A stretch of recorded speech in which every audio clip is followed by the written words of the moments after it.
Warning. You are approaching a battlefield. Warning. Warning. You are approaching a battlefield. Prepare to engage. Prepare to engage. Prepare to engage. Engage.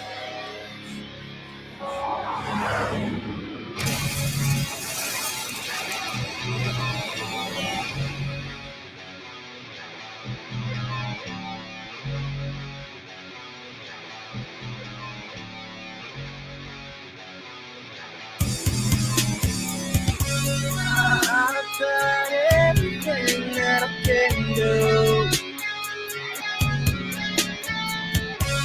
but I can never seem to get through to you. That I'm over all the games ain't that you do, and the lanes that you're playing, a good wasted, I'm wasted. I've run out of patience, and I wish you never had to come this far. We thought that we would reach the last resort to go to war, but if this is how it's gotta be, it is what it is. Now let the planets collide. It looks like we got a score to set up tonight, so let the planets collide. I'm ready to set us up, prepare for the fight. You already know the rules about my side, but I'm on the with my girl, so let us get high. Let us collide. We might battle to the death, but so be it. Let's see who wins. Let's see who wins. Let's see who wins. Well, I've said everything that I can say. And I've tried every step to your face. Now I've done all I can, get down straight. Above the lying and cheating, the searching for secrets, you're weak, you're gonna catch a beating. And I wish I never had to come this far. Who thought that we would reach the last resort to go to war, but if this is how it's gotta be, it is what it is. I let the planets collide. It looks like we got a score to set up tonight, so let the planets collide. I'm ready to set us up, prepare for a fight. You already know it's out from my side. Well, I'm rolling with my boys, so fellas, let's ride. Let us collide. We might battle to the death, but so be it. Let's see who wins. Let's see who wins. Let's see who wins. Who you are worthy opponent. I'll give you that you can't hold your own. Oh, I got a serious motive. You're welcome to surrender all your throne. And not for all the silly and joking. You better be prepared to fall, because I'm not giving up. Just in case you forgot, no, this isn't love, this is war.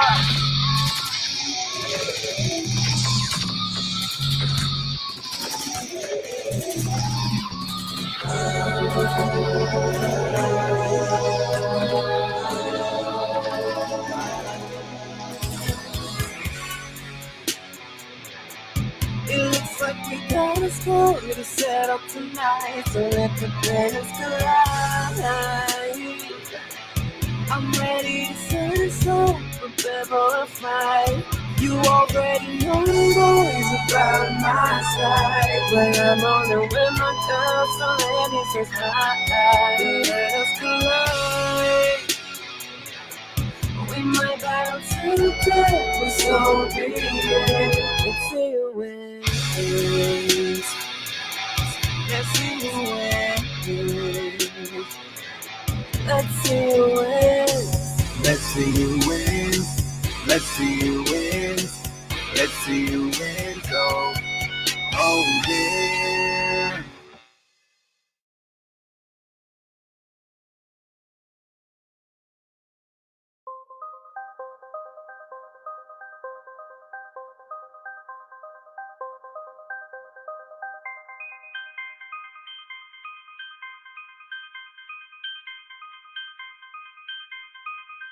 Invader, this is for the invader. Invader, send home the invader. All praises to the Most High. All praises to the Most High. All praises to the Most High. Give them all praises. Give them all praises. Where the fuck am I going? Who the hell could I be? All this time I've been lost. Vessel trapped in the sea. Chains holding my legs. I just want to be free. Fist picking my throat. Hell yeah, and they know it. Heritage keep going. You can see it in my phenotypes and that damn Indian showing. This knowledge keeping me steady. 45 on my hip and my armor man stay ready. I hit the streets in my Chevy. Blunt burn, smoke smoking heaven. Man, here you go, I got plenty. Prayers up for what's in it.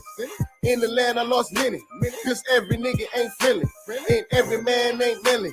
No D-bows but Stanley. No heroes for my family. Why the pigs killing us daily. Invader, this is for the invader. Invader, send home the invader. All praises to the Most High. All praises to the Most High. All praises to the Most High. Give them all praises. Give them all praises. Invader, this is for the invader. Invader, send home the invader. All praises to the Most High. All praises to the Most High. All praises to the Most High. Give them all praises. Give them all praises. Where the fuck do you come from? Kidnapping our babies. 11 million abortions. Whole country is scorching. Made them stealing my portion. Bitch, give me my land back. We ain't signed no contracts. Why you wasting all of our trust funds? We don't know who your dad is, but we know who your kinfolk. Take the food off of my plate. Eat that shit with my folk. You invader. Motherfucking invader. Invader, this is for the invader. Invader, send home the invader. All praises to the Most High. All praises to the Most High. All praises to the Most High. Give them all praises. Give them all praises. Invader, this is for the invader. Invader, send home the invader. All praises to the Most High. All praises to the Most High. All praises to the Most High. Give them all praises. Give them all praises. Hey ya, hey ya, hey ya, hey ya, hey ya, hey ya, hey ya, hey ya. All praises to the Most High. All praises to the Most High. All praises to the Most High. Give them all praises. Give them all praises. Invader, this is for the invader. Invader, send home the invader. Invader, this is for the invader. Invader, send home the invader. Invader, this is for the invader. Invader, send home the invader. All praises to the Most High. All praises to the Most High. All praises to the Most High. Give them all praises. Give them all praises. Hey ya, hey ya, hey ya, hey ya, hey ya, hey ya, hey ya, hey ya, hey ya, hey ya, hey ya, hey ya, hey ya, hey ya, hey ya, hey ya. Hey ya, hey ya, hey ya, hey ya, hey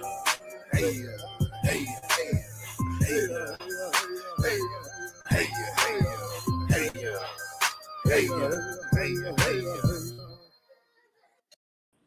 All right, man. Peace. You already know what time it is. You're now rocking with your brother A1, aka Thompson One, aka Ahanu Key L. You want to play another song, brother? No, my bad. I didn't pause it, so it went to Can you hear me?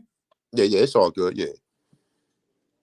Yeah, I just went to another song on the playlist. My bad. All right, no I mean, doubt, no I could doubt. play if you want. if Nah, you we want me to might play, I'll play it. let's But if get not, into it because I know that this joint gonna be, you know, it's gonna at least be 2 hours or over 2 hours. So let's get into it. But yeah, man, shout out to all the Aborigines, North, South, Central, and the conjoining islands, man. Peace to everybody in the chat room. We got 19 people in the chat room. I keep hitting these all-time lows when it comes to viewers and people coming to check the bills. I don't know what's going on, but please share the video out. 19. Definitely hit the like button, man. Once again, man, we going back into our Aboriginal business, right? We're gonna deal with our business, and our business is our story and our history, or our mystery, which is my story, right? Just more observations of images of the Aborigines, and this has been a pretty dope series with my brother Joe. Matter of fact, you know what? I'm gonna call him King of America. My bad. I ain't want to call you by your government, but King of America. But it been a dope presentation, man. And you know, like I I said, appreciate the it. observation is the most crucial point to understanding who your people were, despite the fact that they created other images that you guys totally don't agree with, and you totally can't even grasp, like when you see these images of so-called mongoloid. And that's another reason, that's why I stopped showing actual Indian pictures of Indians, like, you know, like the shit like Hormel shit. That's why I stopped showing that shit, because all of that shit is to make the people here look primitive and make them look like they didn't have no science. Our people wasn't living in the middle of nowhere in no motherfucking TPs. We wasn't doing that. We had towns, we had ordinance, we had civic centers. Yes, So sir. with no further ado, I'd like to pass it over to the brother, King of America. So Yes. peace to Yes, God. for sure. Thanks. Thank you once again, A1. You know, for the opportunity to display some information. Definitely appreciate it. And peace to the chat. Everyone listening in. Hopefully, once again, you get something out of this. You know, maybe you see something you haven't seen before, and you know, we're just putting sources to a lot of your favorite images as well. You know what I'm saying? Because again, you can't accuse you of looking shit if you got the source to back it up. You know what I'm saying? So let you know. Let's see what we got here. Actually, I thought it might be funny just to what is this I had here? No, that's not it. I had it pulled And up. just to let you guys know, some of these images that he's showing is the brother that AP been going in showing bills lately or whatever. He's actually, you know, getting a lot of them images from this brother right here. So I just want to definitely put that out there. So if he show you anything that you see that's coming from him, I don't want you to think that he's going and biting what he's doing. You know what I'm saying? This brother got his own, he got all of these images all lined up. So I've seen it for myself. You know what I'm saying? And I know me, because I got like I got thousands of pictures when it comes to this. But a lot of these pictures is pictures I've never seen before. And I've been in the British Museum, and I've been into a lot of these different museums or whatever. A lot of times it's kind of hard to really find them. You got to really do it. It takes a lot of time. You know what I'm saying? Even going on Pinterest and taking images off of there, it takes a lot of time, but not less to go to the original source where these images come from. It takes a lot of time and a lot of research to do that particular work. So I always like to give credit to anybody who is the original person that did the research, because the research is the energy you expending energy to find certain research, right, to present or give to the people, right. But at the same token, man, we just want to always be honorable. Like me, myself, like if I get anything from a person, I always like to give them credit for always, because it's not, I don't want you guys to think that I don't do research like I'm just some fucking guru at this. Nah, I'm a sentient being as well, even though I'm a god.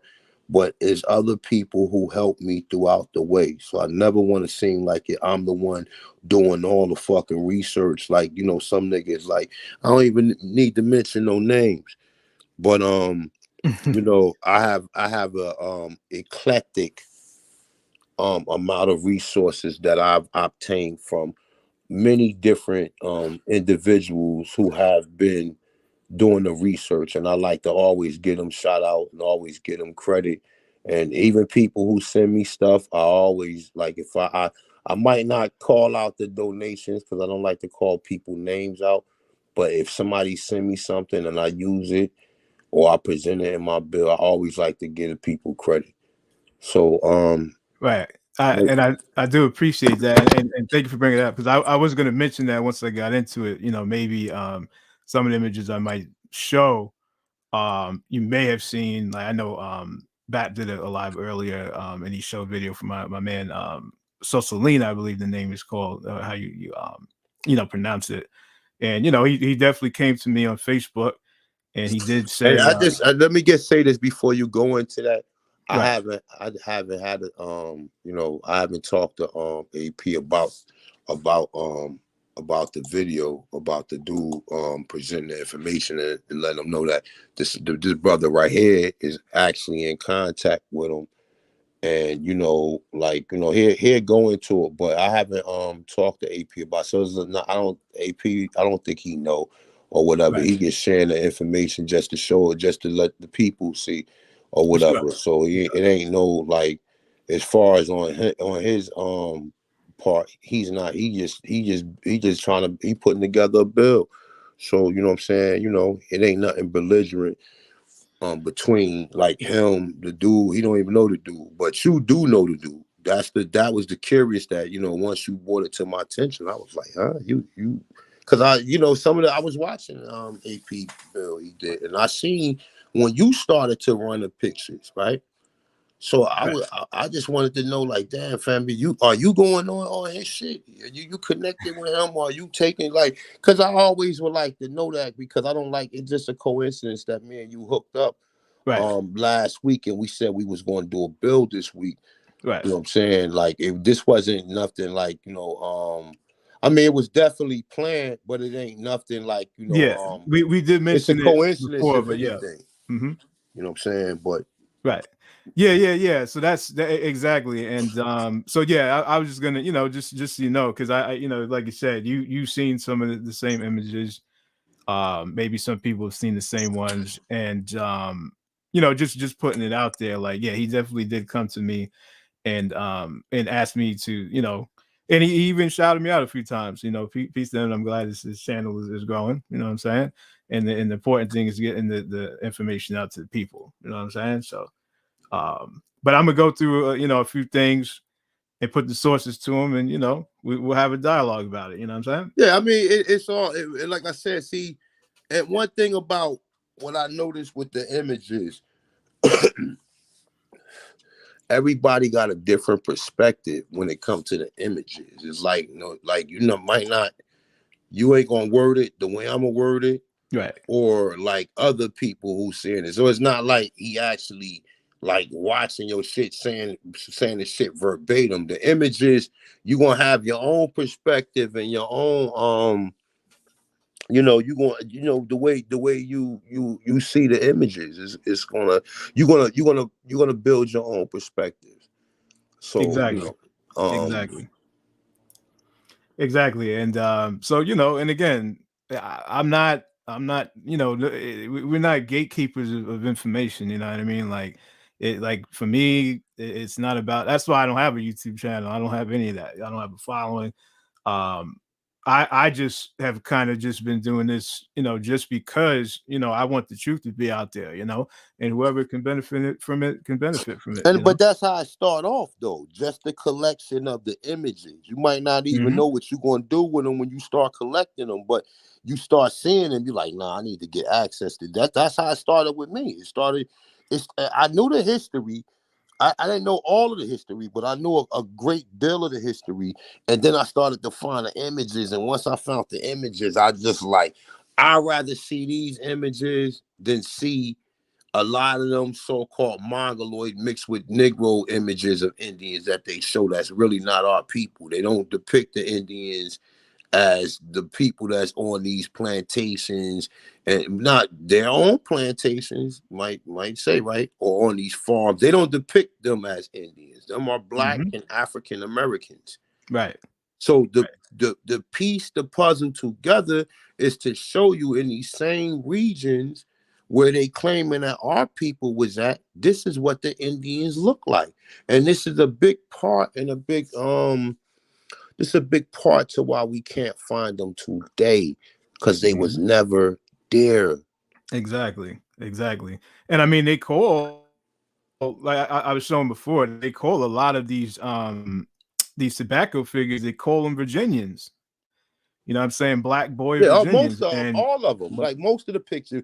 I mean, I got some other evidence, like I actually got the so-called Negro burial grounds and that map of Mahata. And on the map of Mahata, it shows it's supposed to be a white dude, which that's still a kind of a legend. And then it's another Black Indian with the feather crown on, that's dressed just like, now they dress like the Powhatans, right? Or not like the Powhatans, but what we've been seeing that's consistent among these images, right? Among these images, right? What we seeing is consistent, right? And then we also see that all the way among the Wapanaki, the Nasagaret. You know what I'm saying? We see them among them tribes as well. The same featherhead dress. Now I say this before you rock on. I don't know where Two Hawk got his so-called culture from. That's right out of the Native American handbook for the Black American trying to understand that he's an Indian and shit, right? That's the right out of the Native American handbook. But go ahead, brother. Right. Yeah, I like I said, I think there's levels to it, and I think once you come into this whole understanding, your first thought is to observe the reservations in the Native American culture, and you think that was what we originally were doing and practicing. I think that's just another form of indoctrination before you get to the next level. You know what I mean? Which is understanding what was actually here in the Americas, like, because for the what they tell you about Native American culture, when you study the archaeology and everything surrounding the infrastructure and the civilization of the Americas, it kind of it goes far beyond that sort of what you would call primitive culture, so that's why you have to kind of dive deeper than just going off of grandma said, which is very important, don't get me wrong, you know what I mean, and definitely genealogy is very important, but you also got to study the history to know what exactly what's going on here, you know what I'm saying? So and again, just back to the like I was just saying about the Virginian, just think about it, like that's them actually, when they depict these tobacco figures, they're putting a location to them, you know what I mean? Because you have people try to say, oh, they didn't know what Native Americans looked like, and that's why he depicted them as quote unquote Africans.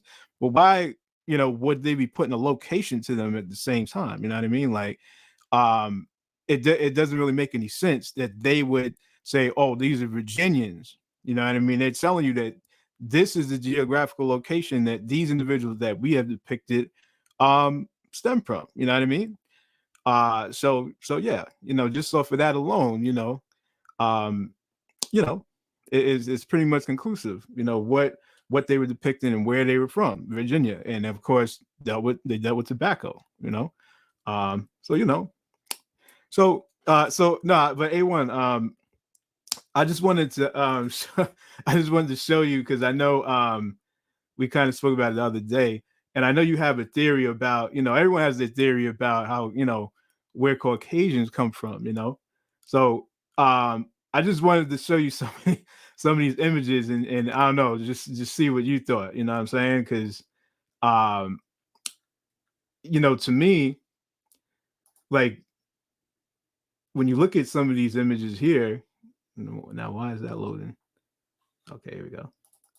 I mean, isn't this a person like I used to go to school with someone that looked like this, you know what I mean? Back in the day. But these are East Indian Dravidian albinos, you know what I'm saying? I mean, let's see what else we got here, you know. Yeah, I mean, to me, that's pretty undeniable, you know what I'm saying?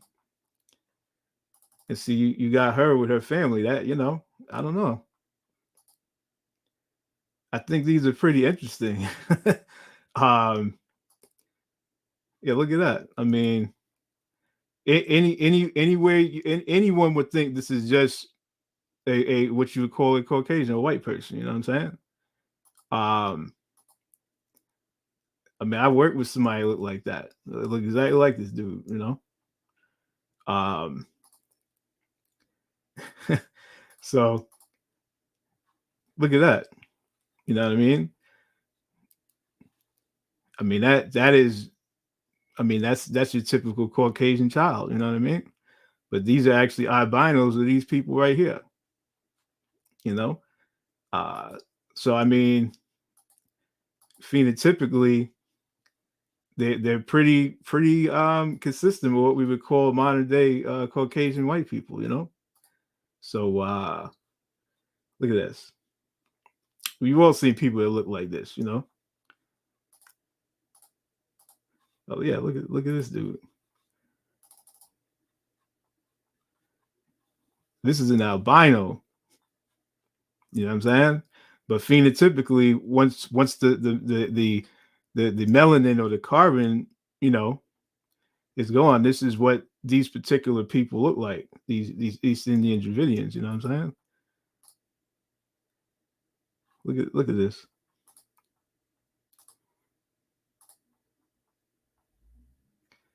You know what I'm saying? That's his family. And he, you know, the same people, but this is just how they look, you know, with albinism. And it just coincidentally they look exactly like modern day Caucasians. Look at all of them. You know what I'm saying? So this guy I just showed, look. I mean, you know, he's a ginger, clearly. Look at her. We all have seen her, right? You know, I'm just saying. So I think it's pretty interesting. Now, because I know you know, there's definitely theories about grafting. You know, maybe these are the people that the modern day Caucasian were actually grafted from. You know what I'm saying? It's just too. I mean, you know, it's just too much. You know. Yeah. So just wanted to go through a few of those real quick. You know. You there, anyone? I'm not muted, am I? Oh, no, we got. I guess he stepped away. So yeah, just wanted to go into that real quick, but no, I'm right here. What's up? I mean, I had to walk around the house. I had to grab some stuff. no, I was just showing some images of some Dravidian East Indian albinos. I just wanted to see what you thought. You know what I'm saying? Oh yeah, yeah. Because I know you have an interesting theory about, you know, about Caucasians and their you know, their history. So I was just, you know, just proposing. But let me ask you a question. Do you think enough albinos could have been like? I mean, do you think? All right, you know the percentage of how many albinos are born. They got a certain percentage for. I don't have the statistics or the data in front of me, right? But they have a number, like it's under, like it's not even, it's like 0.1%, right? You know how many albinos are actually born, right? So like that's a skin deficiency, and I mean that's a melanin deficiency. You know what I'm saying? So that's a nutrient component, a nutrient efficiency that happens to certain amount of, you know, X amount of children that's born, they come up with the gene to where they don't have the melanin, and they're actually redder than white people. You see a albino, they actually, like, a white person look a little bit more like, you could tell they white. They don't look like white. They look like they definitely have a melanin deficiency, which we already know. So when it comes to them, that's an anomaly. That's not something we normally see, and it's not enough for them to produce a whole race of people. You see what I'm saying? Them people came from somewhere totally different. They're not albinos like okay, you and your wife can produce an albino. You know what I'm saying? Like, so it's it don't mean that they white. They still are descendants of you. They just lack that melanin. I got a friend of mine who was dark skinned, who lost his melanin. Real talk. Who lost his melanin. You know what I'm saying? He was dark skinned brother. You know what I'm saying? He lost his melanin though. But anyway. Well, but see, that's what I'm saying, because if I were an albino, I wouldn't look like a Caucasian, because it also depends on the phenotype of the individual. You know what I'm saying? What I'm saying is that it's pretty apparent that when East Indians or Dravidians turn into albinos, they have the same exact phenotype of Caucasians. I mean, I don't know. Not necessarily. Because now, if you was to throw shade on them, you will see that they look just like a Darwinian, just like black albinos. People that, when you see black albinos, they don't have straight hair; they be having nappy hair. You see what I'm saying? They be having that. They still got that coarse hair. You know what I'm saying? So you see what's on the screen right here, right? So those don't look like Caucasian people. I mean, look. An Indian look like a Caucasian, just with melanin. Well, technically, East Indians are classified as Caucasian as well. I'm just saying, but as far as their phenotypes and the way we look at them bioptically, we can look and tell, like, yeah, they got the European features. But some of them, I've seen some of them with wide noses, and it's the same thing with Europeans, right? For sure. You can tell what Europeans actually got melanin or actually got Aboriginal ancestors because of their facial structure. All white people don't got straight noses. The ones you see that got DNA from us, they the ones that got more the wider noses, and they look a little bit differently in the facial area. They still got the straight hair, of course, right? But at the end of the day, you can pretty much tell. Now, these are albinos right here. You showing me now? These are East Indian albinos, yep. Now, they don't look like no albinos. They look like straight white people.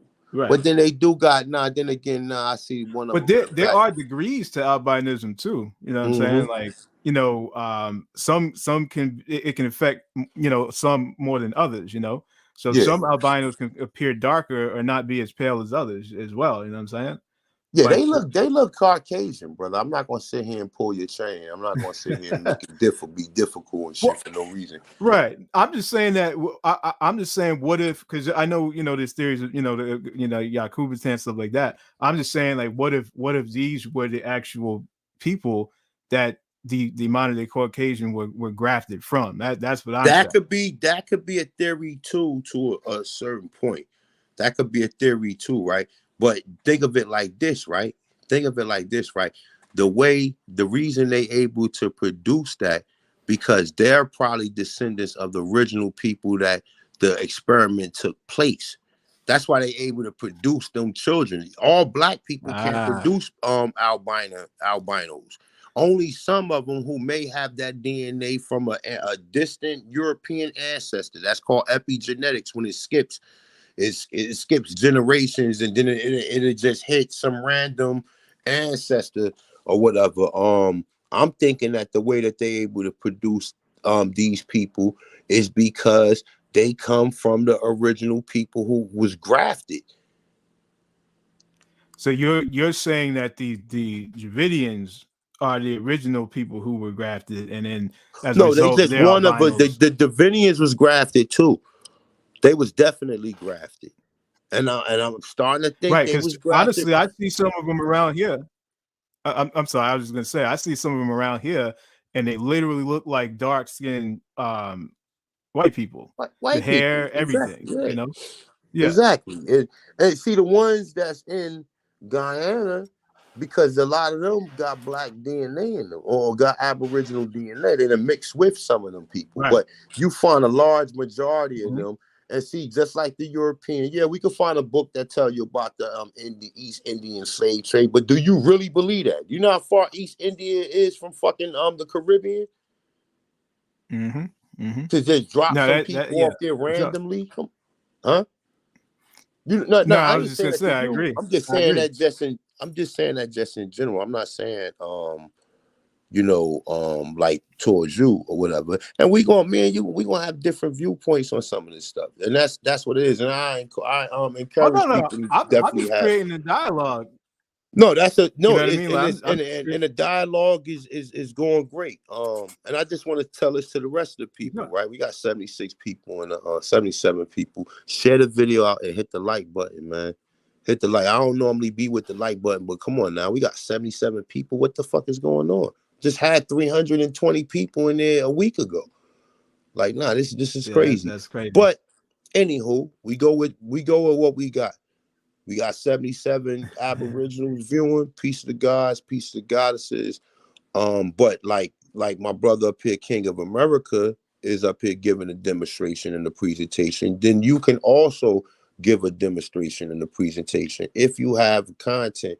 If you got some Aboriginal content and you want to come up here and present it to the people, you know my email. Hit me up. Set up a time and we can get it done. I always like to see new information, but I might not agree with everything you say. But at the end of the day, I always like to see new information and a new perspective when it comes to this information. So go ahead, brother. I ain't even getting long-winded. Go ahead. No, it's all good. It's all good. All right, so yeah, let's get into some stuff. Yeah, so let's see. So we got here. This is from the British Museum.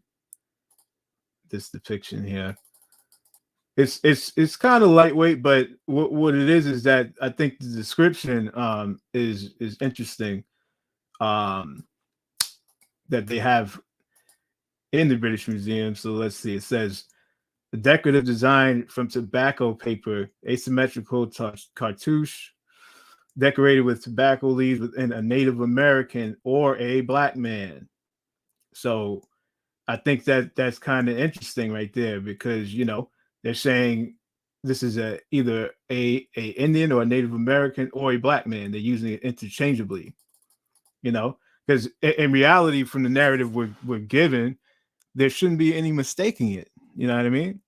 So for them to say a Native American or a black man, then that should be enough to make you kind of question things and raise your eyebrows a little bit. You know what I mean? Because again, in reality, the people they show us today, there should be no mistaking us with them at all. You know what I'm saying? So I think that was kind of interesting. We have another one here, British Museum as well.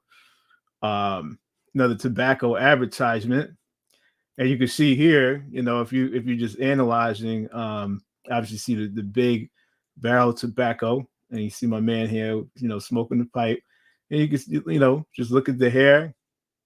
It's not long, straight black hair, phenotypically, and you can see that the way they're depicting him, he clearly has what you would call dark skin, and of course, here's the full view. I'm sorry, let's zoom that. And you know the crazy thing is, Mm-hmm. when you ask any other ethnicity, what race of people, if you had to make a educational guess, what race of people would this be? And they will all say black people. And the only people saying that, like I said, you can show the Powhatan statue in the Virginia Historical Society to a motherfucker like Jabari. Now he can double down on that one image, but when you got thousands of them, bro, you got thousands of them, my dude. Like you can't sit here. I'm gonna give you so many images to where you're not going to have the time to research all of them. So you're going to have to come to some conclusion. But like I said, a lot of these people are in denial. They would even say that's an African, nigga. Don't get it fucked up. They would say that's an African, bro. Well, that's eugenics. You know that. You know what I mean? Yes. In reality, like I'm gonna be honest with you, I don't look like no African. I'm sorry. You know what I mean? Like people always think that they tell me I look like Pacific Islander. Well, Africans, you got Africans that look like Pacific Islanders. Not all Africa. I mean, and even the Pacific Islanders are dark. You got some of them that look like they might not look like no, I can't even say that because some of them do look like Africans. And then when I say look like Africans, they just dark skinned people. They just right. you know what I'm saying? That's how most of us relate African. But then again, you got to look at it. Africa has a large diversity of different phenotypes. You see what I'm saying? And I'm not saying all of them, but we can find some people from Africa that look like remember, South Pacific Islands also have a large range of different phenotypes. And amongst us in America, we also have a large range of different phenotypes. That's a fact. And that's why it's very ignorant to just put everyone in the Africa box. You know what I'm saying? Because you can't even put Africans in the Africa box because they have such diverse genetics there. And then a lot of those tribes over there, as you know, I'm sure a lot of people know now, a lot of them aren't even indigenous to Africa. You know what I mean? A lot of them migrated there from Asia, from places like Yemen, from now called India.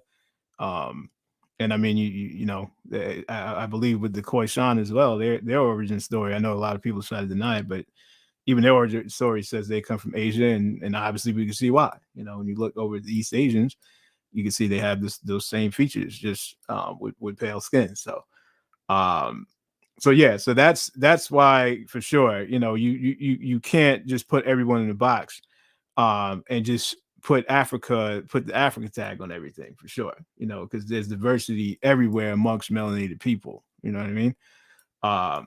So let's see. So let's just look at the description here of this particular image. And like I said, this is also in the British Museum. And it says, membership card for the Tobacconist Association with image of a Native American standing beside a barrel lettered with tobacco. All right. So we did see that. And this is the individual they call the Native American. And this is the barrel. And you can see it's obviously says tobacco on it. So I don't know. So yeah, here's this I just did like a little photo dump because these particular images didn't have any actual descriptions, but they all are tobacco advertisement signs. So, actually A1, this image looks a little familiar. Did you make a t-shirt with this particular image before? You know? Oh, you must have stepped away. Okay. So let's just go through a few of these because I actually think I bought this shirt from A1 off his t-shirt string, and I'm pretty sure this is the image on it. But again, yeah, this is all from the British Museum, and you can see this is clearly what you call a so-called Negro. Now he doesn't have the feather crown on; he has like a bandana or something on. You know what I mean? But we wear bandanas today, right? And he's got on a garment. And he's smoking some of that tobacco. You know what I mean? So, so let's see what else we got. I'm gonna try to run through these because there's a few of them. Yeah, we got another one here, another tobacco advertisement. And again, are you back? Yeah, I'm back. No, I was asking you because there was an image I just showed. I think you had a T-shirt.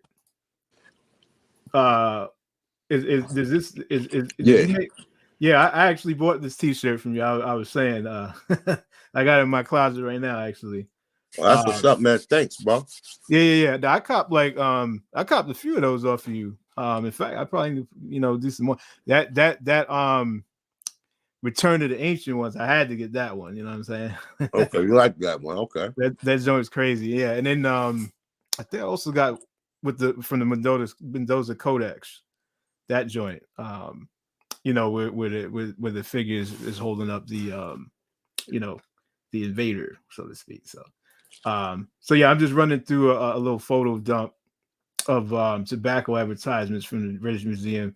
They didn't really have any depictions, I mean, or descriptions rather, but you can kind of just look and see for yourself and cross-reference with all the other ones that did, you know, and you'll know what we're looking at. They're calling this a black Moor's head. That's what they describe this as. So let's see. Let's go through some more. You can see here, you got some Aborigines with feather crowns, and they clearly of a Negro phenotype. Oh, I never even saw this right here. That's a funny looking. That looked like a demon or something. That's interesting. Let's see. We got some more here. We got the Aborigines here with the kinky hair, right? Or so-called kinky hair, you know. All right. Now, like I said, right, the interesting part of all this is I'm kind of like, wow, because I got a lot of images, and these images I ain't never seen. I mean, some of the other ones, but you showing a lot more images that I've never seen. And that's the craziest thing, because it's crazy to think that all of this material existed or exists, and there was a time where you didn't even know. You know what I'm saying? Like, to be able to dive deep into the rabbit hole and pull all this out and know that they're hiding all this stuff, that's a real conspiracy. You know, I know people, you know, try to downplay that term. That is a real thing. This is a conspiracy, straight up. This is a straight conspiracy, bro. Yeah, it's too many images, brother, for these to sit up here and say that they're not slaves. Y'all calling them Moors and Indians. That's what I'm saying. You know what I'm saying? Yeah, it's just crazy. You know what I mean? They definitely pulled the fast one on us, but this is us picking up the pieces. You know what I'm saying? And putting the puzzle, you know, back together. And here they're using that term "black boy" again, and you know, when you cross-reference, you've seen many figures with the same style of dress that they've called Indians, and also black boys. You know what I'm saying? So they're basically telling you who these people are. You know what I'm saying? So yeah, this is just another one. Tobacconists and snuff makers. You can see here. Let's zoom in on this individual here. Again, the same consistency. Pipe, tobacco kilt. I always wonder. Oh, do you know? Because I always see the tobacco figures with this thing here. I could be dumb right now, but do you happen to have an idea what this might be? What's that? This item that is holding, the individual is holding. That might be the stash. Huh? Right. Exactly. That might be the stash. Right. He walking around with a stash. That's the product, right? That's the product. Yeah. Of course. Shit. He ain't pulling that shit up. Right. He don't like he got no pockets on that kilt. Right. Right. He ain't got no fanny pack or nothing. So yep. And see, listen. All right. So now, when you got these fake ass Native Americans like fucking Turtle Gang, right? Who's just the United Nations of all different ethnicities among all these tribes. But meanwhile, we have concentrated areas in our neighborhoods that's just nothing but black people who don't look nothing like these people in these tribes. Even some of them, because we know some of them are mixed, right? But then you got a large isolated population of so-called black people. And you can go into that population and ask them, have they ever heard they had Indian in them? And they will tell you. So it's like, all right, well, if these niggas is Indian, then we know that these other motherfuckers got to be mixed. And then we seeing the images. These people this shit look straight and direct. And look what he got on. Look what he got on. That is so when you see these turban with a feather. Yep. So look, even when you go to the carnival and you see the And he's motherfucker got on behind clothes him too. with the same thing on. That's an American Indian. That's American Indian. They try to make you think these people from Hindustan or somewhere. No, them American Indians who was wearing that shit. Mm-hmm. Mm-hmm. And it tells you right here, that's Virginia. You know what I'm saying? Like Yep. to me, like you're not gonna use figures to advertise tobacco other than who you got it from. You know what I'm saying? So yeah, no, this yeah, for sure. This is because we've also seen this, this same turban with the feather on plenty of And the same shit Noble Drew depictions as Ali well. wore. The same shit Noble Drew Ali wore. I can't put emphasis on this shit.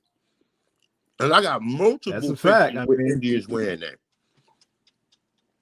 Mm-hmm. Mm-hmm. Look at that.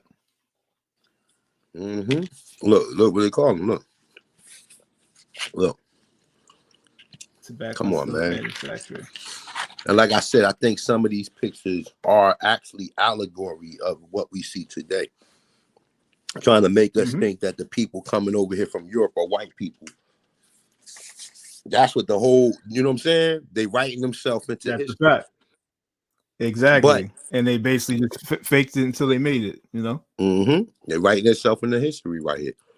And they, like I said, some people will see that, but I know in 1619, niggas like Anthony Johnson was running Virginia. You know what I'm saying? Like it wasn't. Come on, man. We can't coexist in the same thing. Can't no white people would just be coming over here doing what we see now. We had a problem with that. Martin Luther King was talking about shit like that. You know, even though his story is kind of strange, but however it go, he was talking. We ain't like no people just opposing amongst us like that. I got that one right there. Yeah, it's interesting when you're reading, it's actually telling you a location of where, they were operating at. These are like actual real advertisements, you know what I mean? Opposite Hatton Garden and Holborn sells all sorts of snuff and tobacco wholesale and retail at reasonable rates. So this is real advertising. This is commerce. And now, but I tell you like this, right? The timeline is definitely off, bro. In the 1400s, there's no 14. When they tell you the 1400s, there's no 14. They wasn't doing that in the 14. The shit that they saying that happened in the 1400s happened like in the late 1800s. You know what I'm saying? Like it wasn't that far back. Even though we find documentation, but we always got to take into account that these people that fuck with history. Look, he got the same thing up under his arm. Look, that might be leaves or some shit, right? Could be. You know what? I wish I had a depiction. I mean, a description that would detail that. Maybe I have to look into that. And see, that's how you know, because they found them saying, like when I was researching Seneca Village, because New York got some type of Seneca project, which is some pseudo as hell shit, right? But they did show that the people in Seneca Village had pipes like them. Right. They had the same pipes. Listen. It's just what's being, it's the same thing. We practicing the same culture. You know what I mean? Except now, unfortunately, they done poisoned us with cigarettes because they know, again, what they do is they have studied everything that we do. They take it and sell it back to us. You know what I mean? But unfortunately, with cigarettes, they sold it back to us in the form of poison. And they see everything that we was doing. They took control over and found the way to make us the consumer. Right. And this is what we're seeing right here in these very advertisements. This was our trade. This was our industry. And here we're doing business with them, not knowing they plotting to take our joint over. And that's a nigga, because that's a Cavalier hat. So it's like, come on, man, y'all motherfuckers. That's a Cavalier Actually, hat. Let me zoom in a little bit. I'm not saying it's a nigga in the picture. Of course, it's a white man, because they, like I said, they do remix singles on a regular. They was the ones that invented the remix, not Puffy.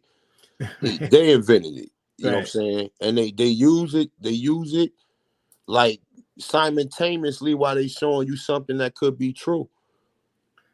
Exactly. Like I said, again, you got to take into account that this very well could be allegory, where again they're writing themselves in, and I I don't trust anything about the timeline they give us anyway, so you very well are right on point with that, you know what I mean? Nah, they definitely. I've been saying this shit for years, and I seen a short by Drop. He was talking about the same thing. So we all on point when it comes to this timeline that these people keep talking about, man. Peace to my brother Creek, man. Peace to everybody in the chat room. But I ain't seen my brother Creek in a while, man. Peace to my brother, man. Peace. Yes, sir. But yeah, man, it's like, like look at this right here. Now, somebody would see this and mistakenly it for African. But then I'm gonna show you other images of the Indians wearing that same garb, right? Of course. Which is another, like we said, right? The actual people that they showing is true, but the actual depiction of them is false. Mm-hmm. That's the only thing. At that point in time, they doing business. If a motherfucker's smart enough to manufacture tobacco and sell it, right? You think they're gonna be running around here looking like that? No, I wouldn't. And see, look, they made billion-dollar industries out of this very product. You know what I'm saying? Yeah. So I don't think that I don't think they would be running around naked like that, to be honest with you. They would be balling. Yeah, they wearing suits and shit, bro. Right. And it's like you gotta look at how the market is too, right? You have to look at the market, right? First of all, the market will have to be where whatever federal or whatever type of promissory note that they're exchanging with us, right? It has to be something that we can circulate and be able to spend. Other than that, what the fuck is the motherfucker give you some worthless paper? What you gonna do with it? Right. So it will have to be something like gold or silver or some type of bullion, right? Exactly. And I don't know if you see what this one I got on the screen here. You see this thing in the middle here? I don't know what that is. Let me see. Hold up. This animal here in this looks like some sort of emblem. Yeah, I see that. Yeah, I got that same image right there. That might be. I don't know, man. I don't know. I got images. I see a lot of animals. It could be a fox. I mean, not a fox. It could be a wolf, maybe. I don't know. I don't look like no fucking wolf. That looks totally different, right? Right. But you can clearly see. I mean, it's a little dark, but I can clearly see these are Negro depicted people. And once again, I stress the importance of seeing these images, right? Because these images only reinforce what you already know, that your people was already here, and your people did not mix with no Mongols. You're not a fucking mestizo. You know what I'm saying? These are not Africans neither. So it's like, come on, bro. You know what I'm saying? I would love to see Jabari try to debunk this, because he tried to do something on Sister Bethy and AP, and he felt miserably. I would love to just give Sinetta, like, here, let Jabari debunk this one. Like, right. You know what I'm saying? Just throw it on and just give him the source and shit. Let him debunk it. That's what I'm saying. Like, let him call up. You could call up the British Museum. You know what I mean? Because this is not, I'm giving my perspective on what I'm seeing, but at the same time, I am presenting you the source for these particular images. We shocked if at the most. Exactly. I'm shocked these images even exist, nigga. That's my mind state when it comes to looking at these pictures, and I'm always amazed of looking at them. Like they don't never get old. They never get old to me. Never. You know what I'm saying? Like, because it's like, even with the genealogy and everything, and there's some things I was thinking about. Like, we got this knack of saying we all got different stories, but we really don't. We all got the same fucking story. We've been classified as fucking colored, Negro, black, and now we Africans, nigga. The story is consistent. And I showed you that the other day with my own genealogy. You know what I'm saying? From Nanzeman Indian to Negro, Black, and mulatto. You know what I'm saying? Nazarman, see, in Virginia. See what I'm saying? Mhm. And all of that shit was close to New York. It wasn't that far or Yep. whatever. And like I said, people was traveling, man. When you see these Algonquin tribes went all the way up into Canada. That's a fact. And these are the people who was traversing, going back and forth. Now, look at this joker right here. He got a scepter too, I think, in this one. I got a t-shirt with that on it too. Oh, you do? Okay. Yeah. That's a dope one. Yeah, I'm gonna have to. You have to send me the link again to your Teespring. I'm definitely. Yeah, I'm gonna send it to you. I I'll be forgetting to post it, but for those that know, I do got a t-shirt spring account. I have for about probably the last 5 years. Just sometimes I don't be posting it, but I'll post it in the link. I'm gonna have to pull it up or whatever. Definitely go cop yourself. So I'm gonna update it this week or whatever when whenever I get this computer or whatever. And shout out to everybody who was generous as donating and helping a brother actually get a laptop. Definitely peace to guys. You know what I'm saying?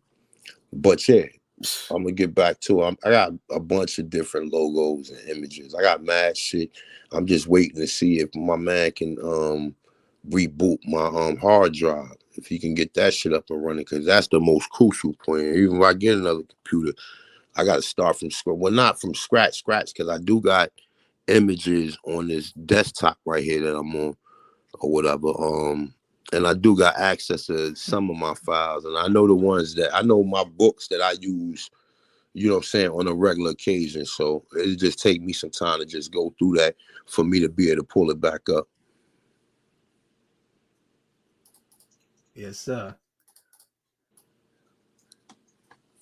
Oh.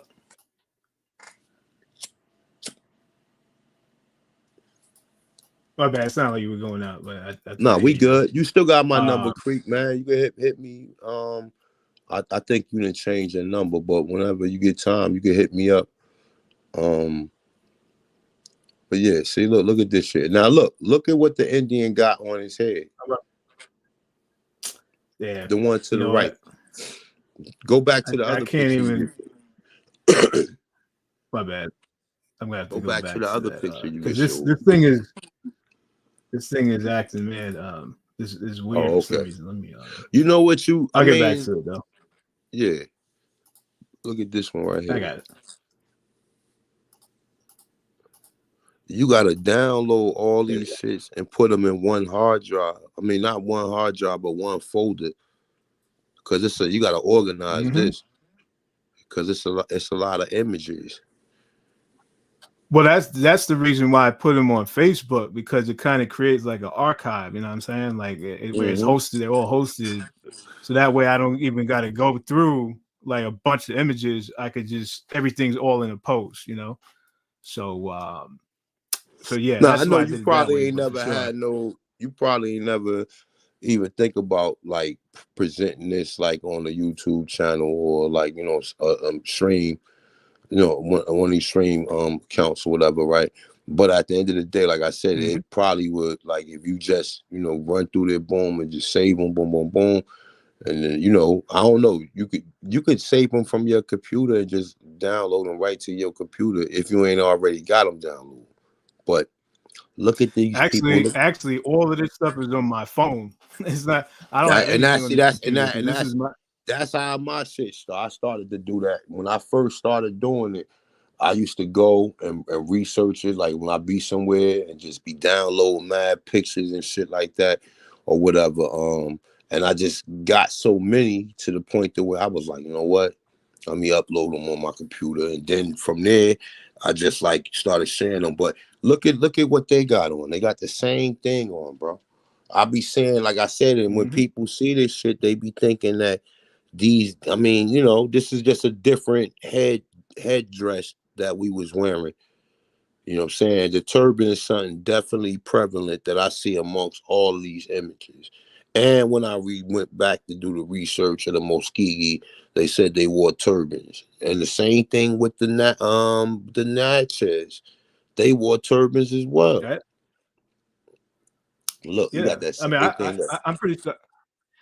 if you look at their crowns, though, you can see. I don't know, but you can see the moon. They put the moon on this crown. Then it looks like there's stars here, and You then the got the sun sun on right the here. other one. And look at them.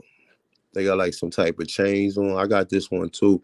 I think he got a scepter. The other one, no, he ain't got the scepter in this one, or whatever. But yeah, they got crowns on. That's what I'm trying to say. Like they like when you get into the King James and all that type of shit, you see that you see the same Bagheera throughout, like Bahamas, Bermuda, Barbados. You see the same shit. You see them with I got pictures and shit of drawings of like Barbados and Bermuda and some of them areas, and they got the same shit. Same shit. Whoever, like, I'm an artist, so if you're gonna take the time to like depict these people as accurate as you can, then only you would make their head round like they got an afro, or make them. You know what I'm saying? You would be the only one. You know what I'm saying? Exactly, because I used to do art as well, and just from that perspective, right? So would you create all these images and just say like, oh well, I don't know what these people look like, so I'm just gonna make them look like Africans? Like would you put that much time and effort into drawing something that's inaccurate? Like, you know what I'm saying? Like, it just doesn't, that's something I wouldn't be willing to waste my time doing personally.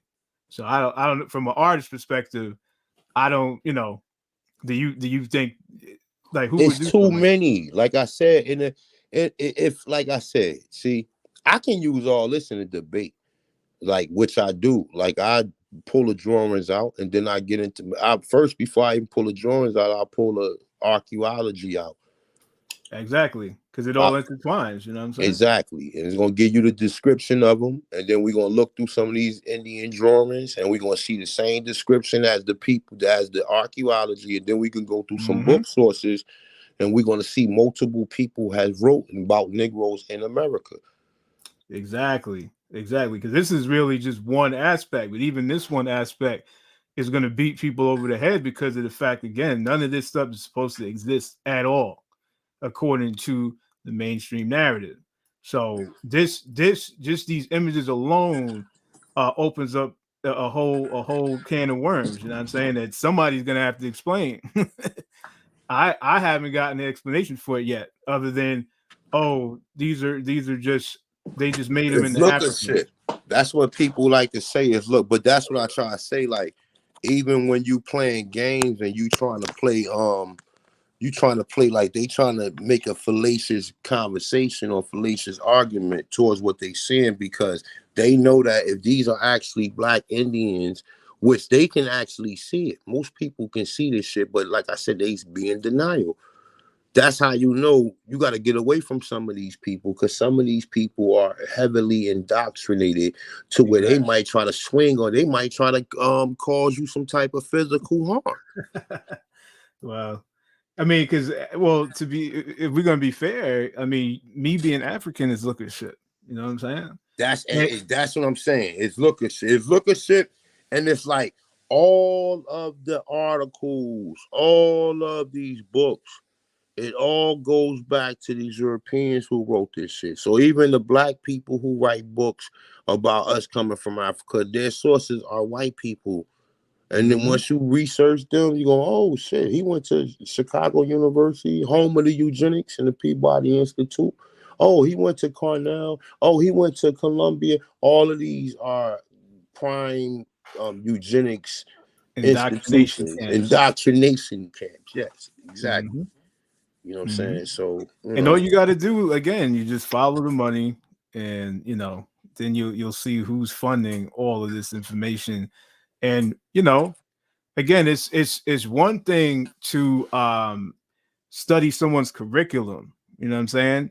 But have you questioned, like, because to me, it's like, just because someone creates a curriculum doesn't even make the material that's being that's conveyed, doesn't even make it correct. That's Jabari. Somebody, some eugenics went to him And he's down with eugenics. He got a paddle and shit. He probably asked him to spank him before they even give him his assignment. Yeah. But they Him and tried to. Onk is the worst. Like he's like, oh. Nah. Unc ain't as bad as we done had conversations with Yeah, Unc. but he pushes the jab, bro. Like, I mean, I I mean, can't. yeah. Well, I both can't. of them do. Both shit to be I technically. never heard Jabari push the Oh, jab, but he definitely. Yeah. Oh, come on, bro. oh my god. All of them. None of them are pro holistic health, man, Are you or serious? anything dealing with naturopathic saying health. They hell no. None of them. All them niggas is running around here talking about that shit. European Yeah. poison. European, I mean poison. But anyway, yes. A nigga like Jabari, some European eugenics come to him and say, hey, shake his hand, introduce himself to Jabari and say, hey, I'm the head of this department now, and I hear, oh, you're gonna be teaching African studies. All right, okay. Well, here goes the curriculum. I want you to look over the curriculum. You can't change it, even if you don't like what was being presented, and just do your job. Just do your job and promote this eugenics. And he probably say, "Thank you, yeah, thank you. I got my paddle right there. I'm part of the whatever side, whatever. Would you like to spank me on my ass? Real talk. I'm Yeah. telling you, he's goofy like that. He's a goofy dude. That's some of them initiations though into some of that weird secret society boule stuff. You know what I'm saying? And he do his own field work, right? He does his own field work, so I'm quite sure he has some type of perspective, right? Some type of perspective that's different from what he's seeing in the curriculum, right? You think he go and tell them, like, look, I did some field work in Kemet, right? But he tell them easier and say, look, I would like to add something to the curriculum. They was like, I don't know what is if his name is Jabari, but that's what they probably be like. Look, I don't think it Jabari. is actually. I think I heard somebody say it's government the other day. Something. I Yeah, forgot what it was, but it ain't Jabari. That's some creative. I mean, you got right to call yourself what you want to call it, but Right. at the end of the day, they present him and tell him like, nah, bro, we don't care. We're not interested in what you did in Egypt over the summer. You get back with the curriculum. They get keep up the curriculum, nigga. That's it. That right there is the most pseudoist thing I've ever heard. Like, how is he a Kemetic priest? Is that what he? That's what he calls himself, right? You listen. How is a How? grown ass man with a beard a girl, a woman? I don't know. Yeah. You have to explain this one to me. But anywho, Yeah. I mean, for him, you know what I'm saying? Like I said, man, these images right here, he try to, Sister Betty showed whatever. Sister Betty showed it, and you still ain't understanding. Now we here to back Sister Betty up. What's up? Absolutely. That's what I'm saying. Because they're not gonna go. These guys. There's just surface level debunkers. Like they just go and try to debunk everything. You know what I mean? Like, and the first thing that shows any sort of doubt in what's being showed, they display that. You know what I'm saying? But again, that you always have the truth on your side. So as long as you do your due diligence and dive deep, you'll be able to find what you need to refute what they're saying, because everything that they teach has all types of holes in it. But because their narrative is backed by Zaddy, with millions and billions of dollars, they think they can just say whatever, and so that's where we got to check them, And that's why I try to tell people, research is universal. You don't have to, as long as you find experts in whatever field of research that you're conducting that can basically back up your claim. That's all that matters. That's all research is. Just finding the evidence to support your claim. That's all it is. And once you find that evidence to support your claim, then that makes the argument even stronger, because now you have something that's totally in opposition to what we normally been taught. Mm-hmm. Mm-hmm. And so you're gonna see a lot of images like this. And again, I want to know why this white man is not standing over them with a whip. Because it ain't that white You know man really, like I said, one of them got the checkerboard. One of these images like this got the checkerboard on it, which I know. But I'm trying to tell you, white people ain't had no gold. So what was they using? What was they trading? That's the whole thing. You know what I'm saying? I Like think it they was didn't have, labor. huh? Yeah, Yeah, more I or said I less. think Yeah, it was labor, aka exactly. slave, And because this that's all they shit, really had to offer. yeah. And see what they showing right here is they showing you a trade, right, that we had from here over to Mm-hmm. Europe and other places, and they want trying to make you think that the white man was the one conducting these so-called trade routes. No, that nigga Nope, right there that they nope. got all dressed up like that is a goddamn slave. You understand what I'm saying? And it's really vice versa. Right, right. Because like like you said, I mean, clearly, um, a lot of this is like propaganda at the same time, because they're still trying to paint a narrative of Look, looking, superior. go So, back to that. Go right there. Look at now. Look at the picture right here. This is how you know that this is programming because you see the angel in the back. You said so they making it mm-hmm. kind of religious. They make man. You know what I'm saying? Anytime you see any of them religious, You dropped out for a second. My bad. shut dropped out. Okay. You said they were making religious. That was the Yeah, I last thing I said heard. you see the angel in the back, right? You see the angel in Right, the back. right. That angel is a Well, you symbol always know that's of propaganda. yeah. But that's how you know that the picture ain't totally accurate. It's just showing you that these people they see it wasn't a secret that it was niggas in America. All the way up until someone had the bright idea in the 1900s to change all of it. You know what I'm saying? But prior to that, it was Mm-hmm. already, it wasn't no secret. They wasn't coming up with the great scheme of telling us that we was from Africa. That's something that was implemented by like eugenics, by these Melville Herkovich, Francis Right. Boas. All of these individuals are the ones that came up with that talking point and they took it and ran with it and now they teaching us. And they also created propaganda to get our people to go to our schools, like Brown versus Boyd. One Mm-hmm. girl wanted to go to a white school, right? One girl, right? But then they made you think that this was what the this was in our best interest to go to white schools. So that was even a play. You know what I'm saying? That was even a play to Yeah. get other people to do the same thing, just like the Jackie Robinson effect, right? You know what I'm Yep. saying? That To was get other their people. way of conquering us, quote unquote, conquering us socially. You know what I mean? Exactly. Yeah. And yeah, like I said, I think my brother actually said Jackie Robinson was basically like, the civil rights movement. It was like a precursor, basically, like it was on a smaller scale. And obviously you could see literally from the Jackie Robinson effect, the Negro Leagues folded. And that's how they knew, like, okay, if we can get them to integrate into our system, we'll take over their economics, But at the And same time that they doing this, they're going in, they're setting our stadiums on fire. They doing little side shit like that. It ain't just that mm-hmm. we already had clientele because our people came and watched the games. But part of them to basically shut our leagues down was to basically like sabotage our stadiums and all that type of shit, bro. And that was the For shit sure. that you know what I'm saying?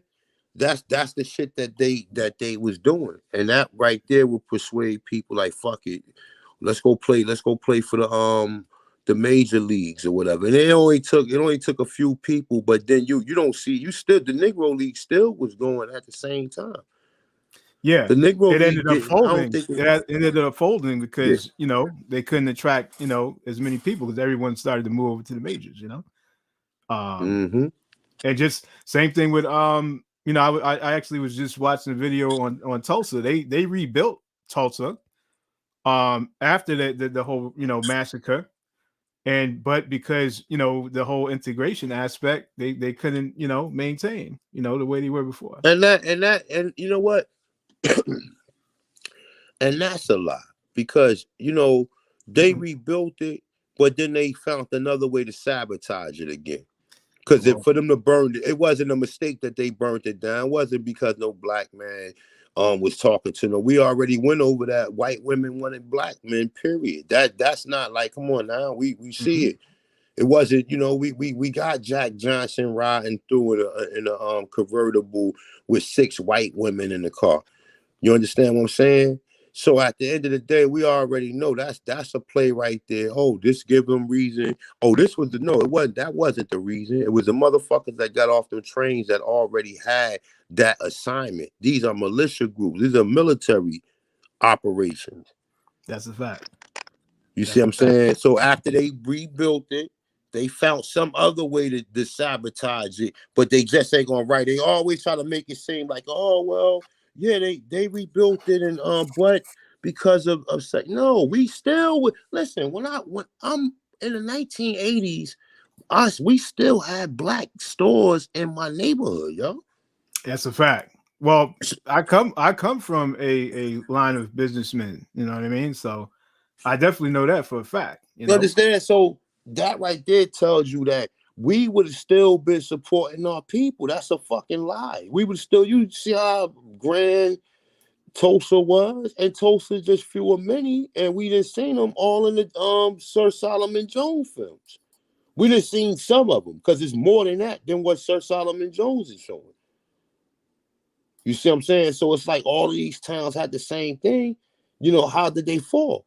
Though they fell because these people in these military operations that they was running through here doing. Oh, it's always a nigga looked at a white woman.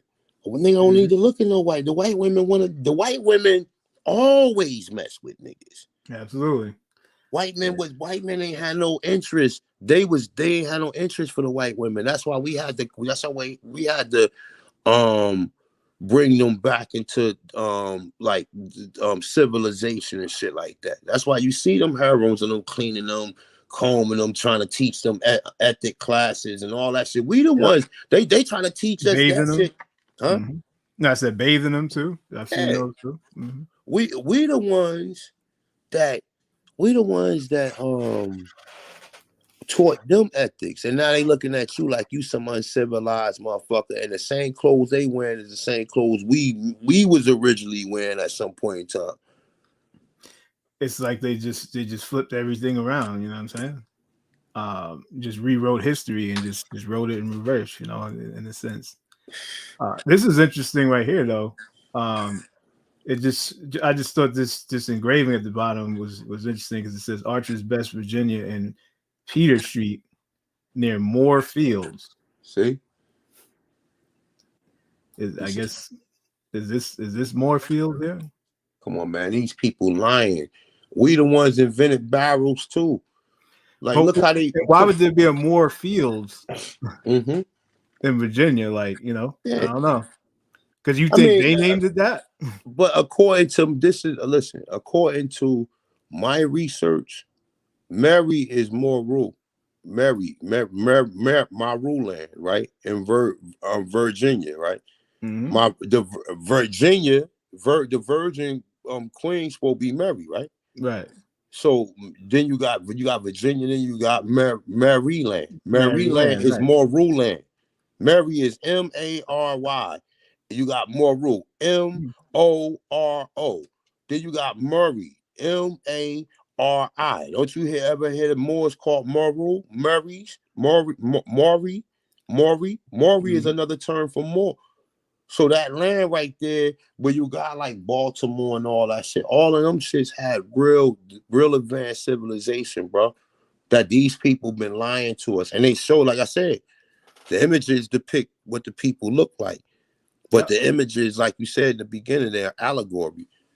They're meant to stir up some type of confusion or some type of perspective. You know what I'm saying? But definitely, it's definitely good images. I definitely enjoy seeing them. Yeah, finally, I think we finally got through those. So now I got a few artifacts actually, that are actually in museums today. So, I think some people may have seen this particular image. This is an Olmec. And to say one more thing to your point, right? Mm-hmm. I seen that. I seen this actually like on a it was like an oval shape thing that they found in Americas. It had the same image on it, right? But to the point where I showed evidence that in 1618, 300,000 Slavics came to Virginia. Mm-hmm. 300,000, my man. And they wasn't transported by other Slavics. They was being transported by us. Or not, I'm not saying my people was entirely responsible for slavery, but I'm quite sure we had some servants too. You know what I'm saying? It's a possibility. You know what I mean? It definitely is a possibility for sure. Unfortunately, you know, but then again, it could just be. I mean, was because that's the thing. We also got a question: was so-called slavery what we even thought? Because, like I told you, you can see that employment is or employee is a synonym for slave, and employer is a synonym for slave driver. So could it just be slavery was just working? You know what I mean? Was just employment. It was slavery ain't had nothing to do with us.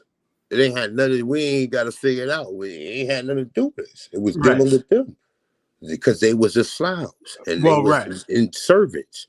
Right. They were Slavs and indentured servants all in one. Mm-hmm.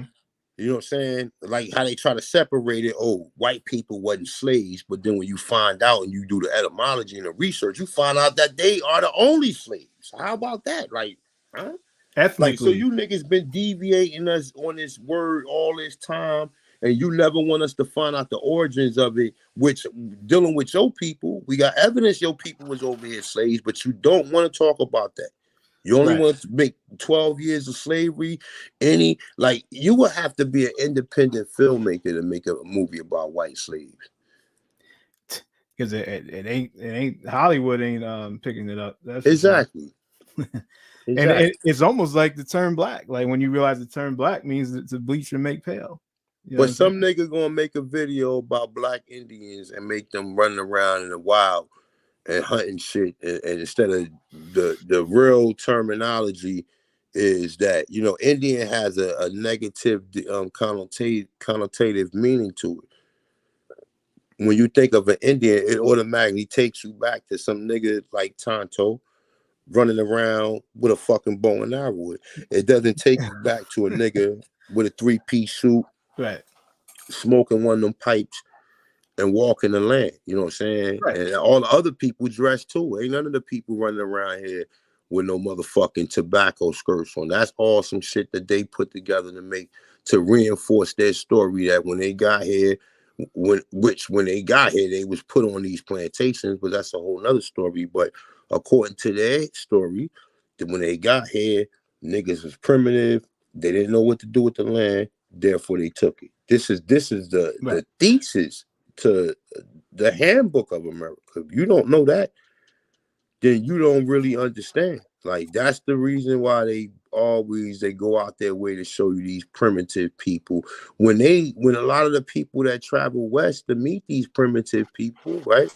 They was among the technical people. But I guess looking at it now, they didn't have to write us in history.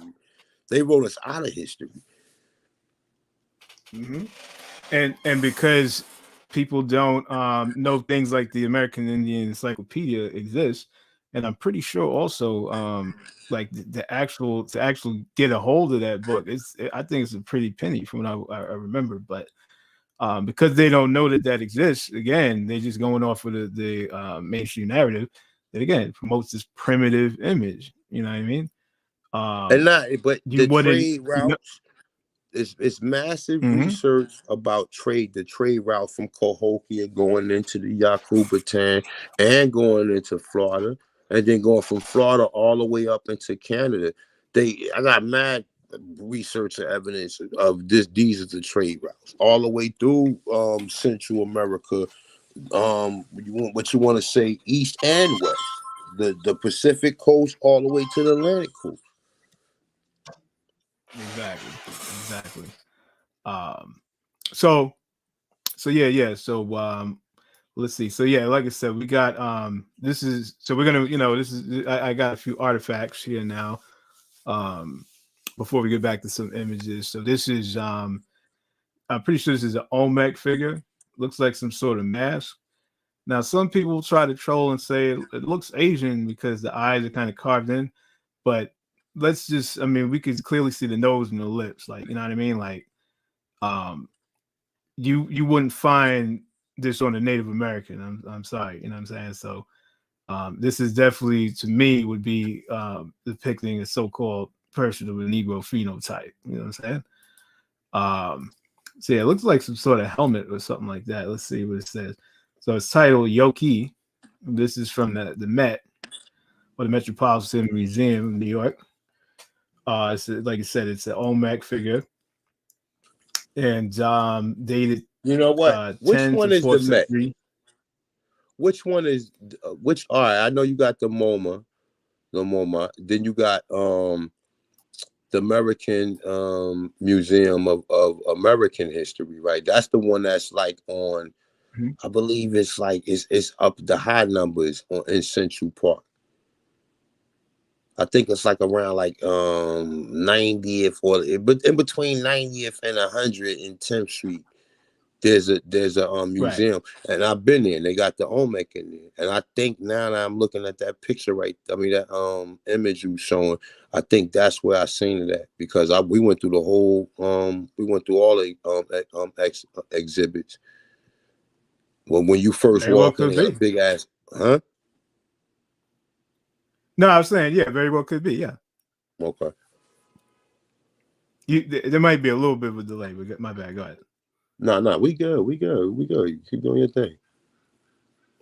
So let's see what it says, though. In the description, it says Central Mexican artists in the first millennium BC created stone objects in the form of yuguitos, or small yokes in Spanish, that likely served as parts of ceremonial belt assemblages.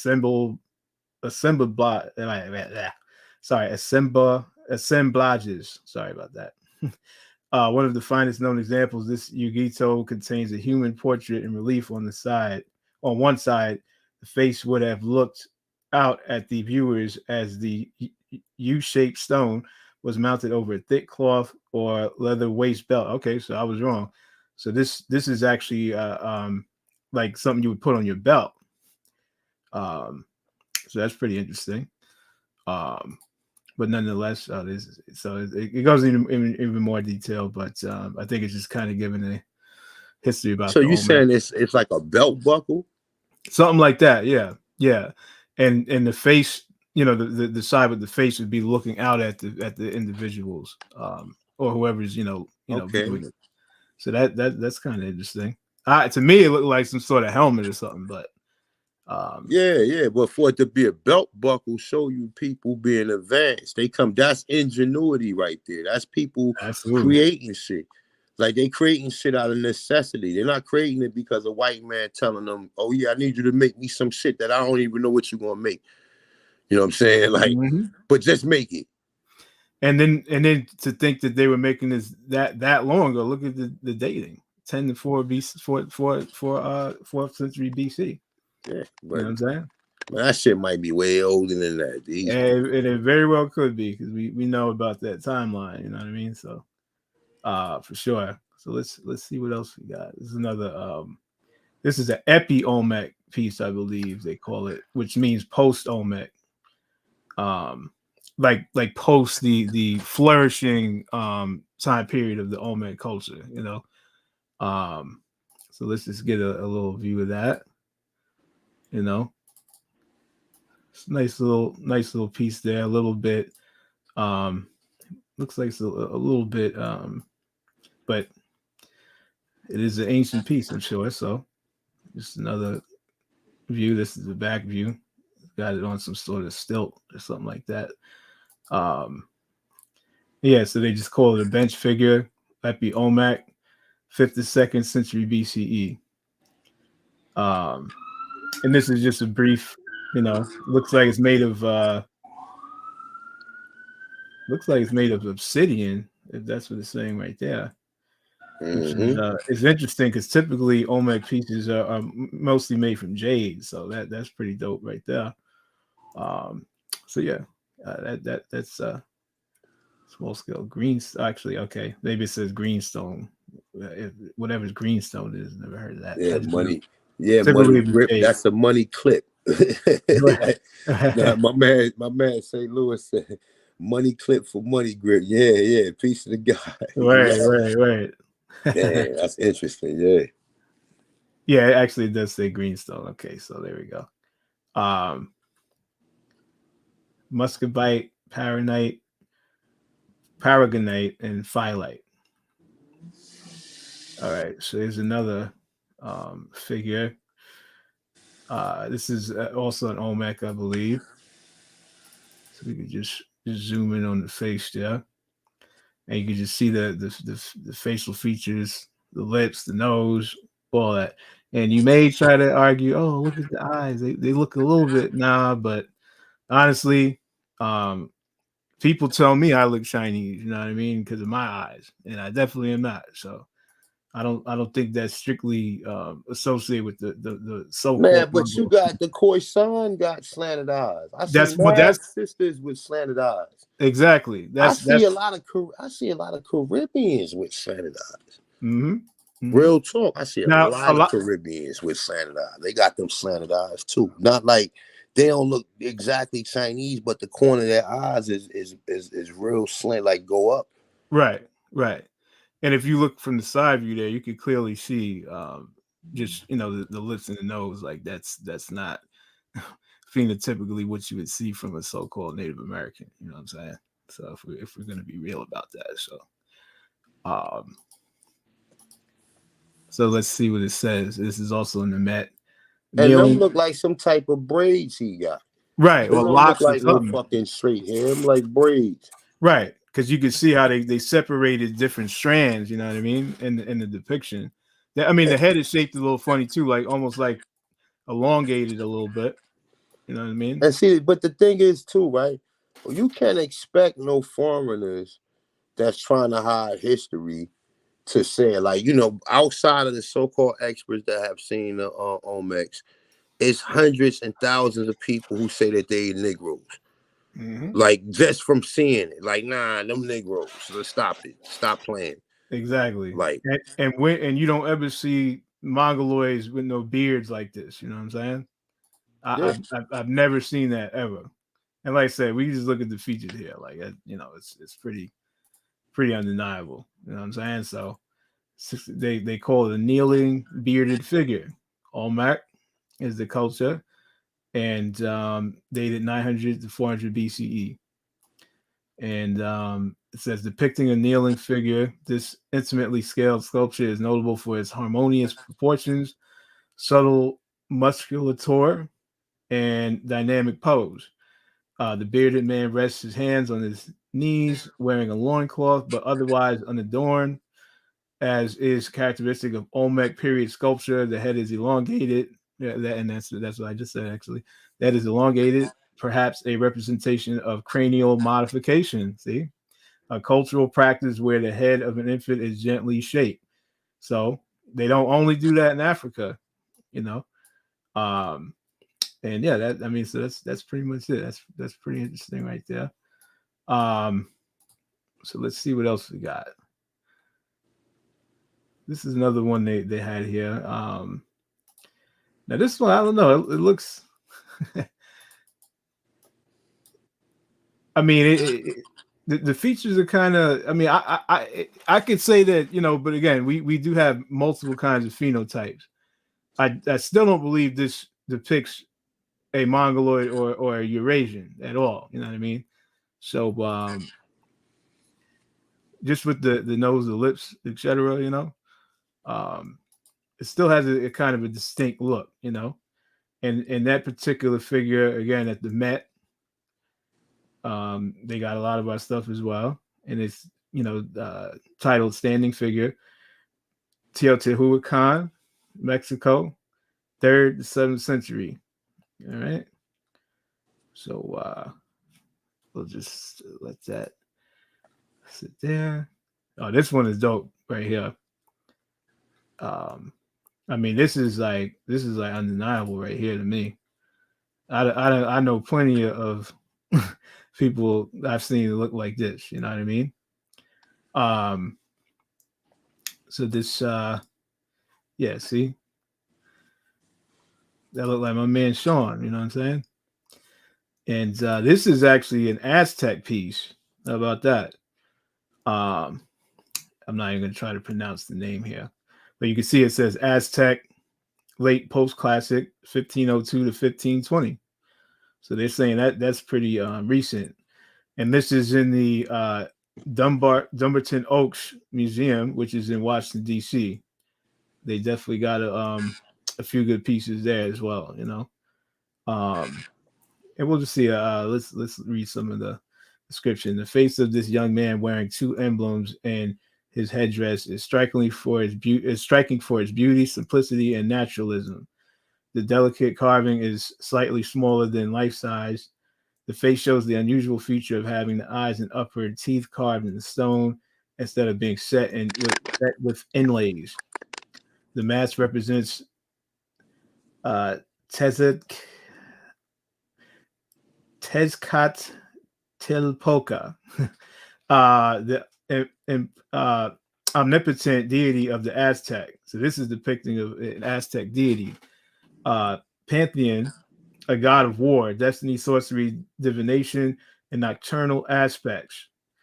I'm not going to pronounce it again, but it says means smoking mirror in Nahuatl, and his name is frequently pictorialized with a round mirror and smoking volutes on the deity's left foot, headdress, or as on this mask on his temples.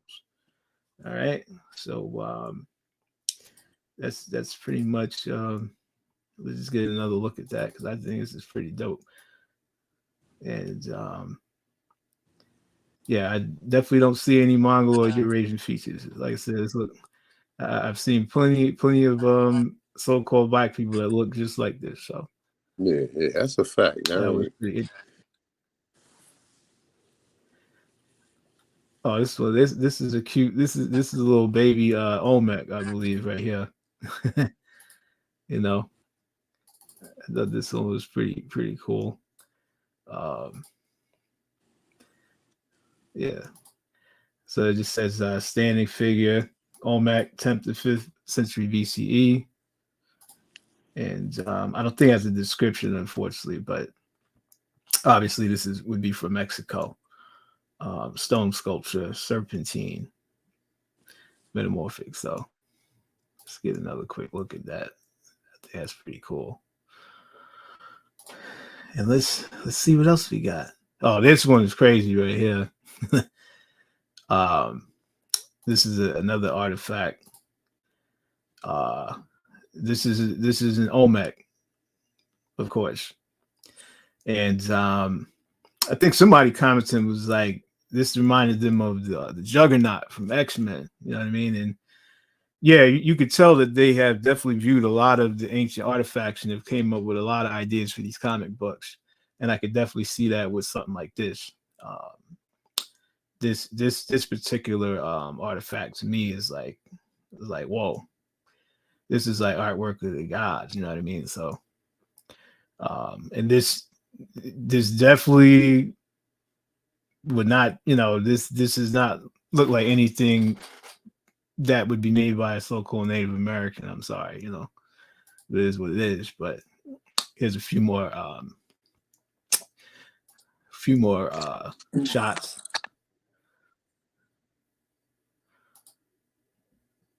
So yeah, I could definitely see the whole Juggernaut thing going on there, you know, just like the Sentinels they say they got from the Olmec heads. Yeah, that which do this look is like also, the yeah, for sure. And so this is also in the Dunbar. Mm-hmm. No, I was gonna say because they got a artifact with the Batman helmet on it that's made out of a certain. It's right. made out of a similar material like that, but it looked like it's a copper. Right. But that's I think the Camazots, which is the bat. is one. I think it's a Mayan deity, or it's either Mayan or Aztec, which is it's definitely where they got the idea of Batman from, because it is a bat deity, and there's other ones as well, thunder gods, everything. They, like I said, they definitely have like, it's like they I feel like they just got our stuff locked up, and then whenever they need an idea, they go and observe, and they come out with a new product, they put their name and their face on it and sell it back to us. You know what I'm saying? So this one is called Yugito again. Oh, so this is another one of those, like we just read with the other one. This is actually another one of those, I guess, belt buckles or something to that extent. And it is also Olmec. And it says early pre-classic, 1200 BCE to 900 BCE.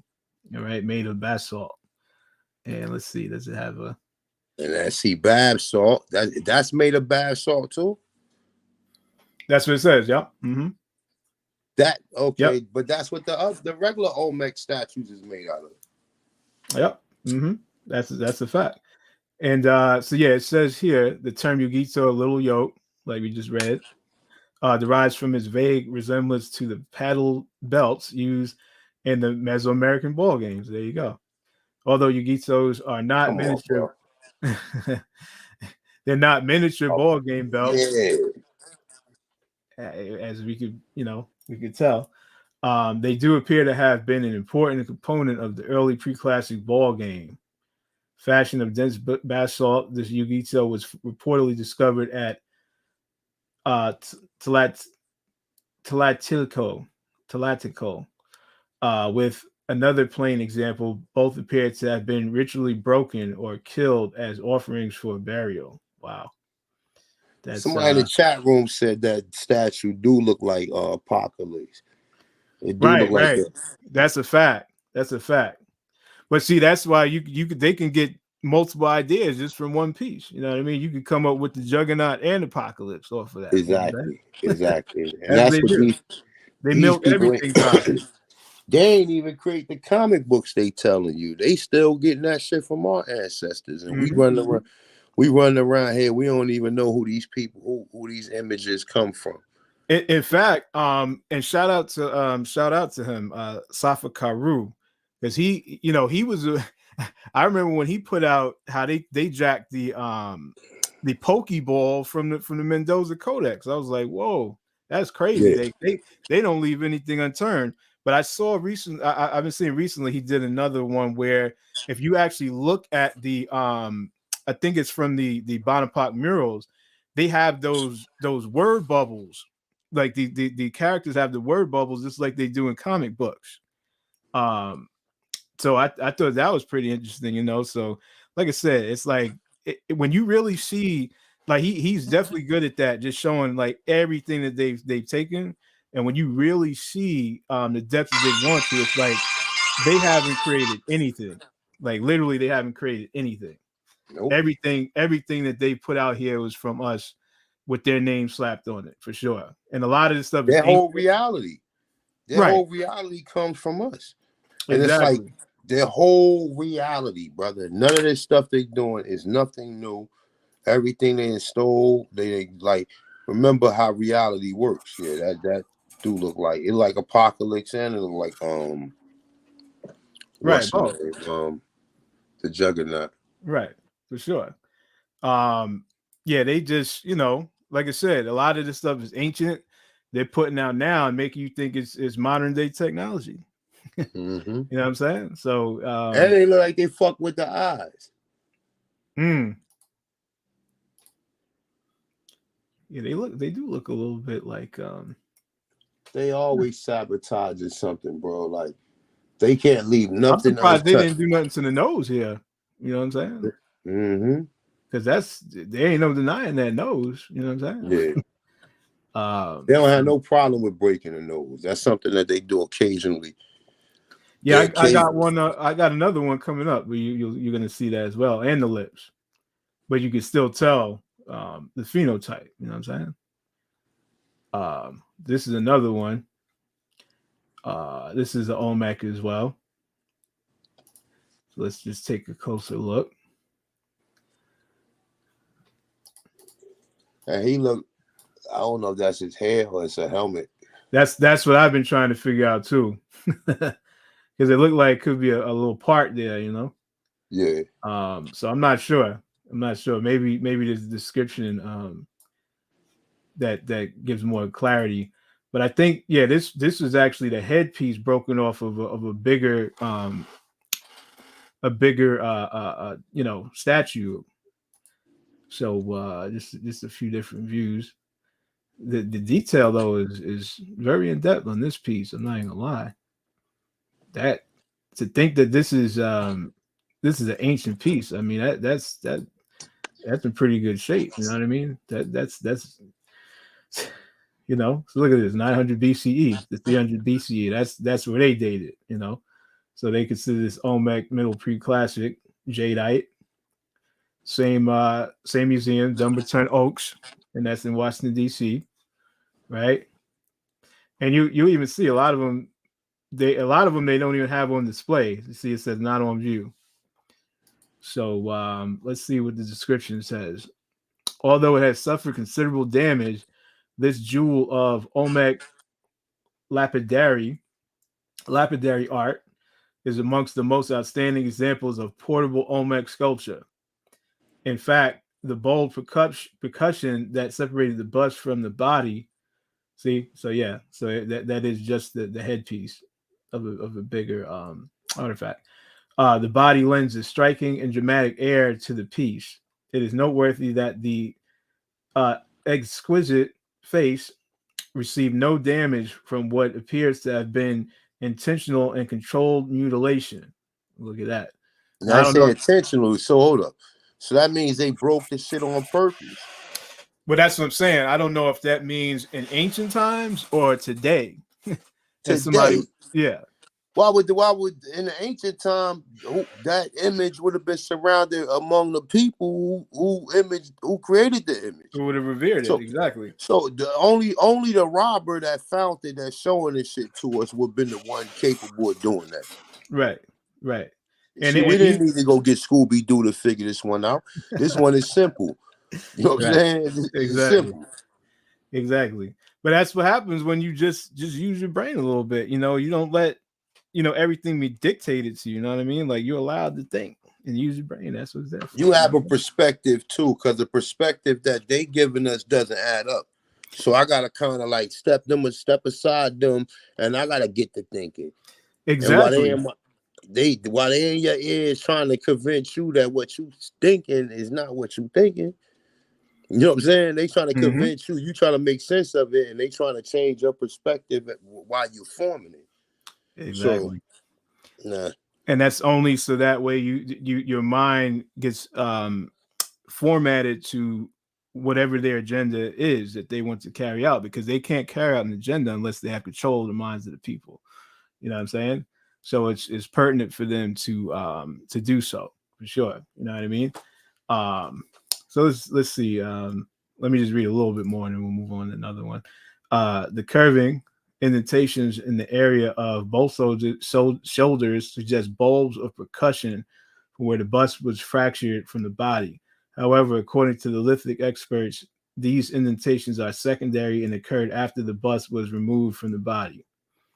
The statuette appears to have been first broken across the trunk. From this initial platform, 2 blows were struck up to the body to remove the sides of the torso as well as shoulders and arms. So they really went in. A final major blow, was made again across the torso, thereby creating a relatively flat base for the bust. So they really, somebody, there's even more. Look at that. But somebody really, I don't know. I'm not sure why, but especially this is, just the head itself is just exquisite, as the description said. You know what I mean? That's very detailed, and we're talking about, according to their timeline, even still, it's thousands of years old. You know what I mean? So yeah, somebody didn't like what they were seeing though, for whatever reason. It's a shame. I would have loved to see the full piece, but it's all good. I mean, the head is good enough, you know. So Jade is a crystal. mm-hmm.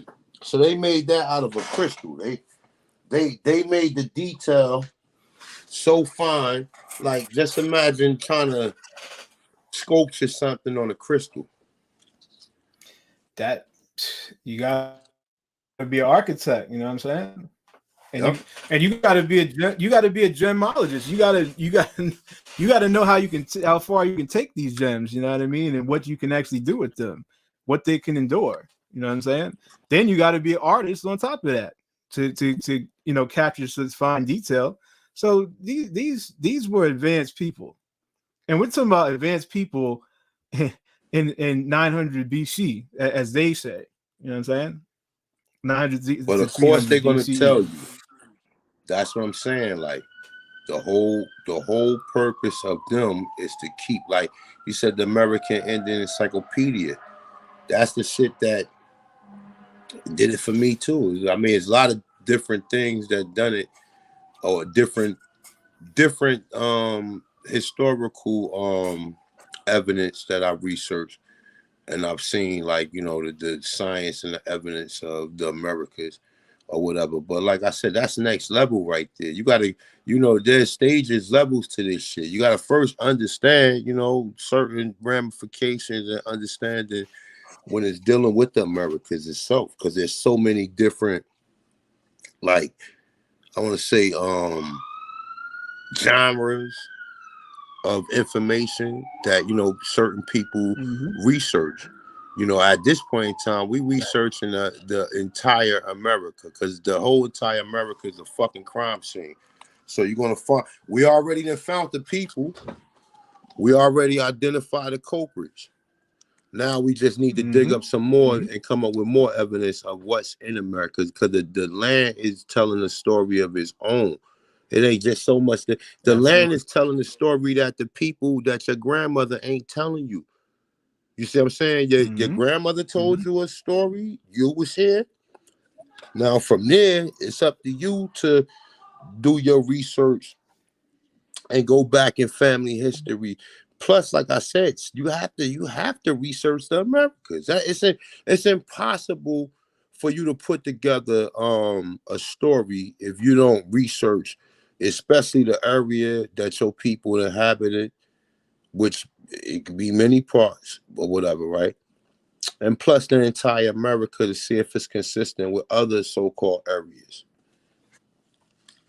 Exactly.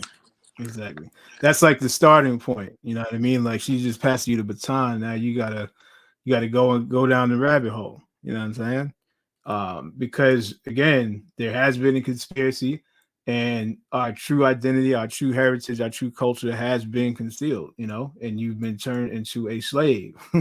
Which again, when you do your due diligence, and most people have not, they just accept what's put on them. They haven't even done the etymology. They don't even know what the etymology is. Most people, you know what I'm saying? And they definitely haven't thought to look up slave. To see that the term it's a noun. You know what I'm saying? So just saying. And the thing is that noun is applied to people of European descent, or so-called European, because I don't think they come from there either. So, but let's see. Oh, this one is this is cool. Yeah, this is a Maya piece here, right? I mean, now it's not quite as detailed as the last Olmec piece we just saw, but you can clearly see the phenotype. You can clearly see the nose here. These are the eyes. These are the lips. I can see what's being depicted here. You know what I'm saying? I don't know about you. So just saying. But to me, it's clear as day what we're seeing right here, that the ancestors depicted. And see, here we go. Dumbarton. This is still the Dumbarton Oaks. And this is titled Bead of a Dwarf. And it says Maya Early Classic. It says 200 to 650 / 750 CE. So this is a little bit newer according to their timeline. And it's made of jadeite. Let's see. It says this carved bead fashioned out of a uniformly milky green jade nodule, presents a front-facing human figure seated with bent arms and legs drawn into a crouching position. Employing the curvature of the surface, the artist works the stone to enhance the three-dimensionality of the figure. The central perforation of the bead was biconically drilled into the beveled planes at the bottom and at the top and bottom of the bead, effectively hiding the perforation when the image faces the viewer. All right. The exaggerated size of the figure's head compared to the body suggests a dwarf. The triangular face with square chin has rectangular eyes, a broad nose, and slightly open, downturned lips. There you go. So I knew it wasn't just me. You know what I'm saying? They're telling you as well. You can clearly see it. You know what I'm saying? So that's another nice one there. Let's see what else we got. Oh, this was a little cool one. This is a Costa Rican piece, right? And I believe this is depicting some sort of god. We can see he has the tongue out. We've seen that before, you know. And again, this wouldn't, for me,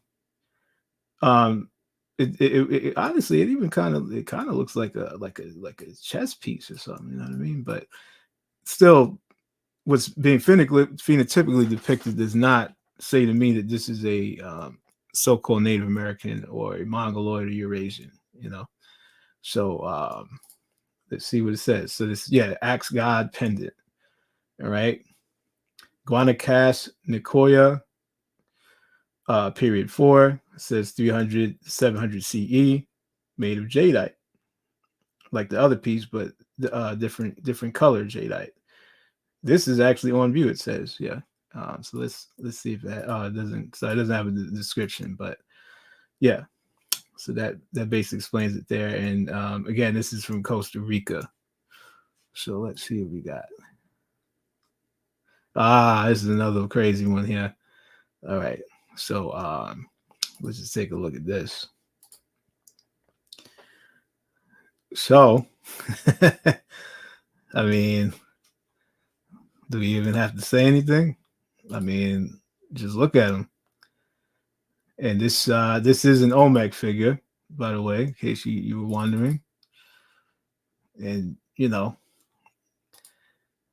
let me get back around to that. Yeah, I mean, you know, there's nothing really much to say, you know. Fine detail. Can't really tell. It looks like some sort of cap or something on his head. That shit is a kufi, man. He got a kufi on. See, exactly. A stocking cap, a kufi, something. You know what I mean? And just look. All you gotta do is look at the lips, and that's pretty much it. Like you know, anyone trying to tell me this is a Native American, you know, at this point, I you know.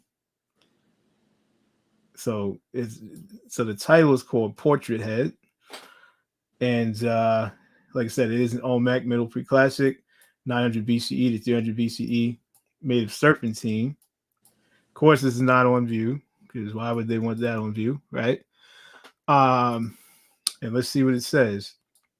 Attributed to Highland Puebla, this piece appears to have been broken off a relatively. Oh, here we go again. Right, broken off a relatively large statuette. Okay, the concern with the subtle form and dimensions of the face suggests that this is a portrait of an actual individual. You know, so this is not. My bad. Go ahead. No, they're another example. They go around damaging and sabotaging, destroying our artifacts, man, and then put them in these museums. And have us come back and pay money to come in, you know what I'm saying? Come in and view our ancient shit. Think of how crazy that is. You know what I'm saying? Like, why do you and that's what I'm saying? Why do you think they're the ones that's always going around excavating and finding this and finding that? You know what I mean? Because the original, it's all new to them. Exactly. Nobody the original people is not going to do that. People who lived through that. We got that in our DNA. Exactly. We are we are what they're looking to find. You know what I'm saying? We already done did that. Been there, done that. You know what I'm saying? That's a fact. That's a fact, man. They're just amazed at everything that we have done. You know what I'm saying? They're fans, in other words. You know what I'm saying? They only able to conduct these surveys and archaeology digs is because we no longer, because we didn't bought into that we from Africa, so therefore these people can go through and dig on the land, and we see them doing it. We don't even care, like, because it ain't, we don't own the land. Exactly, because we focus abroad somewhere, but and you're not going to tell me that this belongs to these Native Americans, right? I mean, they're trying to tell you that, though. They would try to make a point for that, bro. That's you know what I'm saying. That's the thing. That's crazy to me. Yeah, that's the shit we got working against us, because it's like, you know, we got other agents who done been taught and indoctrinated by the same people. So it's like, yo, the same people, they just going around converting other people into their false history. And then you got more people who in opposition to anything we saying. Because this is why the Mongoloids talking, because they first said that the Olmecs was them. I got mad when I used to be on Facebook. They used to put the Native American next to an Olmec, or whatever. But you know, and they still do that right now. But you know, all that is, they're just showing you, like they'll put some mestizo or whatever next to Olmec head, and he'll kind of look like him, but that's only because maybe he has the Olmec's blood in him because of ethnic. Exactly. These are what you call zombos. Now, the zombo term is tricky because they try to make it like, oh, it's a Indian mixed with an African. No, it's an Aborigine mixed with a Mongoloid or mestizo, and that's what they're showing you. And every time they try to show me one of those, I say that's a zombo. That's a zombo. They can't, but they can't get over the Boma Park Miro or the Mendoza Code. They can't get over that. You don't never hear them saying nothing about you. I done heard a couple of niggas, and these are niggas actually that claim, oh, they color them dark. Yeah, I think the other day you showed something. I think you were showing it, and you went over that same thing. But I've heard other people say this shit for years. Oh, right. They colored them. They ain't gonna color all these people dark, my dude. These is black people, bro. Let's just stop reaching, because me saying that they black people sound more reasonable than you saying that they was painted. That shit sound idiotic. That's some crazy. Like, come on, man. You obsessed with us not being these people.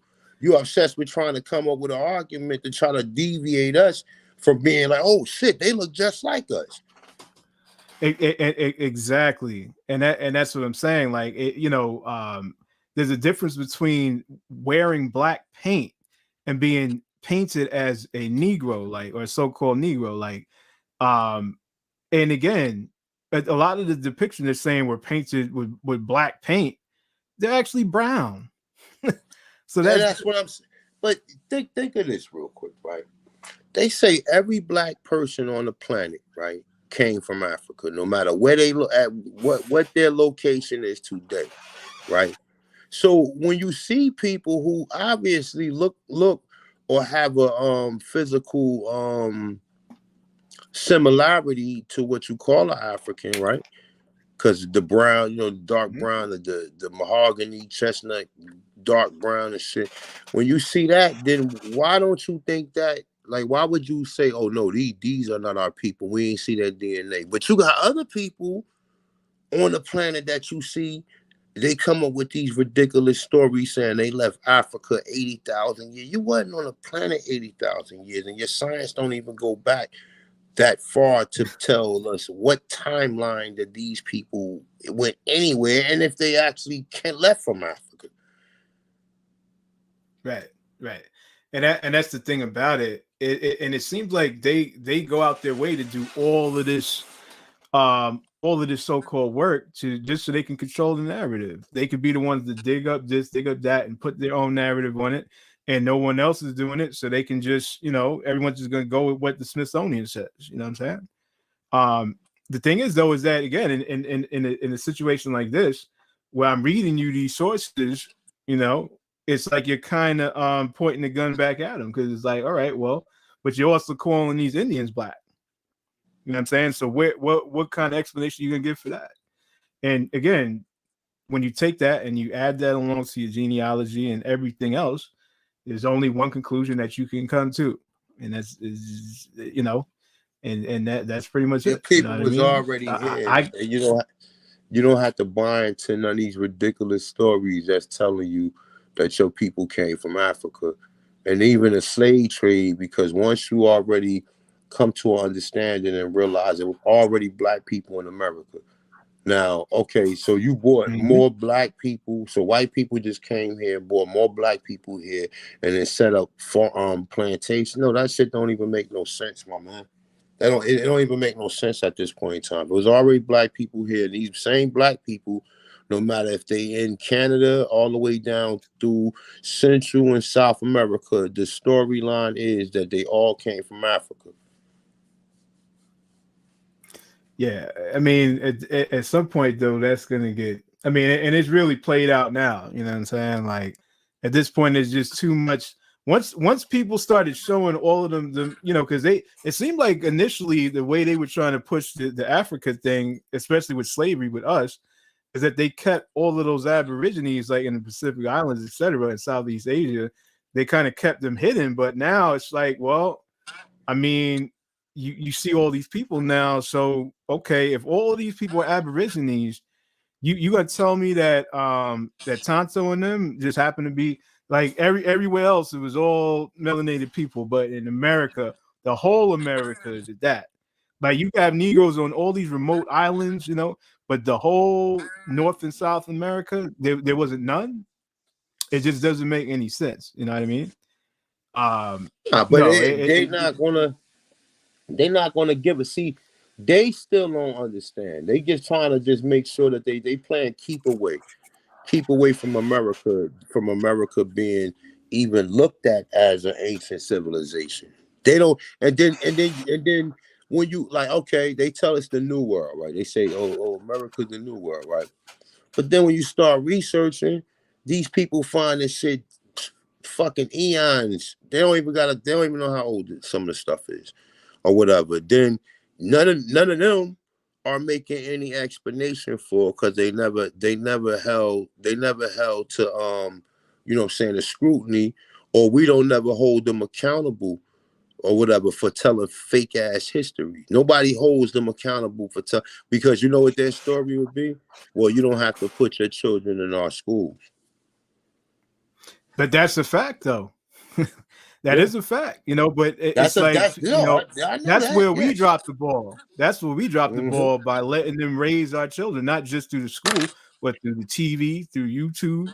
You know what I mean? Through TikTok. You know what I'm saying? Like we allow them to mold the minds of our children. You know, by not doing it ourselves. There's a lot of, especially like, you know, from these younger generations, some of these younger parents. I mean, I just see it firsthand. Because a lot of them still got growing up to do. So how are you gonna raise a child? And they don't do no research on proper history. Like, see, look, understand this shit we doing right here.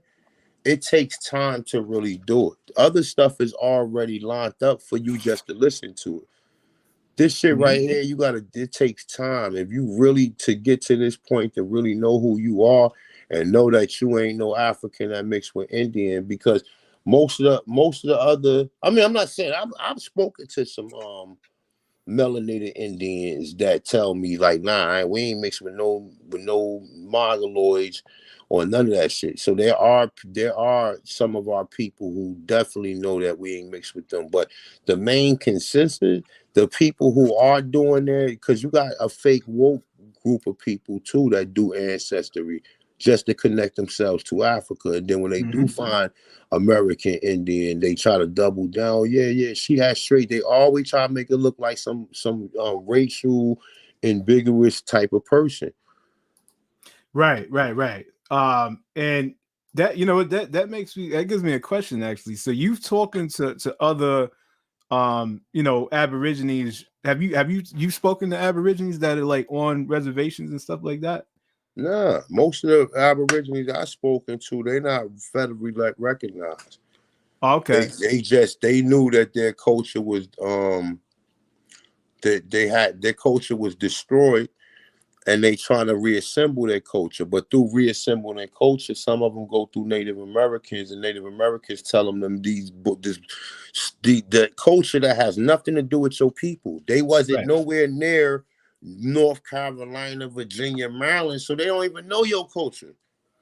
And then to top that off, when you look at a lot of these, and I honestly I could barely stand and watch them, but if you just view some of these powwows they have nowadays, every powwow is exactly the same. It seems like, you know what I mean? Like Yeah, because they would do the same exact thing, and that means that's like what I'm saying. But it's see, like you're watching a show at that point, like because these different tribes supposed to have different cultures, right? Or to certain some effect.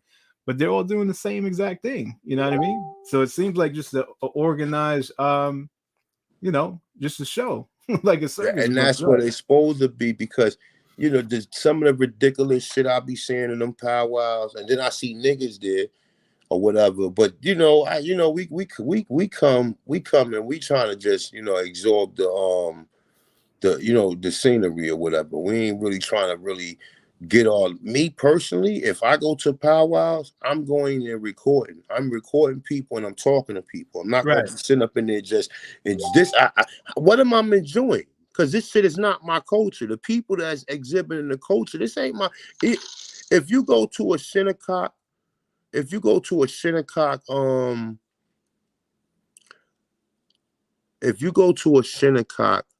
powwow, you're gonna see the Mongoloids in the middle. They're gonna be the ones doing the show. But you know what's supposed to really be going on? You supposed to hear like old club music dancing, and we supposed to be in the middle dancing. We on the outskirts watching these niggas shake and shiver, doing all this goofy shit. And with all this stuff on that, we don't know what this is a costume at this point in time, That's right? what I'm saying. And Go ahead. our people watching this shit like, oh yeah, I'm just happy to be at the powwow. Well, why would I be happy to be at a powwow? This ain't first of all, our people is not representing this powwow. So why am I here? Because I'm subscribing to this whole Indian thing. No, powwow is a motherfucking cookout, nigga. You know what I'm saying? If you got any family that you get along with, that's gonna come. You know what I'm saying? For sure. Like real talk. That's a powwow. Them powwows where you go there and all these racial and vigorous people and white people there with these costumes on dancing, and you just sitting in the chair watching it. You wasting your time, nigga. That ain't even your culture. Right. So why the fuck would and that's why you're not included, really. Exactly. But why go? You're really not supposed to be there, to be That's honest. right. Why go if you're not doing field work and research work by asking these people questions? Because that's what you're really supposed to be doing. Fuck all that watching them. This shit is pseudo. You believe your people walked around with that shit on he got on? Yo, they look like whole like birds today. Like, you know what I mean? Like they literally got feathers on the backside and all types of stuff. I'm like, yo. Yeah. And now go ahead. No, go ahead. No, you right. When you see them, the music is not on our rhythm. That's definitely no frequency I've ever heard. That's not even music. They got one big drum and like 10 of them sit around it and bang it with a drumstick at a 4/4. Now you get that shit to some niggas. You go ahead, boom, boom, boom, back, boom, boom, boom, boom, back. Right. You go ahead, nigga gonna make a beat like, man, fuck this, keep hitting this shit, nigga. Come on, let's make a beat. For you gonna see them. That frequency is only gonna activate certain people. Everybody not gonna. The Mongoloids gonna be scratching their head. We gonna be the ones automatically dancing and shit, man. Right. And the reason why I asked you that question before is because I was just curious if you have spoken to any actual Aborigines that are on any of these reservations.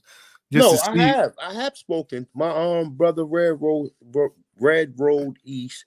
Me and him have had plenty. I've talked to him a couple of times.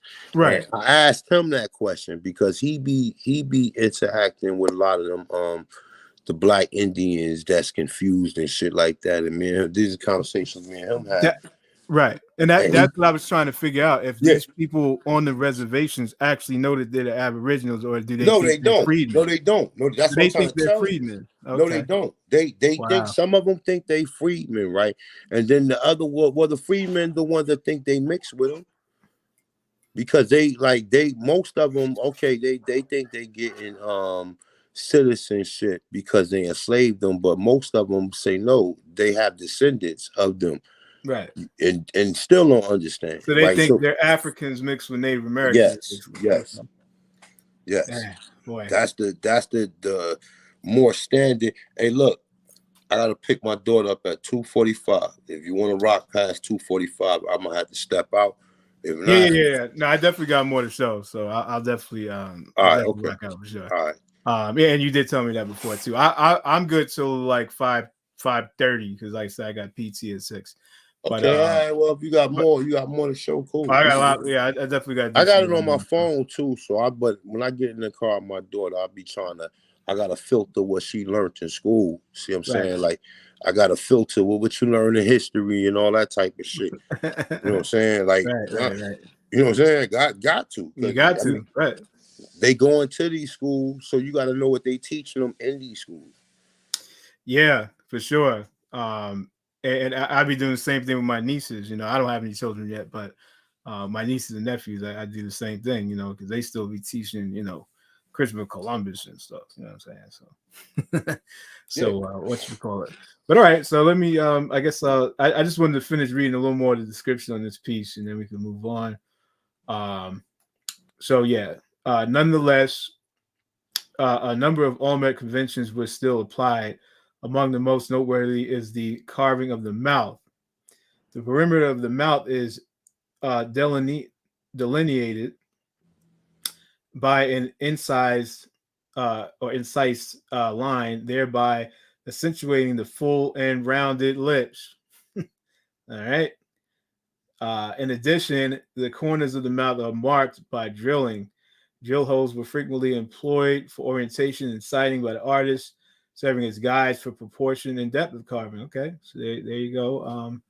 This is, you know, some of the techniques they use when creating these elaborate pieces of art. Although using the manufacturing process, such holes at the corners of the mouth were surely retained for their aesthetic value as well. The nostrils of the portrait head here are also marked by drilling, and the earlobes are entirely pierced by the same technique. All right.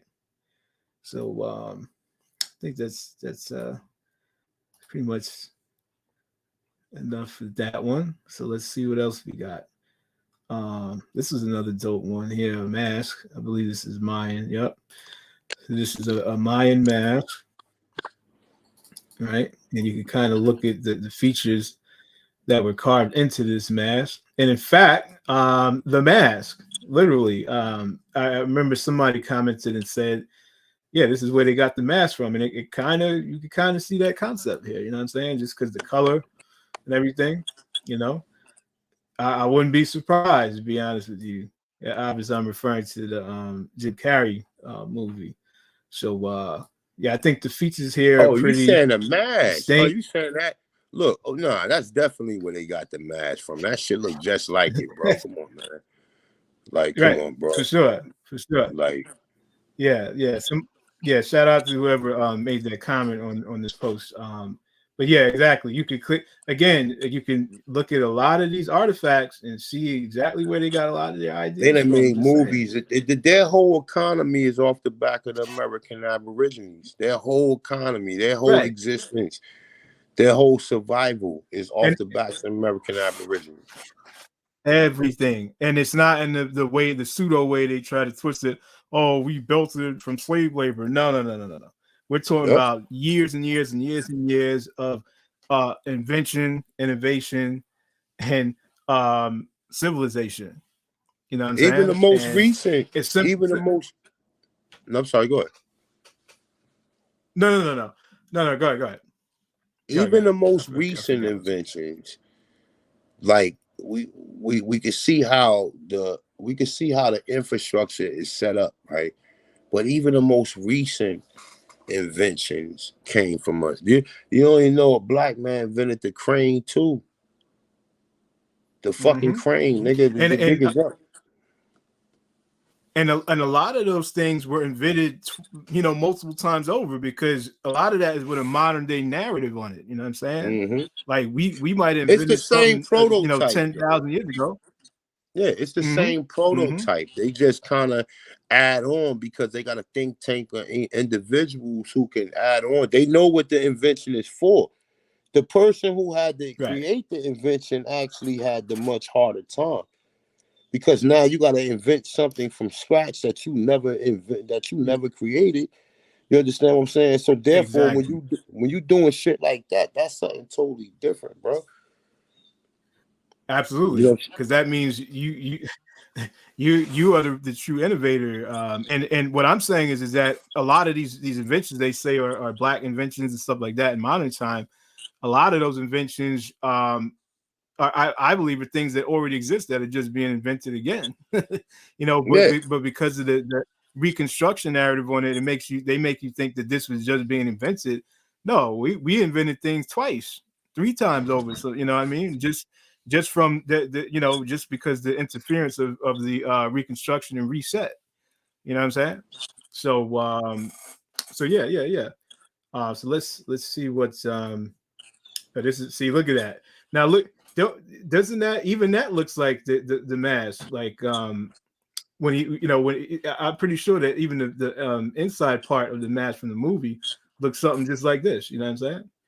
So bro, it's no doubt at this point in time, like that shit is the same. That's just crazy. They took an artifact and made a whole $1 million movie out of it. You know what I'm saying? I want to see what the that shit probably, that movie probably then generated probably over almost $500 million, bro. Right. The Mask, part 1 and 2. And it's literally, so they have it listed as literally Mask, Maya, late pre-classic, 300 BCE to 300 CE, Fushite, Muscovite. Of course, it's not on view. Same place, Dumbarton Oaks Museum, Washington, D.C. And let's see if there's a description. It says, this Muscovite Fushite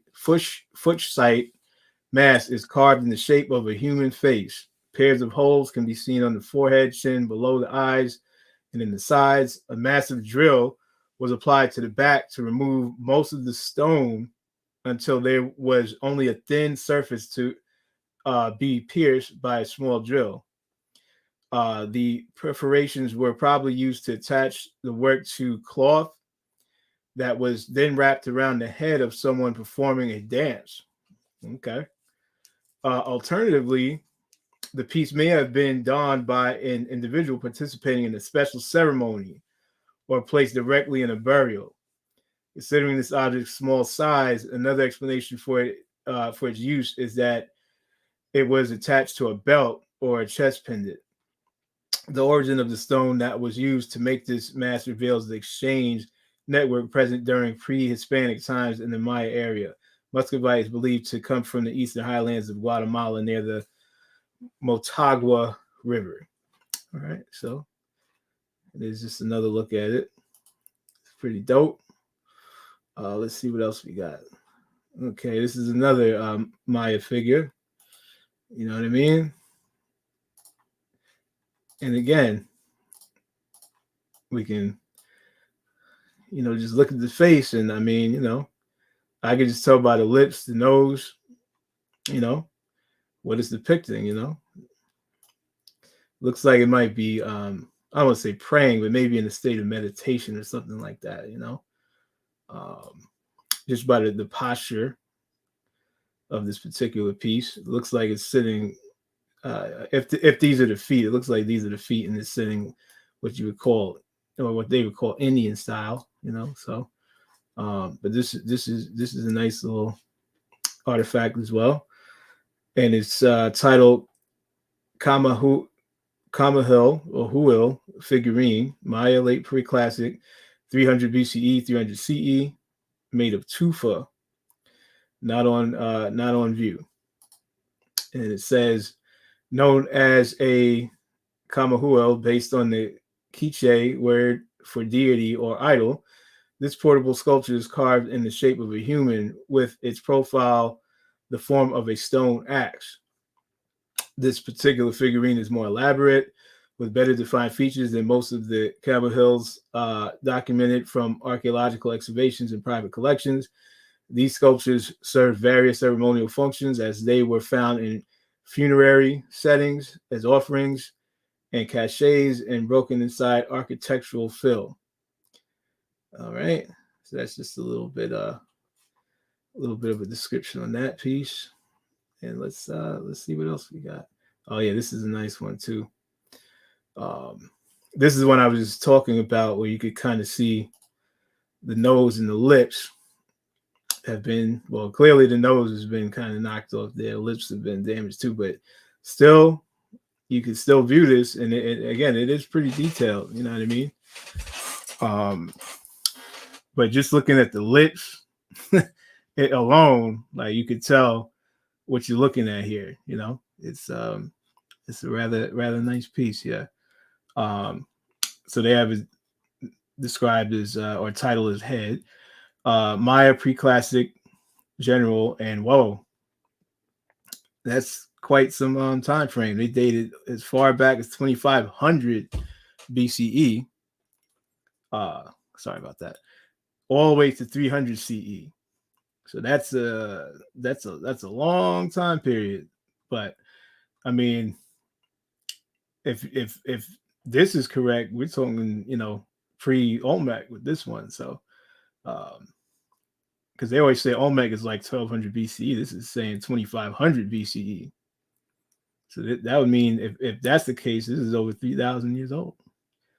And it's also made of tufa. Let's see if there's a description. So yeah, it says this head was likely once part of a stone incense burner. Look at that. As comparable heads have been found on three-legged tufa incense burners in the Guatemala highlands. A similar stone head was recovered from the same. Whoa. Uh-oh, what's that? Nah, that's my bad, Joe. I'm in the car. My bad. Oh, okay. I'm like, where did that come from? All right. No problem. Let me see. Where was I at? So a similar stone head was recovered from San Andreas Xaxcabaja, Quiche, and both incense burners can be compared to examples recovered in Puebla and Veracruz. The headdress on the Dumbarton Oaks work is, they're talking as if they own it. Like, get out of here. It's quite simple, suggesting the figure is a commoner, as with the other examples, the eyes are closed. Linked symbolically to rain, the sun, and life, incensarios burn incense made from natural resins. These produced a thick smoke, which was then used for purification purposes and in celebratory rituals. All right. One more look at that. That's a Maya artifact. And let's see what else we got. Oh, yeah. Yeah, this one is undeniable for sure. So this is a polychrome Maya vase. I mean, we're definitely familiar with the Maya style artwork. So we're just gonna take a look. And I mean, just look, this is not somebody who was painted black. That is a Negro, a so-called melanated person. All right, you can see, you know, the hair kind of down the back here. The brown copper tone, you know what I'm saying? I'm gonna wait to read the description because what they're saying is happening here is a little bit strange. I'm not gonna lie. It looks like it might be correct. That looks a little weird, but I'll get into that as well. But yeah, you can see the two figures here. Looks like some, I don't even know what you would call this, but there is a bird figure on top. It's interesting, but more importantly, you know, we can see what we're looking at here. It's definitely not the people they're trying to pass over as Mayas today. So this is a full view of the vase here. And there's, I believe there's 6 figures in particular on this vase. Oh, I think I skipped ahead a little bit. That's just another view, the same 2 figures. Here's 2 more here. And it looks like they both have like long braids or dreads all the way down their back, as you can see here. And they got on some sort of garments or robes here. Long head wraps. You know what I'm saying? And again, you can look at the phenotypes. Yeah. Let's see. And then we got 2 more figures seated. Look at that. It looked like he got his dreads tied up. We see people do that a lot. You know what I mean? Modern day. And you can just look at the phenotypes here. So let's see what they have to say about this piece. It's a polychrome vase, Maya late classic, 650, 750 to 900 CE, made of ceramic, and it actually is on view here. All right, so it says this large barrel-shaped vessel bears a polychrome painted image of a palace interior with 9 figures that form 2 scenes. 9 figures, okay. The dominant scene shows an enthroned ruler surrounding by attendants, and gifts or tribute are set before the throne. On another side of the vessel, 2 individuals engage in bloodletting. So that's what I was kind of showing you before. Bloodletting auto-sacrifice, one figure through his tongue and the other through his penis, right?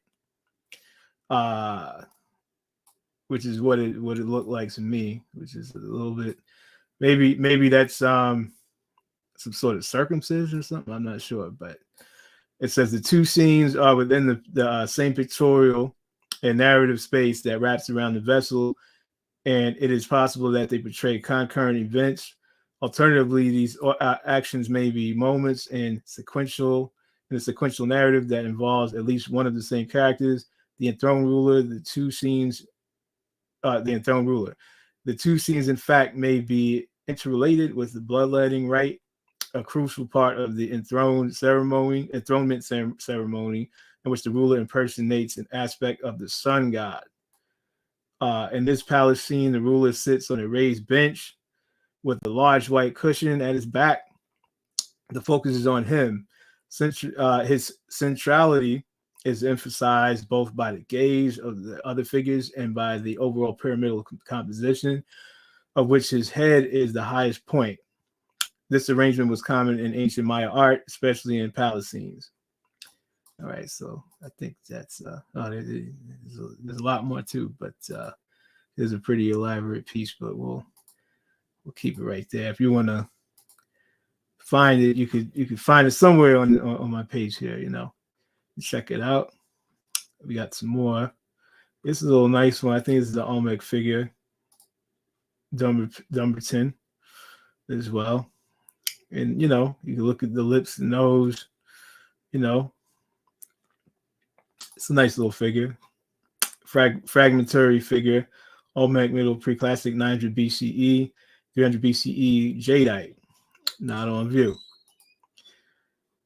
And it just says carved from light blue model jadeite. This incised figure was probably broken from a standing statuette. So again, we got this whole vandalism thing going on, So the outstretched position of the lower arms is quite like other Olmec standing figures in the Dumbarton Oaks collections. On the front of the sculpture, an apparently ancient break follows a horizontal broad line incision that seems to have delineated the body. On the backside, however, the break is not so uniform and cuts in a diagonal fashion across the upper buttocks. In contrast to other jadeite figures in the Dumbarton Oaks collection, there is relatively little attempt at subtle modeling and finishing. Instead, drill and saw marks are readily visible over much of the piece, endowing the figure with a rough but also powerful quality. Solid core drills carve hollows in the upper arms, corners of the mouth, and nostrils, as well as the eyes, both of which were fashioned by 3 overlapping pits. Whereas the nasal septum is unpierced, both earlobes are biconically drilled. The fingers and most notably the face are carved with fine line incision that delineates the upper teeth from the lip, as well as 2 pairs of inwardly looking profiles. So let's just get one more quick look at that. Then we'll move on to another one. All right. This was, I think this is a Moshe, yeah.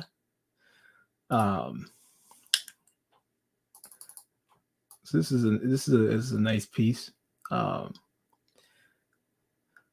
Just take a closer look. Let's see, jar depicting a seated blind man. Moshe early intermediate period, 100 to 800 CE, and it's made of ceramic. Just says this jar was modeled into the representation of a blind man seated with both hands on his knees. He wears a white headcloth wrapped around his head and a cape-like rectangular textile around his shoulders.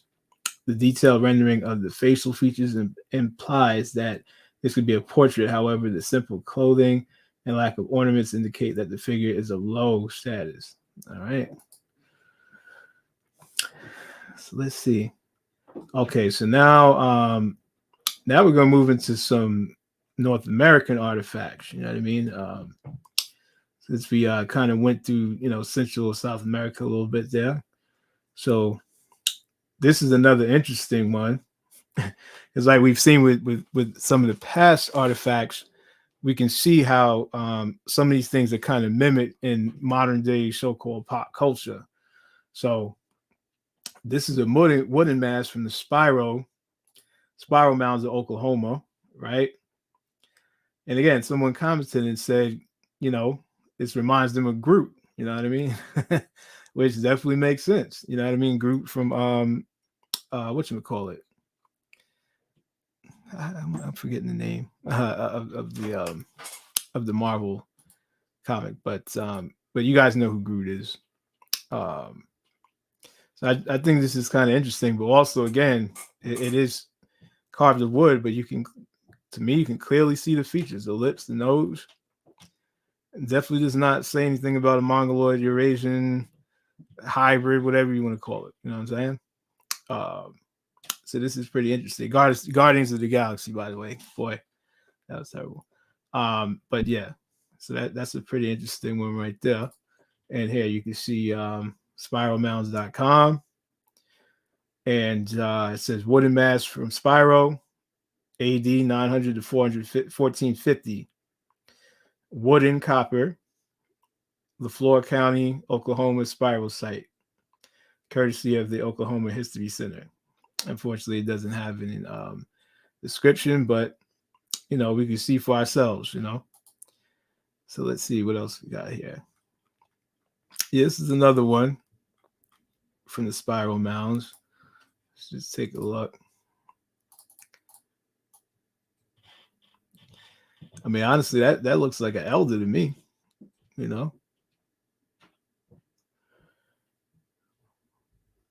It still doesn't say anything to me about, the so-called Mongoloid phenotype. So, to me, I've definitely seen elders that look exactly like this, It looks like the figure is kneeling or something to that effect. So let's just get another look. Oh, there's a couple other angles as well. This looks like it's actually in the museum. This is where it's actually being held at. What else we got? This is another view from the front. And what does it say? Other than human person effigy pipe. And this is 1100 to 1200 AD flint clay is what it's made of.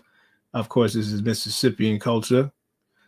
Also, LaFleur County, Oklahoma spiral site. All right. So one more look, and then we'll move on to another one. Oh yeah, this one is dope too. Another human effigy, and just look at it. You know what I'm saying? Like, he got his haircut.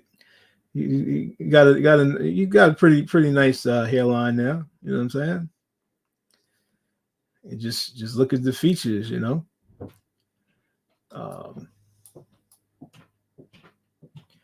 It's kind of also looks like maybe it's made out of wood, but let's see. Wait, why is it doing that? Sorry about that. So yeah, let's just get another closer look. So yeah, this is just, I don't know. To me, it's undeniable, but you know, people have their own imaginations. So again, human effigy, 1300 to 1450 AD, wood and copper, just like the first one, the Florida County, Oklahoma spiral site. And this is in the Gilchrist Museum in Tulsa, Oklahoma. All right. So I don't know. This is one I had never really seen before until I stumbled across it. So I don't know. Hopefully, some of you guys are seeing something new. Yeah. But yeah, that one's pretty dope. So let's see what else we got. All right. Yeah. The mortuary figure pipe. This one is titled. All right. And again, you can see he's definitely got a hairline here, you know, like he just got to shape up, you know what I'm saying? And the nose, I mean, come on. Nothing about this would ever scream Native American to me, you know what I'm saying? Yet, if you go to Oklahoma today and you go to some of these reservations, the Indians are going to be showing you it's not going to look like this. They're not going to look like this unless they happen to be an actual Aborigine. But the ones they're going to put, the ones they're going to put in front of you and say that they're the originals are not going to look like this. They're going to show you some freedmen that might look like this. You know what I'm saying? I mean, it's just, there's nothing else really to say. This is it on display. See, as you can see, mortuary figure pipe. They're saying this is actually a replica. And this is from 1315 to 1425 AD, according to their calendar. And yeah, and this is at the Spiral Archaeological Center Museum. All right. There's one more look. I think I got one more from the from the Oklahoma site. So I think probably, this one's probably been seen a little bit. Let's see, we got a few different angles here. This is from a front facing angle, right?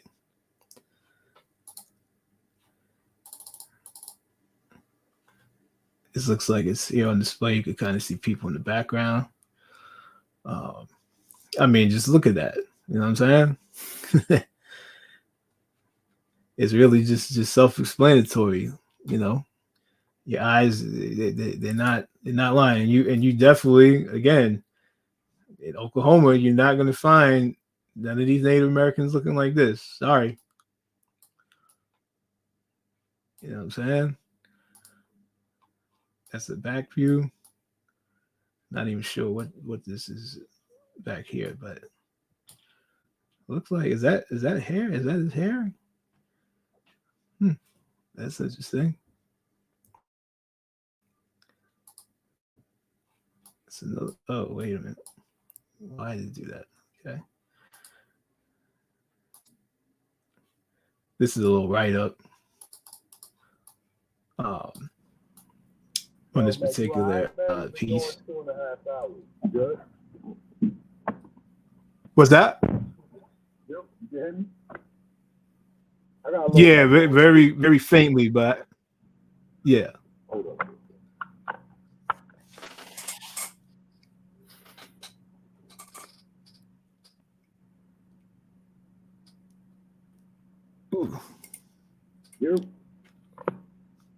Yes, E.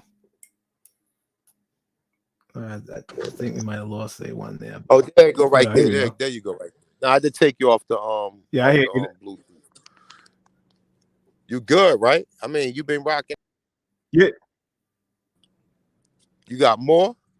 Wait, you dropped back out. What'd you say? No, I said you good because you've been rocking out for almost 3 hours.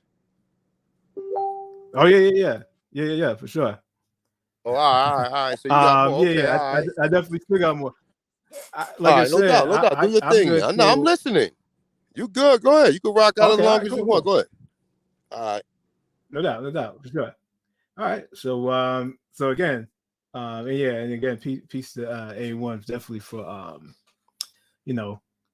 definitely giving me the opportunity to come and display some of this for the people, because that's what it's all about. It's all about the people, and making everyone aware of what's been hidden from us. Everyone has the right to know, especially when it's like your culture, your identity is being gate kept, so to speak. So we got to kind of dive down these rabbit holes and and kind of display this information, so we're not living in the dark. So let's see, like they've kept us for so long. So here's just a description of this particular piece. This is from the Met. The red horn, the hero red horn or morning star, 1100 to 1200 AD, and of course this is Mississippian culture. And it says this sculpture pipe depicts the mythical warrior red horn, also known as morning star, a horn made of braided hair hangs from the left side of the figure's head, and references his name. Carved earplugs with faces also allude to his title, he who wears human heads in his in his ears. That's a little strange. But it says this figure with a pipe bowl in the back wears an elaborate cape, possibly feathered or hung with small animal skins and a shell necklace. Native peoples have recounted the mythical warriors' adventures since ancient times. All right. So yeah, let's see. And it's made of bauxite. And this, So I think that's and of course Oklahoma is where this was found. So, all right. So now we got a little bit more depictions. This is another favorite. I know a lot of people have seen this one. But now we're just gonna put a source to it. You know what I'm saying? So, actually, if you could see at the bottom, it says Chief de Borenos Partantes por un ataque. So I believe that's Portuguese. And as you can see here, it's a very beautiful landscape in the back here. You've got mountains all the way in the back. You even got people back here. And here we have this, I guess, would be the chief that they're describing. And you can see, feathered crown, even though it's not exactly like you typically see it. But still, I would still call that a feathered crown. You got a bow and arrow. I'm not sure. This looks like it might be some sort of horn. And then you also have a few. Oh, what? No. Why did he do that? See, I know this is going to screw me up. All right. Well, sorry about that. So you have a few of his, a few of his people in the background, and you can see their features as well. Nothing about the hair. You see the facial hair as well. Nothing really says Native American to me, But let's see how they describe these people. I think this is the original painting. This is another view. All right. And it says, Chief of the Borrorenos leading an attack. And this is by Charles Etienne Pierre Mott and Jean Baptiste Debret. And this is in the Museo Imperial, and I believe that's in Brazil. And then as a description, says Borrorenos chief commanding a small armed group for a night attack. All right. And it's dated 1834. Yeah, that's pretty much it. Yeah, Museo Imperial Brazil. And also it's the cover of the book, The Indians of Brazil, or Les Indians do Brazil. And this book was actually by the same two individuals. Let's see. And it says during his stay in Brazil, and this is the description of the actual book. During his stay in Brazil with the French artistic mission, 1816 to 1831, the painter Jean-Baptiste Debret accumulated sketches and watercolors that were to serve as the basis for his picturesque and historical journey to Brazil, published on his return in France in 1834. So, because it's interesting, because one of the arguments I hear people bring up with some of these depictions, these were created by Europeans that never came to the Americas. Well, I mean, this is telling you right here that he was here, and he was in Brazil, and this is what he depicted. I mean, and he's calling these people chiefs of the Borrorenos. And you can see the title of the book is The Indians of Brazil. So he's calling these people Indians. This is the cover art for Indians of Brazil. Not African slaves of Brazil, but Indians of Brazil. You know what I'm saying? So yeah, that's another good one. See, I knew it was going to do that. All right, let's see. Just give me 1 second. Let me get back to where I was. There we go. All right, so this is another one. I'm sure people have probably seen, but we're just going to put the source to it. All right. So there's a lot that could be said about this image, but clearly it's symbolizing. In fact, I think this is an actual individual who supposedly was a missionary in Brazil, and these are Brazilian Indians here. And again, we can just analyze them. We see the consistency with the feathered crown, and it looks like a feathered kilt, not a tobacco kilt. And you see this individual here, and look at the hair. I mean, like, come on, And then we got a missionary preaching the good news, and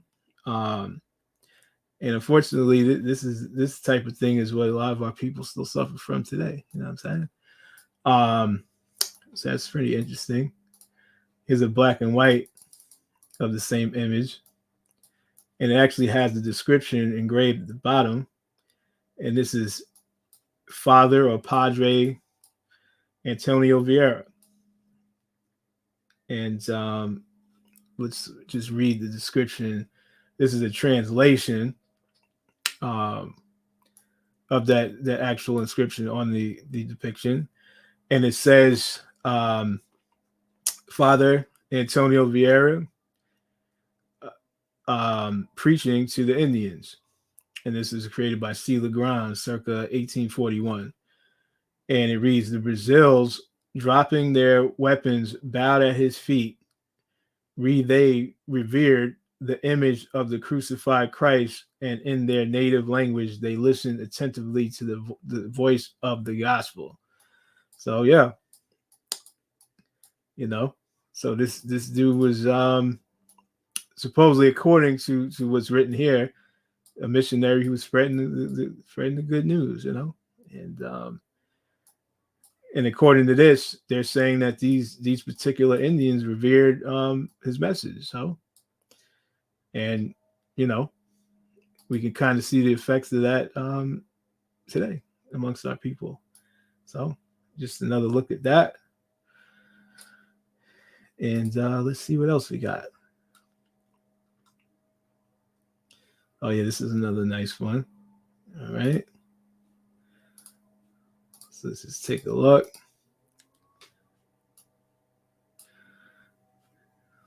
You can see the hair, the obvious phenotype, skin tone. You see the feathered crown. This is, I believe, a black parrot, but we'll see when we read the description. We see the pearls here. Very descriptive detail. He's got a bow and arrow. Looks like some arrows right here. They both have on garbs. He's got on feathers as well here. I don't know if this is some sort of choker or something.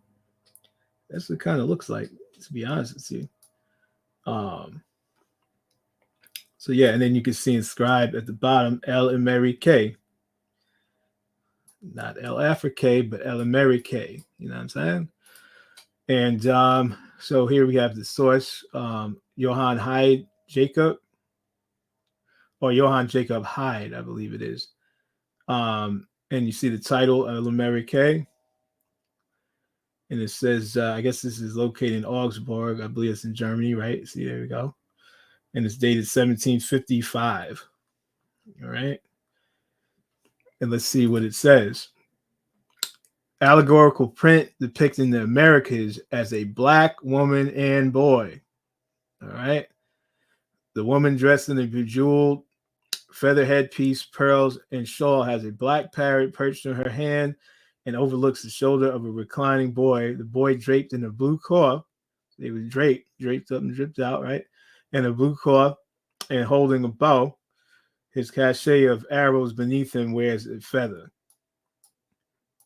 All right. A feather armband and gold collar. He returns the glance of the woman. A palm tree stands behind them. All right.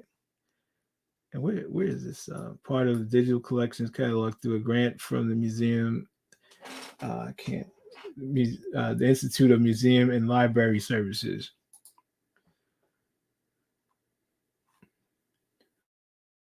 Commonwealth Libraries in the Commonwealth of Pennsylvania.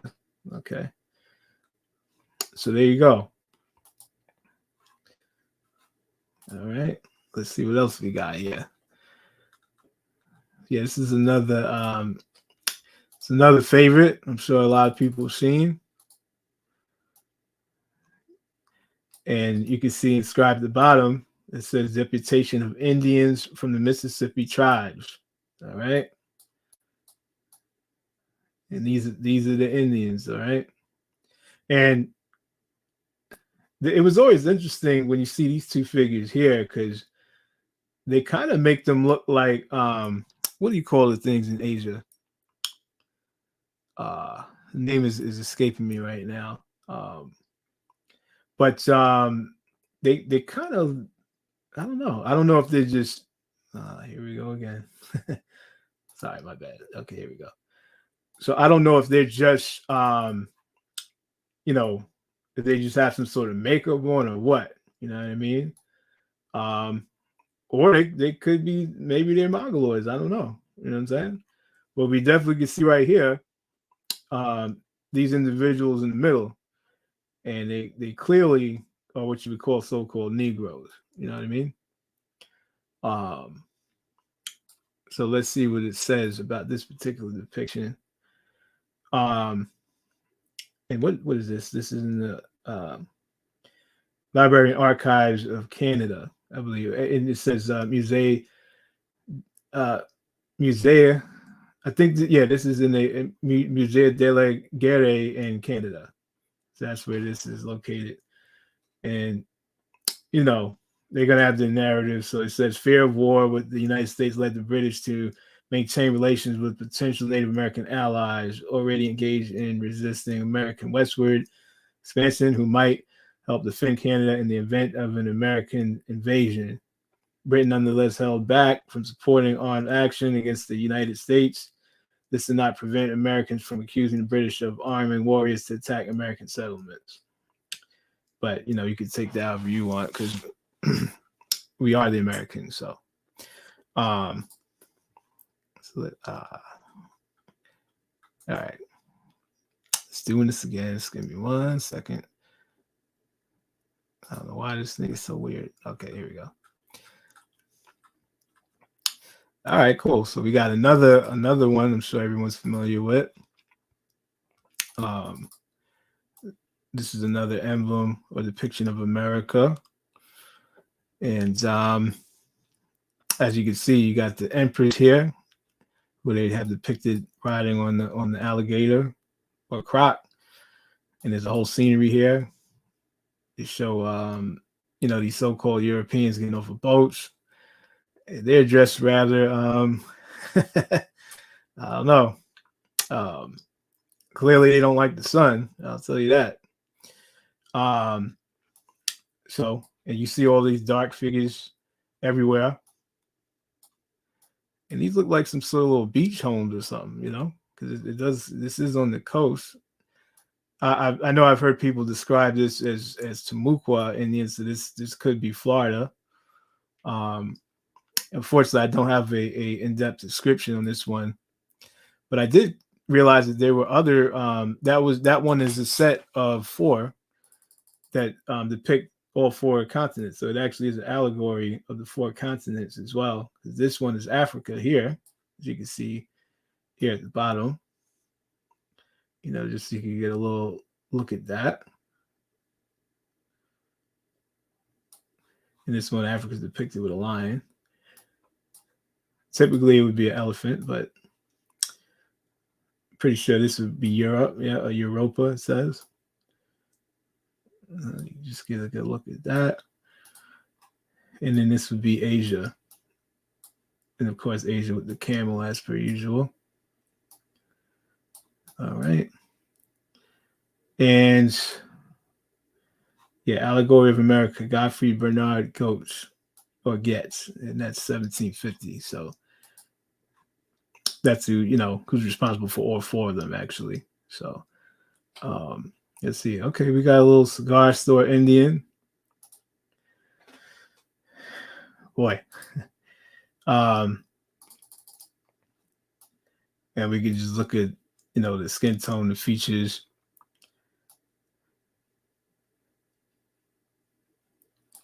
And this actually is a rather large figure. I think it's over like 7 feet tall, if I'm not mistaken. That's a distance view. Or full view. And she's got a big old joint in her hand, But she does appear to have like a feather kilt, but then she also is fully dressed as well, And she's got some jewelry on and earrings. Let's see some more angles. That's the bottom.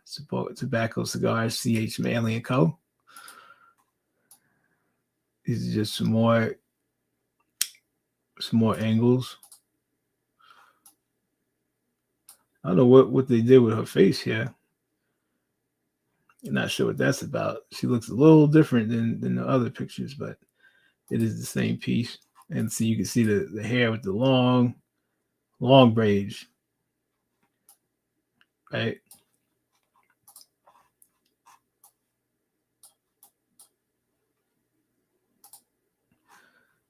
Yeah, and that's the back. And you can just see the way she's shaped and everything, Not to sound funny, but to me, I would think that definitely would be a sister. So let's see what the description says. The life-size cigar or tobacco shop Indian princess trade sign. This charming and very rare piece is believed to have come from pre-war north of England. She's a fine example of an American favorite, the cigar store Indian trade sign, which were manufactured in some numbers around this time. She is over 6 feet tall, set on a square plinth, advertising the famous C.H. Manley Company cigars and tobacco. She has long plaited hair an elaborate feather headdress. In her hand, she is, of course, holding cigars. Our Indian princess is in good condition as she has been kept mostly indoors. She is made in tough composition. And her paint is bright. If a little chip, the statue is 7'3", and she is approximately 20 inches deep and wide. So there you go. Let's see what else we got here. Okay, so this is interesting. So this is the Barbados penny. Now, when you look this up in Google, all you're going to see is everyone saying, "Oh, it's an African slave." I mean, that doesn't really make any sense. Like, why would you put slaves on your money? You know what I'm saying? Especially with crowns on. Now, when you dive a little deeper, though, you can look up "I serve," and basically that's attributed to the Prince of Wales, I believe. And in German, I believe is each DN. And they're basically saying that the crown here is like an emblem of the Prince of Wales and goes back to what was it? The Black Prince, they call him Edward, I believe it is. So some people try to say that that's who this is, but I don't know. I pulled up a source though, and there's a front and back view. And you can see it's Barbados penny 1788, and you got a pineapple in the back, which is of course one of the staple crops that we were, cultivating, producing, and trading. And so we have on this website that basically, let's see, coinshome.net. It says, 1788 Barbados, British Commonwealth, large copper penny coin. And let's see what it says, though. It says, obverse, crown bust of a Kalinago. Left, inscription, I serve. Below, reverse, large pineapple, above date, 1788. All right. And so it says, formerly known as Island Caribs or just Caribs, the Kalinago are an indigenous people of the Lesser Antilles in the Caribbean. They may have descended from the mainland Caribs, Kalina, or South America, but they spoke an unrelated language known as Island Carib. All right. So I don't know. Everywhere you look, they will say that this is an African slave, but this site is saying that it's the Kalinago. So, I mean, you can go with whichever you want. To me, it makes more sense that currency would be commemorating the original people here, especially when you also have a pineapple in the back, which is, also associated with, Indians in the trade and commerce we were conducting here. So I'm gonna go with the Kalinago. You know what I'm saying? Oh, here we go. All right. So I gotta say, the first person I saw, or the first place I saw this particular piece was, I think it was a UB News video. It might have been from the first America's Egypt series. You know what I mean? And then my man, I gave him a shout out here, Abaya Yashar. He posted it, and I just went and grabbed the sources. But I mean, let's just take a look at this. So again, we have that same consistency, feather crown. We got the tobacco pipe. We got the feather kilt, and of course, we got the dark brown, coppery tone. All right. So, I mean, and with all the other depictions we've seen, they've been consistently calling this same style American Indians. All right. So let's see. So we have this figure here who even the description says symbolizes Benjamin Franklin, but they claim it's actually not. It looks like maybe some sort of I don't know. I'm not even sure who this is. Looks like it could be a whole range of things, but let's just get see, here we go. We know what this means right here. And we got the secret handshake, you know what I'm saying? And this is a full view. This is a full view of this particular, I think this is a blanket actually. You got the sun and the moon at the top, and you got the Indian and the foreigner. And this is an even full view. And you see you got I guess you would call it all eyes seeing up here at the top, and then you got the hands here. This is another Masonic image we see here. And that is because this is a 1840 silk American Masonic apron with Native American motif. This is from raremasonicaprons.com. All right. And it says the original full-size and colorful 18 by 17 Masonic apron is made from brilliant crimson red silk background with a beautiful multicolored hand-painted devices. It is remarkable and highly unusual, with a fabulous scene of a Native American Indian offering his peace pipe to a white man. It's kind of dressed in his claw hammer coat and stovetop beaver hat, which looks remarkably like Abraham Lincoln, but it is not. Now, it does say there's a teepee there, with a teepee and in a stand of trees in the woods behind them. Masonic symbols are present, including a sun, crescent moon, and 7 stars, the all-seeing eye, scales of justice, 2 hands clasped, and a sprig of acacia wreath are all present, being hand-painted in bright gold gilt. There is an impressive braided border in blue and white thread, with the apron and bib having dark forest green fringe. All right. So, I mean, to me, this is a pretty significant piece because, I mean, to me, I feel like they're just telling you what the secret society is all about and what they've been sworn to secrecy about, you know? And again, to me, I'm not seeing a Native American depicted here. You know what I'm saying? So to me, it's like this is a very telling piece right here.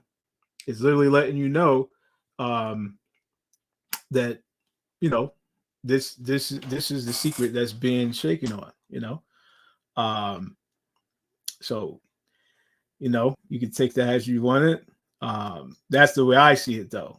It's literally self-explanatory that they have taken the oath to keep your identity hidden. All right. I mean, it's as simple as that, as far as I'm concerned, you know. So that's a real interesting piece. So, here we have. Hey, real quick. Hey, when you're close to getting done, man, you want to let a few people on to probably ask some some Q&A, question and answer. For sure. Yeah, we could do that. I'm not even gonna lie. I'm running out of gas a little bit, but I'm still good though. Well, I mean, whenever you want to stop it, you can stop it. Look, whenever you want to stop it, you can stop it. And then, we could just. I'm gonna drop the link now, so we could stop it probably about 3:45, and then you could just go into little Q&As probably for about 20 minutes, and we can end it. All right, no doubt. Yeah, I'm gonna still the rest of what I got. I still got a few more. You know what I'm saying? All right, okay. I'm gonna just try to get through it. So let me see. Let me just get some of my alkaline water real quick. One sec.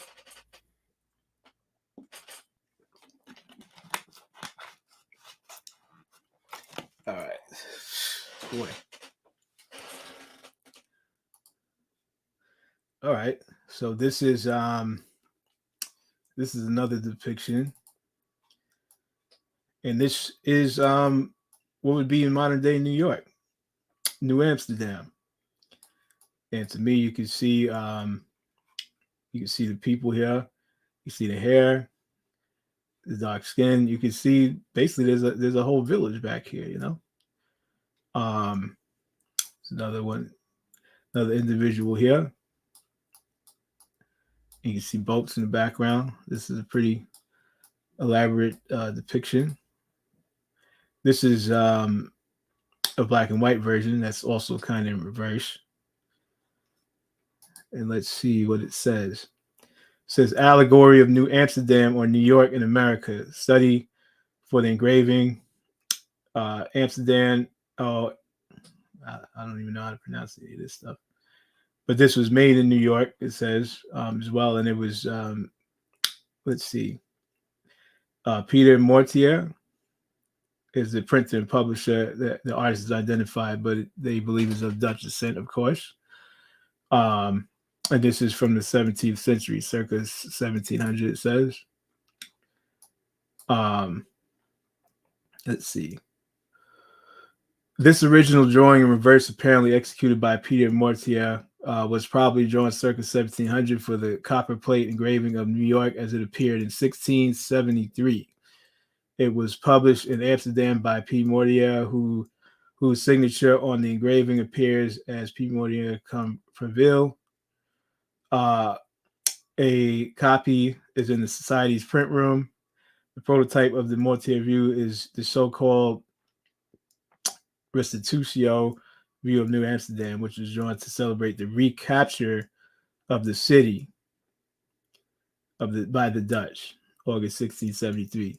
So they're saying the recapture of the city.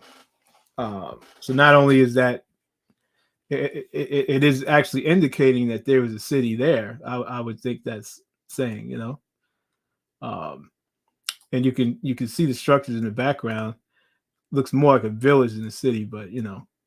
So that's another dope one. This is another allegory of allegory of the discovery of America. All right. So let's get a full view here. There's a lot of speculation about this piece because some people are not sure if it truly depicts America. But you know, you can see certain things. Like I have a write-up here that kind of explains some things in depth. So you can see there. That's the title. And that's the illustrator Jacopo Zucchi. And let's see.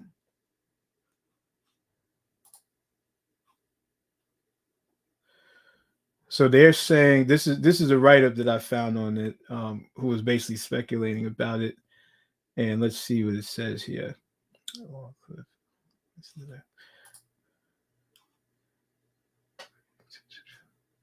Trying to find the important parts. Okay, here we go. So it says, to the left, another woman raises above her head an enormous spiny Maurice. Behind still a companion looks toward us, resting her head on her head. And nearby a black man modeled after the example of the Belvedere torso. Now, it's interesting because there's another part of this write-up that I found kind of interesting. It says the indentation of the scene has led some scholars to interpret it as an allegory of the discovery of America. Given the abundance of exoticism, the animals, the Moorish figures, the great abundance of treasures that was a topos commonly associated with the new continent at the time. All right. And given that the theme is often attested in the late 16th century. Now, this person thinks this is unconvincing, of course. You know what I mean? But when you look this up, most people are calling it discovery of America. And I just think that it's interesting that he would describe these things as being associated with America, Moorish figures, which they're just basically saying melanated or so-called black people. So to me, I thought that was pretty interesting, and that's just a close-up of these so-called Moorish figures. And so he's got a parrot, you know what I mean? So that's another wait, I'm trying to get out of here. Okay. That's another good one. Let's see what we got here. Okay. So we got another allegory America. Let's just take a look. And by the way, thanks to everyone who's been rocking out. This is just like I said, just trying to put on display for the people and get the information out and just provide you with more sources. So so we could get past the accusation of lookership. You know what I mean? So so as you can see here, and I'm sure a lot of you have probably seen this one as well. And that, hey, look, real quick, right? Is and that's something, Keo. Let me turn this down. They get traded Damian Lillard to the Bucks. Well, I don't know if you watch basketball, but Oh yeah, I'm not even gonna lie. I really, I don't. I ain't stopped the bill for that. Lookership is only lookership when you only got like limited amount of sources. But when you got unlimited amount of sources that substantiate your claim, then it's no longer lookership; it's evidence. Absolutely. So it's just taking away one more weapon in their arsenal to take away from our claims. You know what I mean? So, and clearly these figures here, you can see, if you can see the face, it's a little dark, but you see he has a beard, mustache, looks like any so-called black person you see around here, and you can see the skin tone and the same consistency with the feather crown, the kilt, but also with robes, garments. It looks like this might even be some sort of animal skin. And you see arrows. I think he's holding a staff here. It looks like possibly, and of course you see the gator or the croc, and that lets you know right there you're looking at America. You know what I mean? For the most part. And the croc chilling. Yeah, for sure. Hey, let me ask you a question. You ever seen that series Loki? Wait. Say Loki. The series Loki. Loki, Thor brother. He has. Oh yeah. You mean Marvel Loki? Right. Yeah, Mm-hmm. He has a series on Disney. Oh, okay. And it was good. It was good, but he's dealing with alternate universes, right? Mm-hmm. And in all the different alternate universes, he found a different Lokis. And one of the Lokis was a crocodile. That shit was funny as hell because every time the crocodile be making little like comments and shit, and however crocodiles communicate or whatever. But it's interesting because the crocodile was chilling with them. He was walking with them like a dog.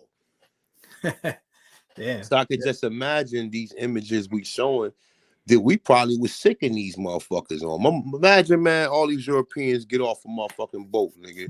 And the story that they tell you, a niggas commanding crocodiles and gators, nigga. Nigga send a gator that way. Get them. 100 gators, man. Come on, bro.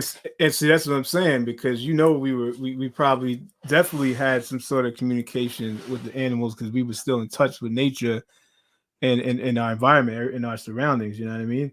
And now it's crazy because now all I'd be seeing, like, if I'd be on like Facebook, whatever, I'd be seeing all types of videos of of them with all these animals, like, just hugged up with lions and alligators and all that type of stuff. And I'm like, how, they really pulled the switcheroo on us, because we'll be scared. Yeah. We'll be scared to I just seen a sister that went to Africa. She had 2 lions with her, and I was like, and this somebody I know that's on social media or whatever. And she went on I guess she went like on one of them safari parks over there in Africa. Right. She was walking with 2 lions. I was like, wow. I said, damn, you telling them a lot of these dudes won't even do that. Mm-hmm. Right. And I think I've seen that too before. Like she'll be walking with like a staff or something like that. Like they have walking with a staff. That's an actual African walking with. This is an African American who just went over there on a trip. You know how everybody post trips and shit on social media. Like they always like life is such grand and shit, right? But yeah, she was walking with 2 lions, and that shit was interesting. I was like, yo, and she was by an elephant, and I was like, yo, that's what's up.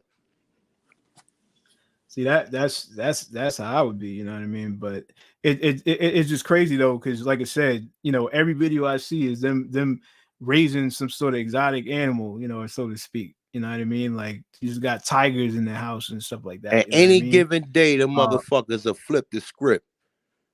Any given day, they'll flip the script on it. It's a white girl. She got a panther, and that motherfucker be chilling. I'm like, damn, I need to get me one and shit. Like, you know what I'm saying? That's what I'm Give saying. me a motherfucking panther and shit. Like, yeah, but she has a panther, and that motherfucker don't be, you know, that motherfucker like a regular cat and shit. But then again, you know, every now and then, a regular cat will still scratch your ass. Yeah, you know I was raised with cats, so I definitely have dealt with some mean cats that would definitely tear you up. You know what I'm saying? Yeah. But for sure. But let's see. So this is the source for this particular image, right? Auctions Fisher. This is where this was a part of the catalog this individual had, and I believe it was auctioned off. You can kind of see the catalog price here. And again, it says this is actually a translation, but yeah, see, it was in German, so you can see that. Allegory America. In the foreground, two natives in war gear on a rocky shore with a crocodile and a palm tree. In the background, a sailing ship and a flock of birds under a white to pink sky. Fine polychrome painting, profile wooden frame. So there you go. They're calling them two natives, and this is the allegory of America. So obviously, you put two and two together, then that would make the natives of America, and this is how they depicted them. Is there a date on this? Oh, okay, so 1700s. It's saying. So let's see. Oh, okay, all right. So, oh boy. So we got another one I'm sure people have seen, right? This is the Inca Kings list. Let's just read the description here. So this is, of course, in the Museo Larco, or the Larco Museum in Lima, Peru, right? And you see the title Capac Cuna Inca o Genealogia de los Incas. And this is in room 6, vitrine 62. It says oil on canvas, Cusco School, 18th century. All right. And let's see what the description says. This canvas illustrates the Inca family tree. The Spanish monarchy of the time sought to legitimize its absolute power over the conquered territories. To this end, the Spanish were obliged to demonstrate that the conquest of Peru did not spell the end of the Inca dynasty, and that the kings of Spain were their only legitimate heirs. In this painting, Carlos V appears as the successor to Atahualpa and Carlos IV. The last king represented figures as the 25th Inca emperor of Peru. All right, and you can kind of see the depiction there, but let's go back into this. So this is a full view, of course, you know. You can see all the Inca kings here across the top, and then of course finally we get to here, and that's where they inserted Carlos V, right? Who they say is the first Roman Incan emperor. So here's a close-up of the Incas, and you know you can note how they're depicted. First of all, you know, if you look up Incas today, in fact, I'm going to show you. I'm going to show you because you know we're going to get a live showing of how they actually take things and have kind of whited them out. You know what I mean? To make them the way they are today.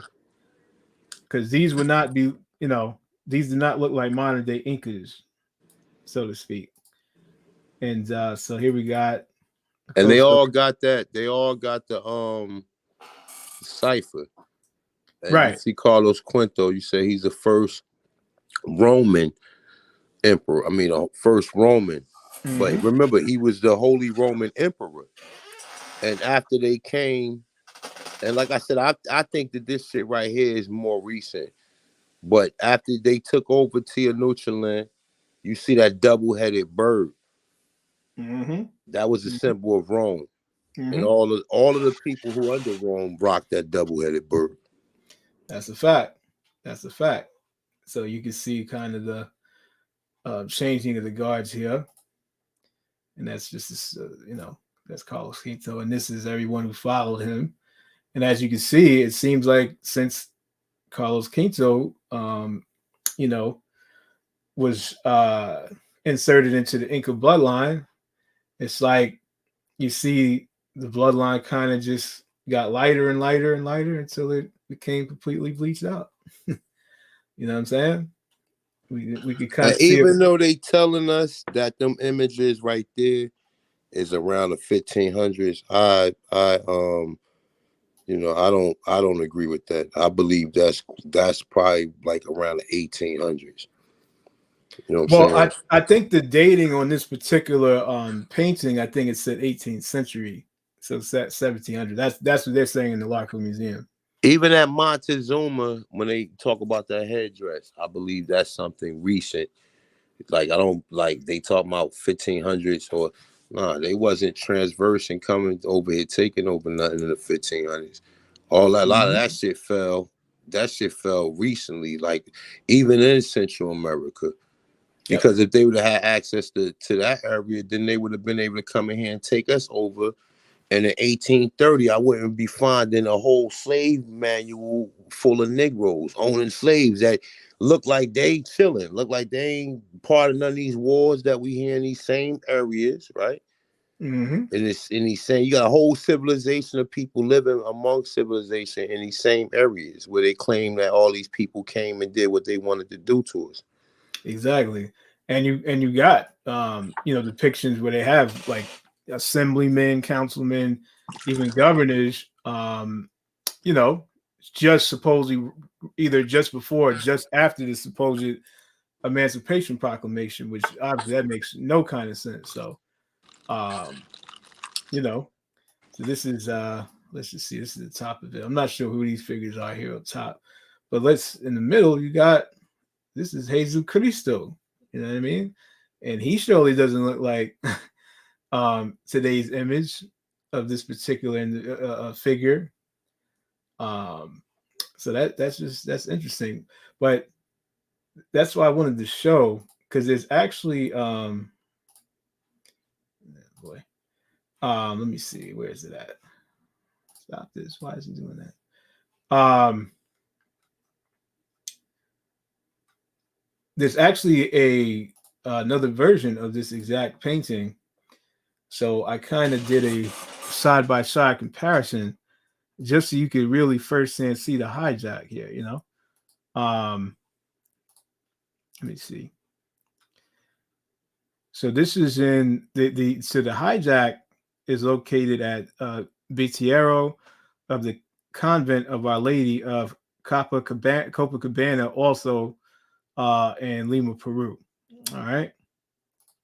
So we got the full image here again of the original that's in the Larco Museum, right? And I got to shout out my man who runs the Real History Worldwide website, because you can say it's pseudo, but no, this is for real. Like they really definitely redid this, and White and Mestizo watched it for sure. You can clearly see that, because everything about it is exactly the same. Even the poses, everything about it is exactly the same. The people just look a little different. You know what I'm saying? So that's evidence right there. It shouldn't be two identical copies. exactly. That's So how it's we know they got an agenda. That's an agenda. That's that's telling them they don't want you to know who you are. that is a fact. That is a fact. And the thing is like for you to see, like when you really look at it side by side, you're gonna see it's an exact copy. Like, you know what I mean? Like they took, you know, that they went to this depiction and copied it over and just made everyone white and mestizos.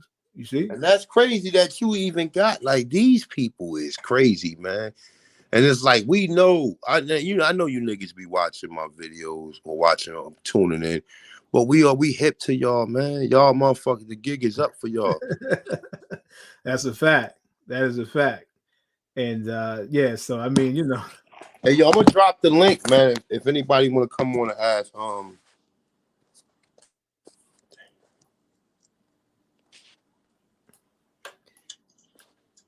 Yeah, so this again is and see, same thing. You heard what I said? I'm about to drop the link, so if anybody got any questions, they could come on. For sure, for sure. And see, he has the same pose, Atahualpa, same exact pose as the original, but look at, they just mestizo washed them. Yep. And now he looks like the mestizos you see today. But they try to make us think that, no, like I showed this. That's evidence right there. That's evidence. This is the original, and this is the remake single, brother. Right. Explain yourself. Exactly. And, explain yourself. You know what I'm saying? We don't really want to hear the explanation, but they're gonna have one anyway. Yeah, of course. You know, we didn't find original one, so we just went by what we seen the people there, what they look like. Nah, you know what I'm saying? They always got these explanations that write us out of history and have us giving other people credit for our whole culture and our whole existence. Exactly. And what spawned me to even put post this is because somebody tried to tell me that the original was he gonna post some darker tone mongoloids, something about, oh, they're just dark natives. But if they were just dark natives, then why would they feel the need to take this whole painting and redo it again and make them look like the more modern day mestizo people we see today?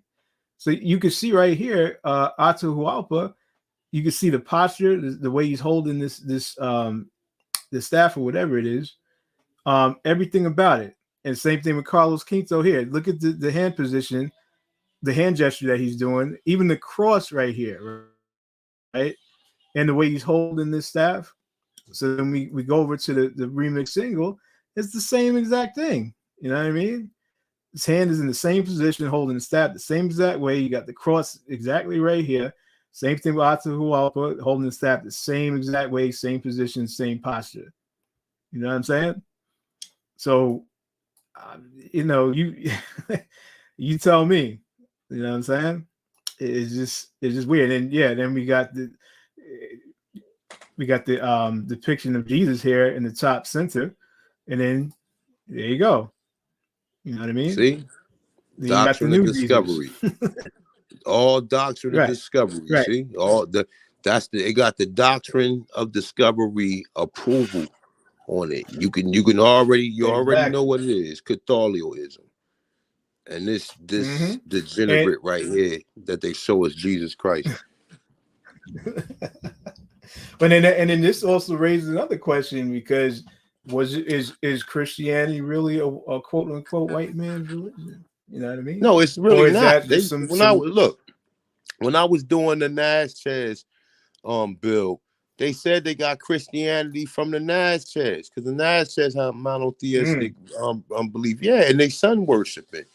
That's where the sun. That's where the feather crown come from. The feather crown is an imitation of the sun. Yeah, the sun worship. Yeah. We got 114 people in here, man.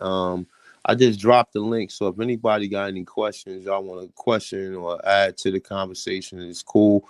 The link is in the description. Share the video. I like the bill. And if you like to donate, you already see the Cash App ticket at the bottom, man. Well, he been rocking out for 3 hours and 45 minutes. Straight information, straight images, with commentary to go along with it. So definitely, I hope you guys appreciate it. And like I said, anybody else, if you have some, exclusive information and you want to share it to the people, hit me up. I ain't got no problem. 'Cause a lot of times, I don't, for me to put together a build, it takes a lot of time, man. I mean, I'm not saying, it takes a long time, but now considering my laptop is down, if anybody want to come in, do a build, it's greatly appreciated. You know what I'm saying? And you might, you know what I'm saying? You might take off from there. You might start your own YouTube channel. So, definitely. But the link is in the description though. Oh wait, well, not the description, but the chat room. Sorry. Right. And yes, definitely appreciate A1 for sure, because he definitely did not have to open up his platform, but he did, and he just, it's just all about getting information to the people. That's all that matters at this point. You know what I mean? So, here we got, I'm sure again a lot of people have seen this. This is El Negro. Obviously, this is an Olmec figure. So let's just take a look. Some different camera angles. You know what I mean? This is from the Trezapates site, of course. Part of excavation. I actually have a Smithsonian write-up on that whole excavation as well. So let's just see a few different angles. And I think somebody was saying, yeah, they definitely I've had so many trolls try to say that this is portraying a howler monkey, right? Which are monkeys that are indigenous. There's various different types, but they are indigenous to Central and South America, right? Howler monkeys.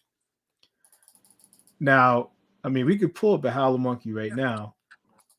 In fact, let's see. I don't know why this one's here. Let's see what a howler monkey looks like in comparison to the El Negro statue.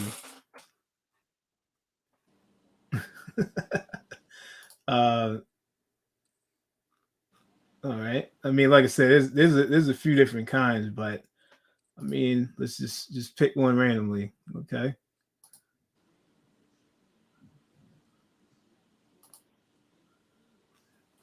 Let me just zoom in there. Now that's a howler monkey, right? I'm sure everyone can see that, right?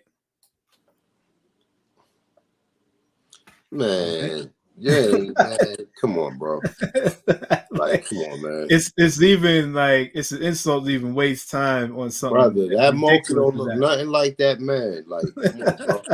Like, you know what I'm saying? That and like I said, see on Facebook, when people be trying to debate shit, they be writing these large paragraphs of information or whatever, and you read it and you be like, damn, I just wasted my goddamn time because this source, these niggas is reaching, bro. So, no, that's beyond a reach. Like, this is like crazy. I mean, come on, bro. And that's just some racist nonsense for them to just, throw out there. You know what I mean? They just derailed the whole archaeology source, right? By deferring to him as being one of these people. Come on, man, that's a goddamn primate, bro. and we're gonna see what the source says. I mean, I promise you, ain't gonna say nothing about no howler monkey. I mean, come on, like let's be real. Like that and that. I mean, come on. I mean, it's a cute little monkey. Don't get me wrong, but I mean, like, come on, bro. So let's see. Like, come on, man. So that stupid is out the window. So this is actually, I think this is from the Smithsonian write-up. You see, it says Bureau of American Ethnology, and I think this is actually a picture from when they were actually discovered, quote unquote, discovered the El Negro at the Trezapates site. So that's pretty interesting. That's just another angle. Yeah, that monkey don't look nothing like that motherfucker. I don't even know who I did was, but whoever it was has to be like these people will try at all lengths to prove that we wasn't here, bro. Because now they have to start questioning where did they come from. Mm-hmm. You know what I'm saying? And they don't want to be hit with that ill reality. Well, and it's just that the truth doesn't benefit them, you know. So the lie is more comfortable, and they would rather live that and keep us in the dark. And that's just how much people capitalize off of us not knowing who we are. The whole world eats off of us thinking that we're African slaves. The whole world. And then they turn around and make, like we were saying before, you know, exhibits, museums, and stuff on some pseudo narrative. You know what I'm saying? Yep. And capitalize off of a lie they told. You know what I mean?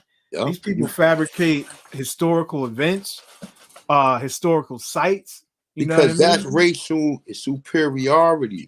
Exactly. The only way they could keep you the inferior is by them concealing the greatness of who your people you descend from. Mm-hmm. So you know they keep the narrative. You came from Africa. They loaded you up on a boat, brought you to Atlantic Ocean, through the Atlantic Ocean, over to plantations in Virginia, right? But then you find out that they being brought over there, and then you find out that the inhabitants of Europe at that point in time was black people. Because like I said, a lot of people get caught up with the 1492 story. They kick the Moors out. And then you think that the Moors are all black people and you think they inhabited a place for 1,000 years. How could they round up all these people and just kick them out like that? It had to be remnants of them people still there. But these people are no longer what we would assume to be Moors, but now they Moriscos and now they converted to Catholicism and Christianity. So it still was a black presence in Europe after they kicked the so-called Moors out. That's a fact. That's a fact.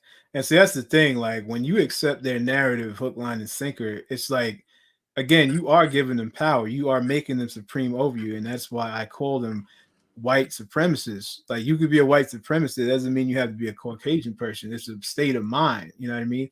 And you could either be the person on top of white supremacy, this whole narrative and ideology, or you could be the person at the bottom. You know what I mean? A lot of people choose to be the person at the bottom, and they put all their faith into this whole ideology, and all it does is just going to make you a victim. And it's always going to, you know, my bad. What, you were saying something? No, you on point. It just eugenics. Because when you look at the eugenics handbook or their mission statement, it tells you to have genetic superiority over all ethnicities and races. And how do they conquer that? First, they conquer it by telling you you are less than them, by telling you all these minuscule and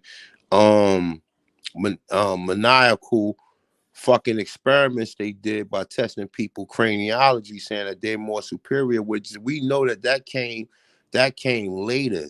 They already know we're more physical superior than them and mentally.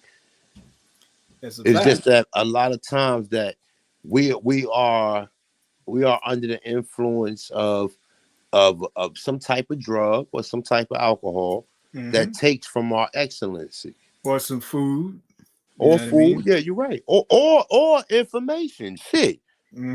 Information to take your mind away from the you. television, the tell lie vision. Yeah. You know what I mean? These movies where you watching superheroes and stuff. That's what we're just talking about. They're making whole superheroes out of our artifacts, but at the same time using that to convey a white, so-called white savior narrative. You know what I mean? Anytime you see a superhero, it's always got to be a Caucasian male. You know what I mean? So it's just kind of crazy how they just bold enough to do stuff like that. But you know, it is what it is. Where we gotta step up is why do we keep believing whatever they say and keep falling into their traps? You know what I mean? Because we have no other history to rely on. See, when you don't know nothing, you get caught up in a trap. So you don't know nothing else. And we creating something else for you guys. We creating a whole narrative, different narrative with our observation of it.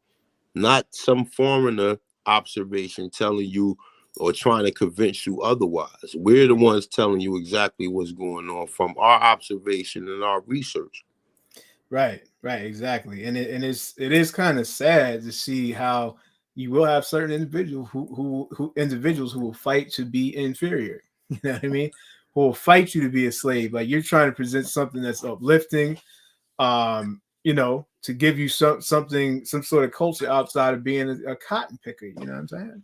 And cotton picking is a good thing. You know what I mean? But not in that way that they taught you, or the way it was introduced to you of you descending from these so-called individuals, brother. They didn't even exploited the word sharecropping. Right. But that's the thing. Why do you think they came up with that narrative? They want you to hate what you actually come from, which is cultivation. Inferiority. Right. Inferiority is the only way that they can get you to do the things that you're doing now. Right.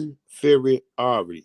They don't want you to be connected back to nature and the crops and the cultivation we would do on the land. So they demonize the term plantation and cotton and things like that.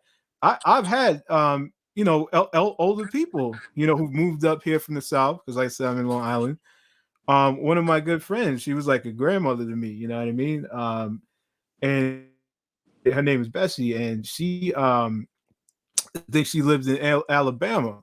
She grew up in Alabama, and this is what she said to me, right? Now she used to be a public safety officer. She just retired last year, but she was a public safety officer at the building I work at.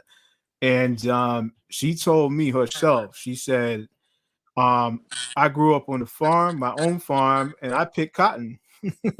She told me straight up, she picked her own cotton. They raised their own livestock. They grew their own crops. You know what I mean? And that was their family's land. You know what I mean? And this woman is in her late 70s. You know what I'm saying? They was in control and not of only food. that, right. And that's the other self-sufficiency. That's the main thing they want to take away from us. But you in control we got to so go to the motherfucker can't poison you. Motherfucker can't poison you and put that's what I'm saying in your food, because you're the one who producing it. And like, when you cook regular chicken, like when they killed the chicken, they cooked that motherfucker that same day. And there was a process. Right. Right. Absolutely. Somebody put Barbie in it. Barbie actually came from Dr. Barbie. Dr. Barbie was he was a Nazi, and they created the Barbie doll for the men while they was on tour, or while they was at war. Oh man. Yeah, that's what they created Barbie for. Barbie was a sex doll first, and that was created by Dr. Barbie. Blow-up doll and stuff, right? yeah, exactly. Motherfucker with red lipstick on and blonde hair, shit, nigga screwing in the middle of the field.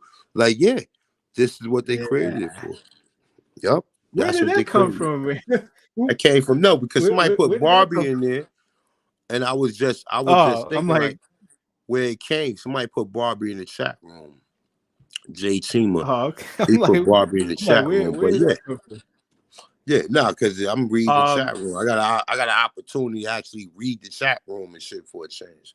So I haven't even looked at it once. I'm not even gonna lie to you, but people, you ain't got no time to look at it. You working, so I'm not working. Right, but I just want them to know, though. I'm definitely I just hope they enjoying everything, and they're learning something. And also, I just want to say one more thing about the. Go ahead. Oh, I'm sorry. Yeah, no. I was gonna say, the lady I was talking about. So not only did she say that she picked her own cotton, but she said, listen, I don't know anything about no Africa. She said, I'm from here. And she said, my grandmother was an Indian. Yep. She said straight up, my grandmother was an Indian. I don't know nothing about Africa. I'm from here. Yep. And I didn't say nothing to her. I didn't, she already obviously probably got the memo she already probably got the memo that people who look like her is deemed to be Africans. And she's sitting up in there telling you before you get a chance to even ask her the question, before you even raise the question to her, I'm not an African, nigga, so don't even ask me. Don't ask me now. Right, Don't ask right. me later. You know what I'm Exactly. And like I said, I didn't present no information or nothing. This is what she just told me straight up. saying? You know what I'm You saying? get flowing with it. That's what I'm trying to tell you. Doing Culture Freedom, I've seen it. Like I'm beyond convinced. I don't even need nobody to tell me nothing because I done did the research. I know it was black people. I know these black people who are Indians, they live up to what they already told you. They told you, they reclassified you. And see, we thinking it's on a small scale, but it's not. It's on a major scale because we all eventually became Negro, colored, Negro, Black, and African American. So we can say, yeah, we do have different historical stories or what we do. We all got different stories. Everybody that's on this live stream, we all got different stories. Some of us may be able to relate because we may have a similar employment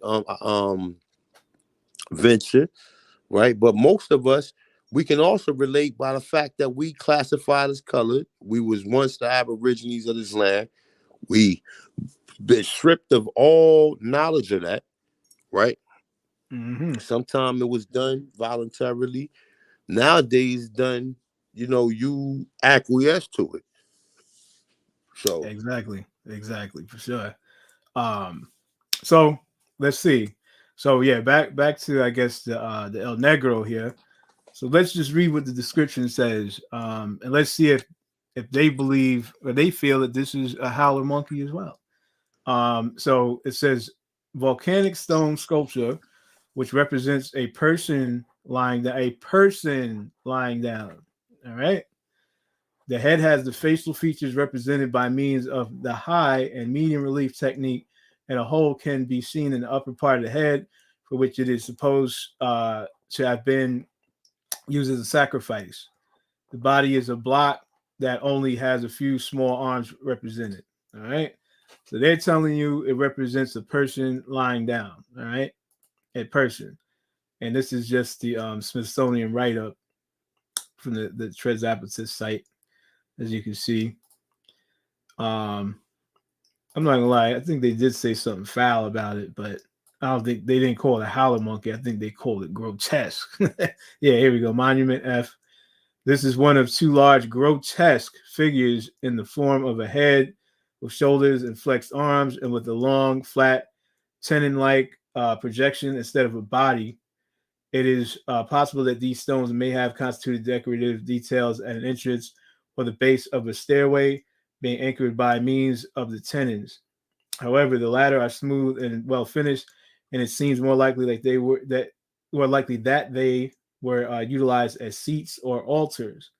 Monument F has a depression on the top of the head, which may have served to receive offerings.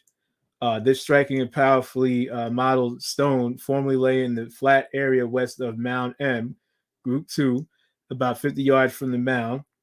In 1937, the natives of Trezapatis decided to move the stone to the village by means of and we know the natives they're probably natives, not Aborigines, but by means of a large number of oxen, they dragged it across the arroyo, but were unable to ascend the steep south bank. It was abandoned on the bed of the arroyo where it now repossessed, covered by water in the wet season.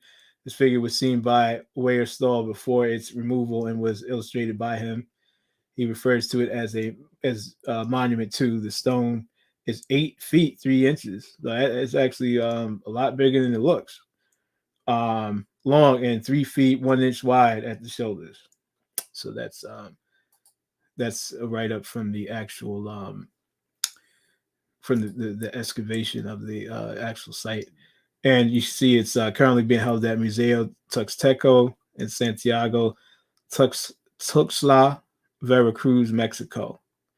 And the time frame is approximately 800 to 600 BC. So as per their explanation. So here we go, another depiction. This is called Tobacco Production, Virginia, 1821.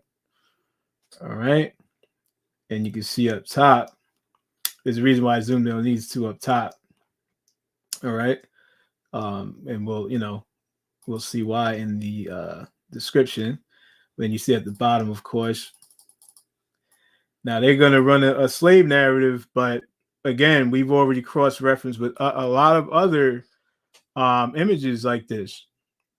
And so we've seen the same exact thing.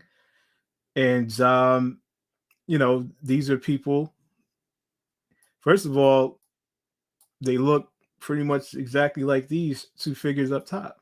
Same skin tone and everything. You know what I mean? But they're working the field. They're cultivating the tobacco. They're packaging it in the barrels. And in reality, I mean, again, these two dudes, again, there's no whip.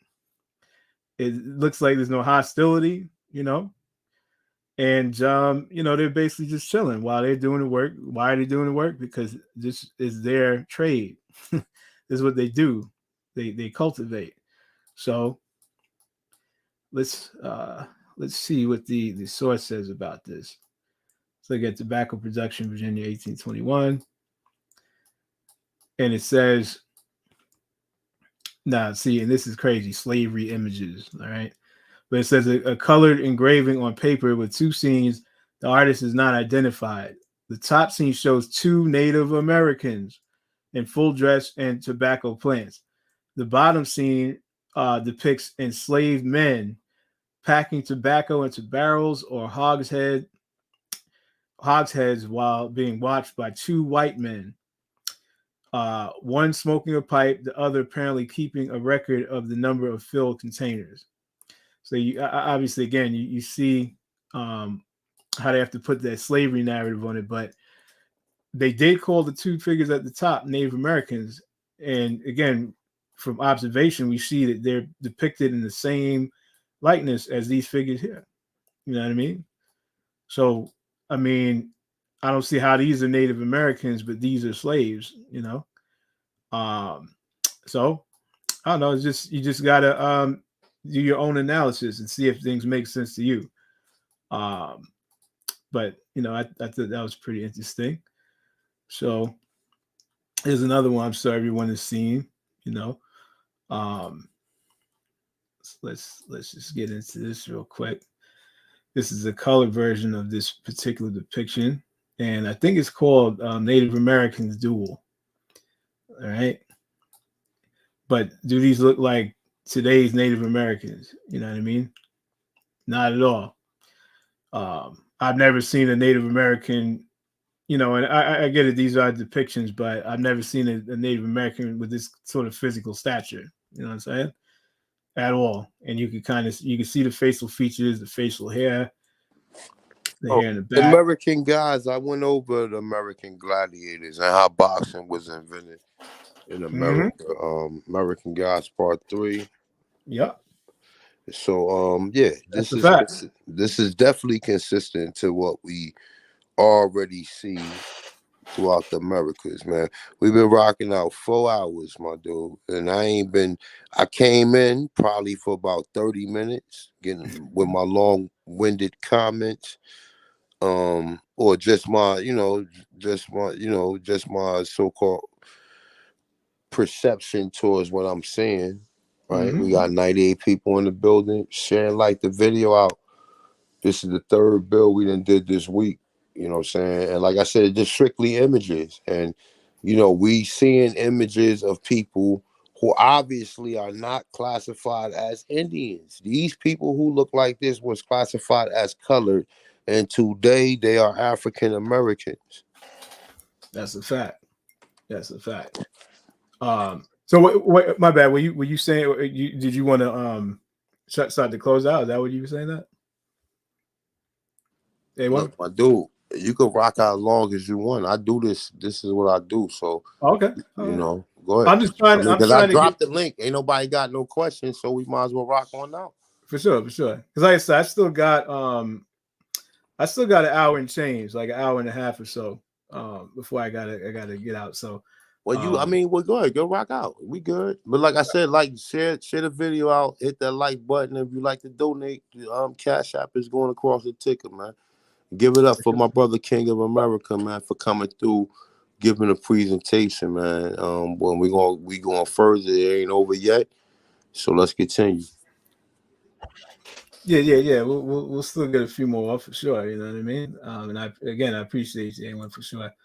And I appreciation to the chat and everyone tuning in for sure. So you can clearly see this here, and even the spectators. And I don't know if this could be a referee. You know what I mean? This individual here, but you got your spectators, your onlookers, and again, they all.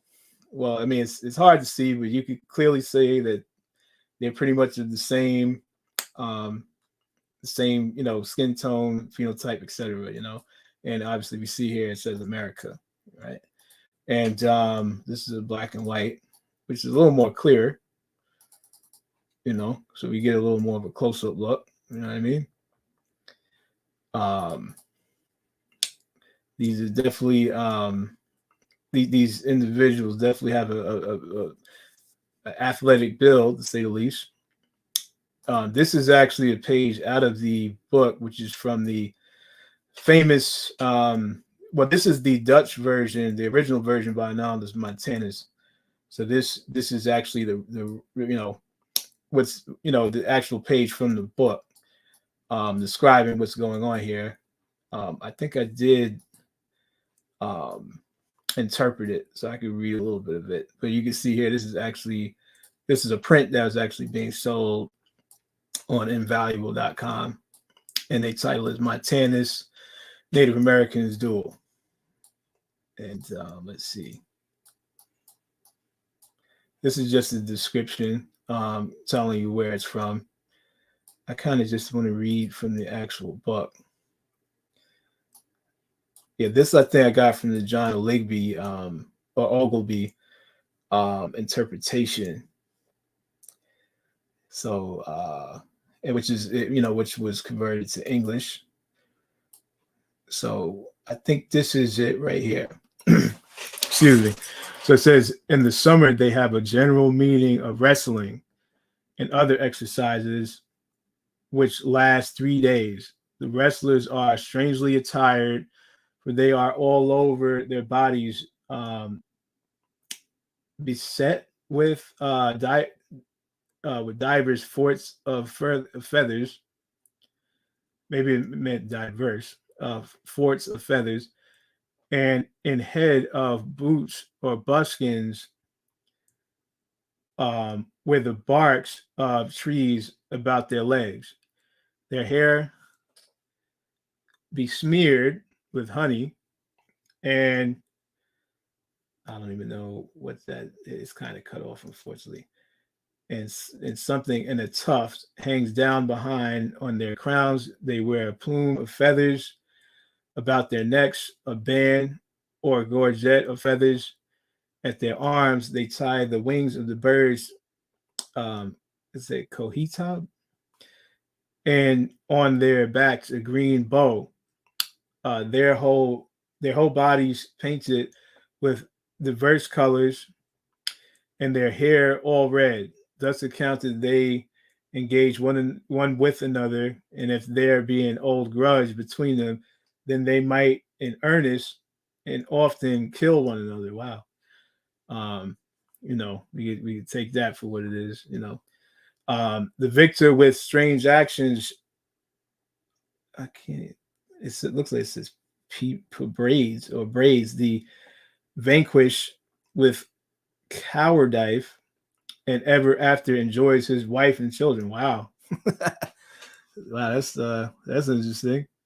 So so you could kill him off and then take his wife and children. That's wow. That's interesting. That's what they're saying. Gladiators, man. That's where the gladiator sport came from, the Americans. For sure. But you really think they was they were doing that though? You think they was? No, that's allegory, right? Them still I know this Martinez book is allegorical, but it's truth too, because they be showing them disfigured human beings in them books. Right. But you know, shout out to not a coincidence who's probably watching, but he's blocked from our motherfucking channel. He will double down and say that Arnoldas Martinez never came here. We don't need Arnoldas Martinez to come here. We showing you what the other people who actually did come here saying to cross-reference with that. Sorry if that may not be your expertise, but that's how we cross-reference, bro. You niggas just read. Read. Well, go ahead. And that's something I kind of addressed recently too, because again, that is an argument that's brought up, but there was actually again an Africa book created in the same likeness as we can see here. Now the original creator was Alfred Dappers, who was also from the Netherlands, and I think might have even collaborated with Arnoldas Martinez, but they did have the same. Nah, it was Arnoldas Martinez and John, not Ferber, but John, what the fuck is talking about John Ogilvy. Yeah. Right. But that's the America book. So Arnoldas Martinez made the America book.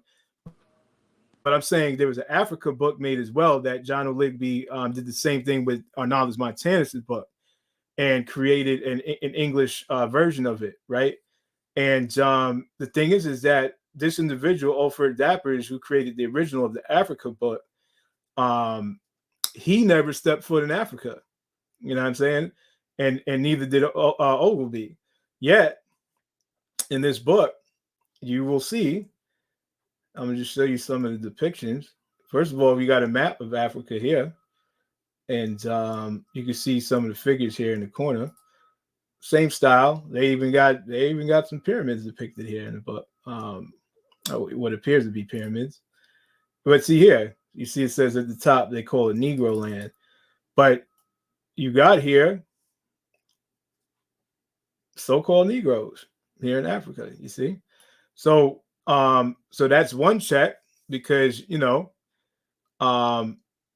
clearly the most of the people there in Africa are of what you would call a so-called melanated or Negro phenotype, although of course that varies. So here's more depictions here, right? And note they are even still depicted different from the figures in America still, but they're still melanated people, of course.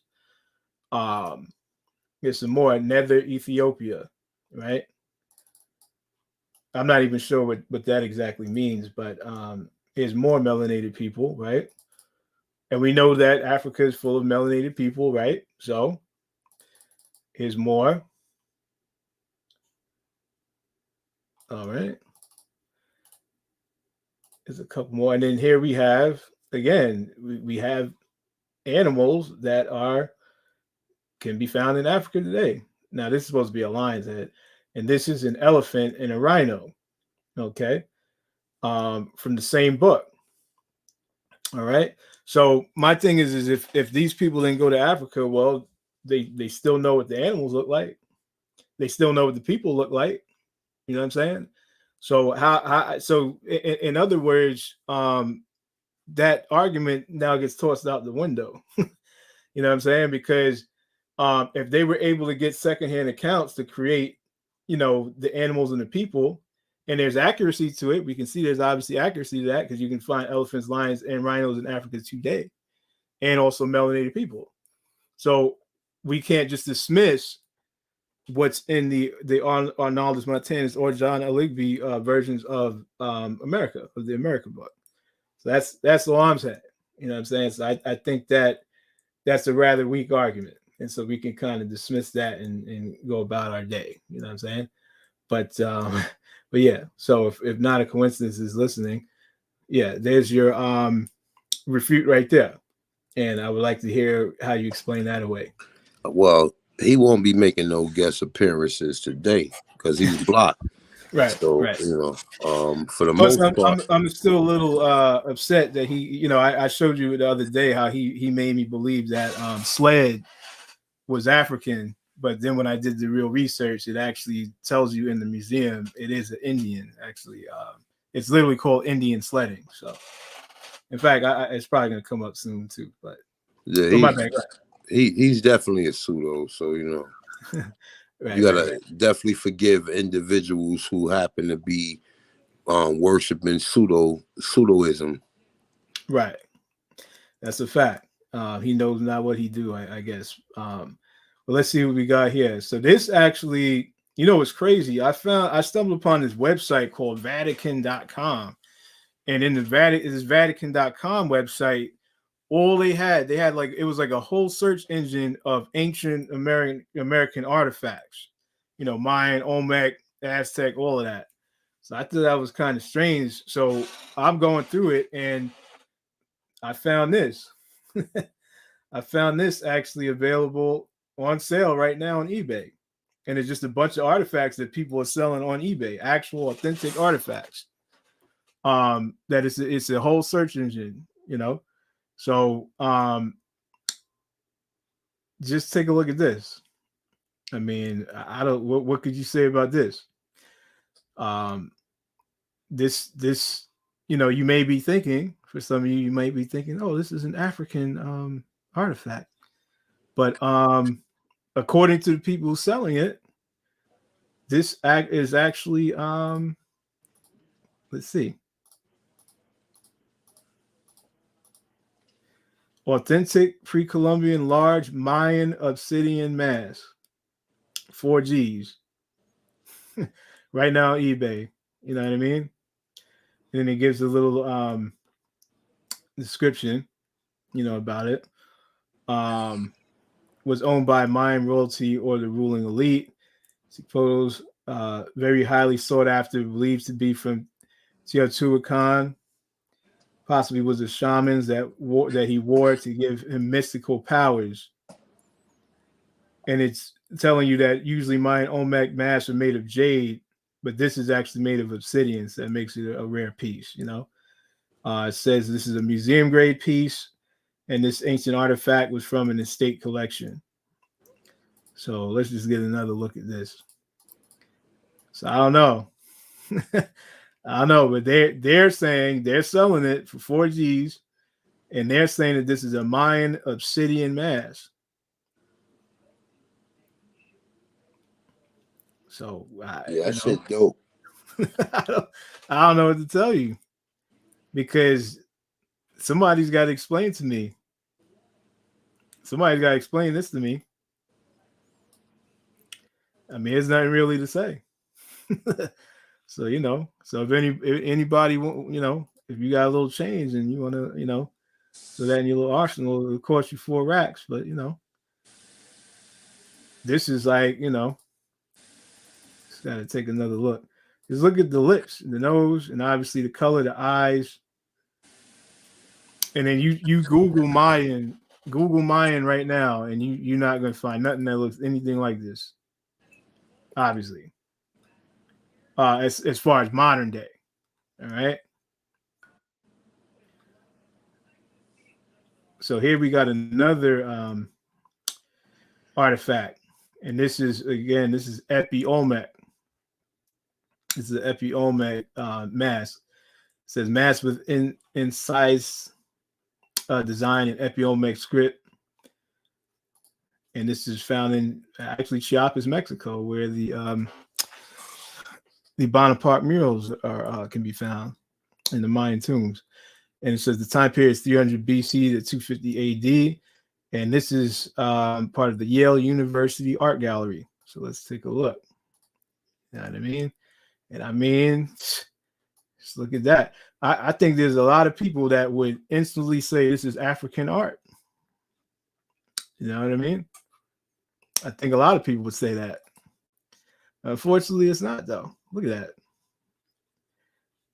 I mean, this is like super dope. It's a little scary too, I'm not gonna lie. I mean, look at that. Look at the lips, the nose. It's just no question about it. You know what I mean? Look at that.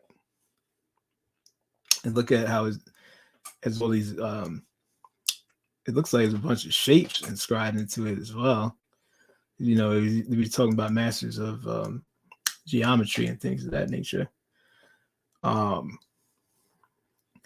Just very detailed, very dope, very dope. It's another picture. That's the crazy one right there. And let's see, yeah, so you can see, as I said before, Yale University Art Gallery. Let's see if it has any other description.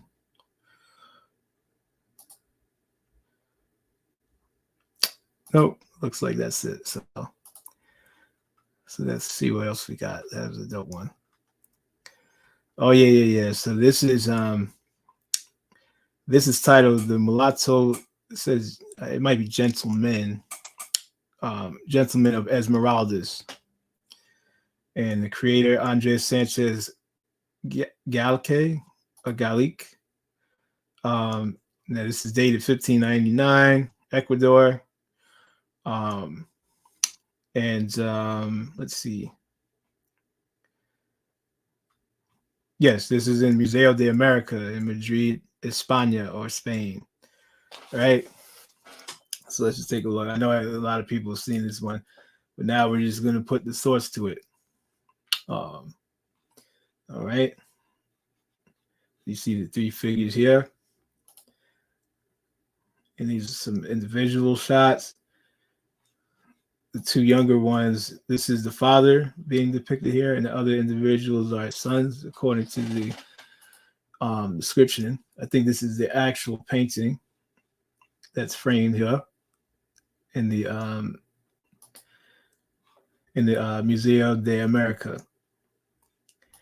And let's see what it says here. It says this work was ordered for Philip III by the Oldor judge Juan del Barrio de Sepulveda in 1599. It represents Francisco de la Arobe and his sons Pedro and Domingo, Indian caciques. Caciques literally means Indian chief or native chief of the Ecuadorian region of Esmeraldas, who after the conversation, after the conversion, reduction, settlement, and doctrine of mulattoes, Christians, infidels, and war in the province of Esmeraldas, submitted to the authority of the Spanish crown.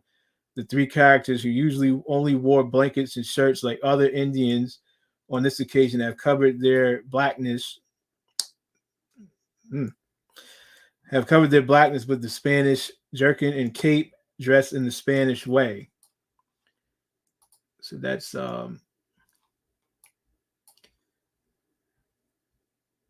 send to the king as a souvenir, as the Odor describes. He also describes the ornaments of flat gold chains on their necks, nose rings, earrings, lip piercings, and rings in their beards, and buttons in their noses, typical of the indigenous world around them. Now, here's where the source gets a little bit, because we just heard all this Indian stuff, and now we're going to try to do the African spin on it. So the image is completed with an iron-tipped spear as a reference to the African world. Now, why does a spear have to be a reference to the African world as if people didn't have spears here in America? It's kind of weird, you know what I'm saying? I mean, people have spears everywhere. So how can you automatically say that that's African? I don't know. So then it says Europe, Africa, and America are present in this in this work, painted by a native artist, Andres Sanchez Gallique. It uses Western pictorial language to communicate to the King of Spain the submission to the crown by a part of the population known as Maroons. All right. They were escapees from the Spanish ships that had sunk on the Pacific coast, and they became caciques of the Indian population. So now, see, this is where, again, we don't have to take a source, verbatim, because, does it make sense that some Maroons could escape from a ship and then just end up being chiefs of an Indian tribe? You know what I'm saying? It doesn't really make any sense. Like, they just ran off somewhere, and then all of a sudden they're chiefs. It doesn't really make any sense to me. You know what I mean? And also, again, these so-called Maroons, now it's not specifically saying they're African either. If this is the case, you know what I'm saying?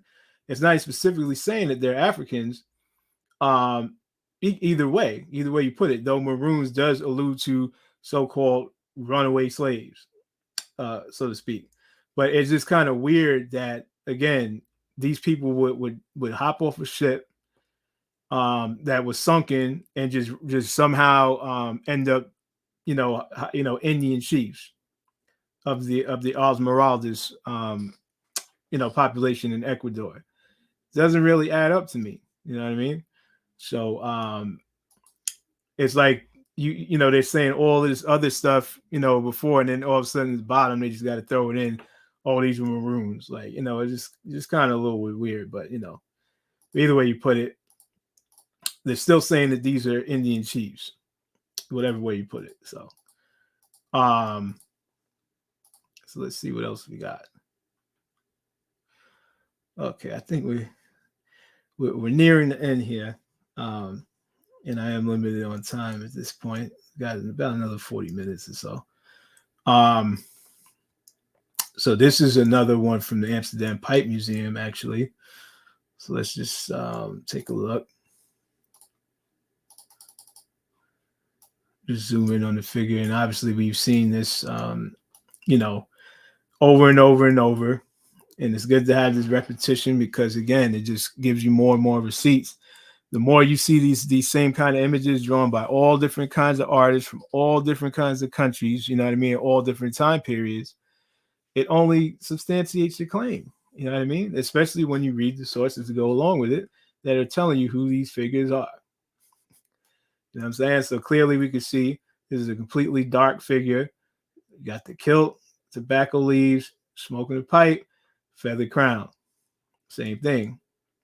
And he's got all these treasures, tobacco barrels, all of that. We got palm trees, and we got a boat in the background. All right. This is just a full view of this particular. This is like a tobacco wrap. All right. And then let's see what the source says. So again, you can see Amsterdam Pipe Museum, and it says standing Indian. Right. Wait a minute. Hold on. Let me get back over here. Okay, so standing Indian.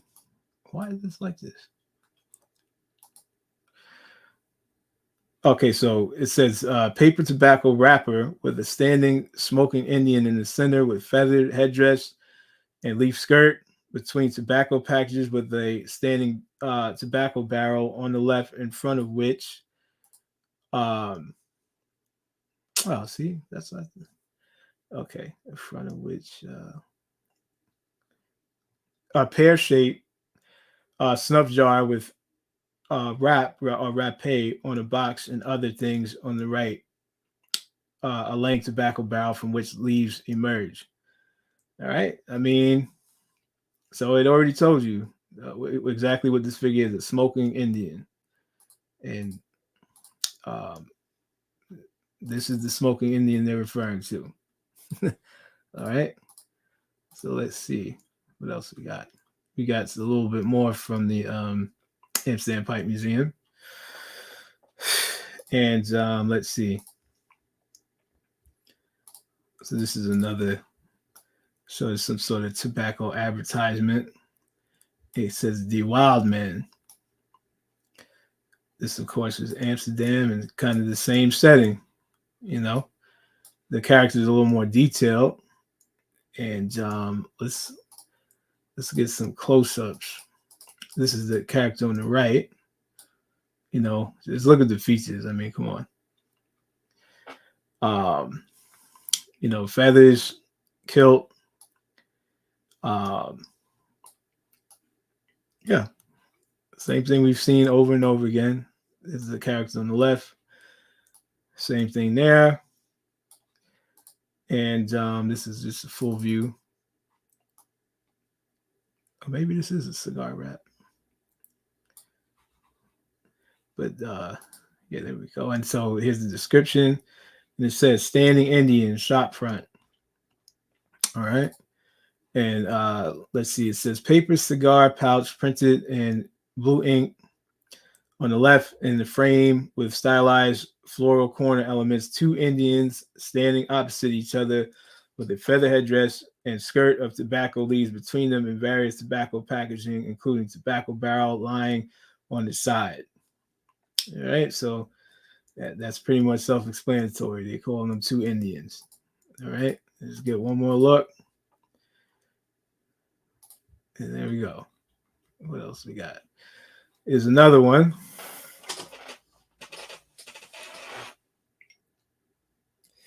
Boy. Another one from the Amsterdam Pipe Museum. And you can see in the middle, a similar situation. It has on a nice garb, it looks like. You got a crown. I don't know if that's a feather crown. It looks like an actual crown. Dark figure. You see he has on some sort of necklace, smoking a long pipe, you know. You got tobacco barrels here, palm trees, kind of the same landscape.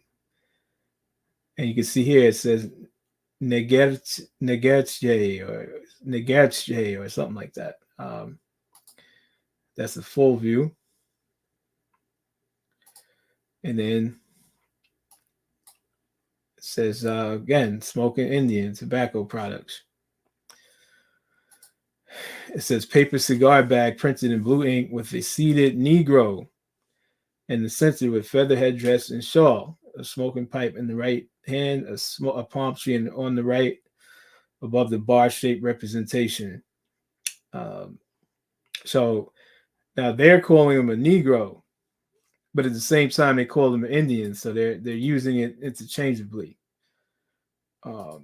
So to me, it's just telling you who the Indians are. The Indians are the Negro. The people are labeled Negro today in America. Oh, sorry about that. You know what I'm saying? So that's another cool one. And here we have, kind of the same thing.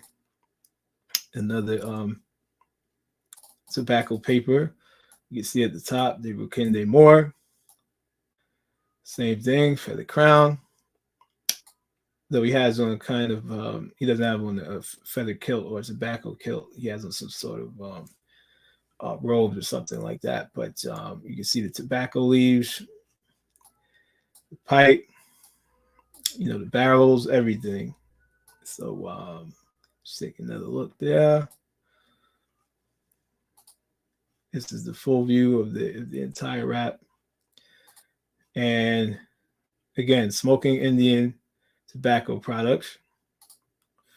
Then it says tobacco vignette of paper depicting a standing Negro figure with feather headdress, smoking a long pipe, and a standing oval, leaning on the barrel, on which SHT in the middle of tobacco packaging and rare pear-shaped snuff jar with ribbon with rapé on the left and tea boxes and pails behind it. And so again, we got them using Negro and also Indians to describe the same individual who appears to be in the to be depicted as what you would call a so-called Negro or so-called Black person. All right, so then we have here Free Natives of Dominica.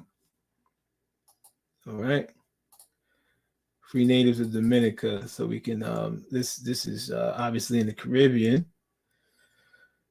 and we can see the landscape. It's nice and detailed. You see the people here, and see, like going back to the style of dress. I mean, these people are dressed up. They don't have feather crowns. They got on nice top hats. She has on some sort of wrap. This is some sort of top hat or something as well. And everyone's finely clothed. Jewelry, and clearly they are what you would call so-called melanated or Black people.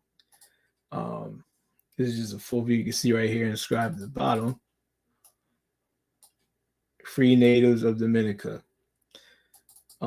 not freed African slaves, but free natives of Dominica. And this is in the British Museum.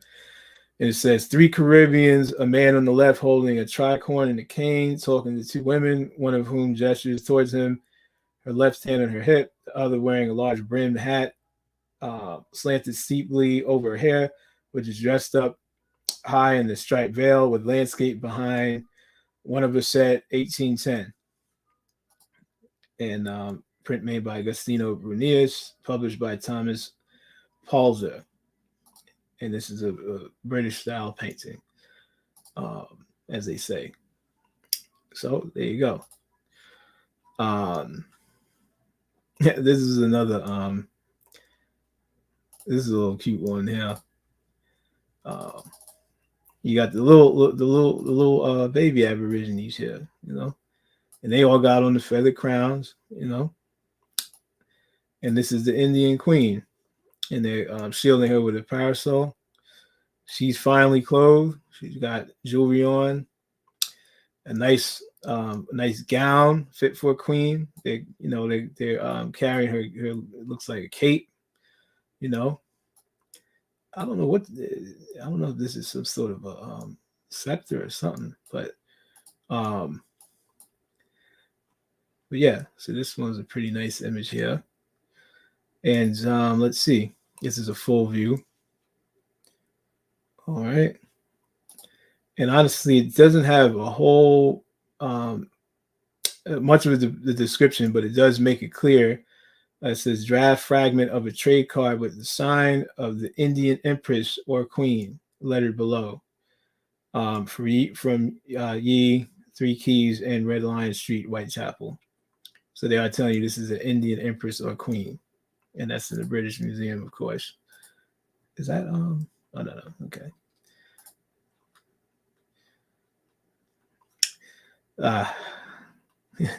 So this is another allegory of the continents.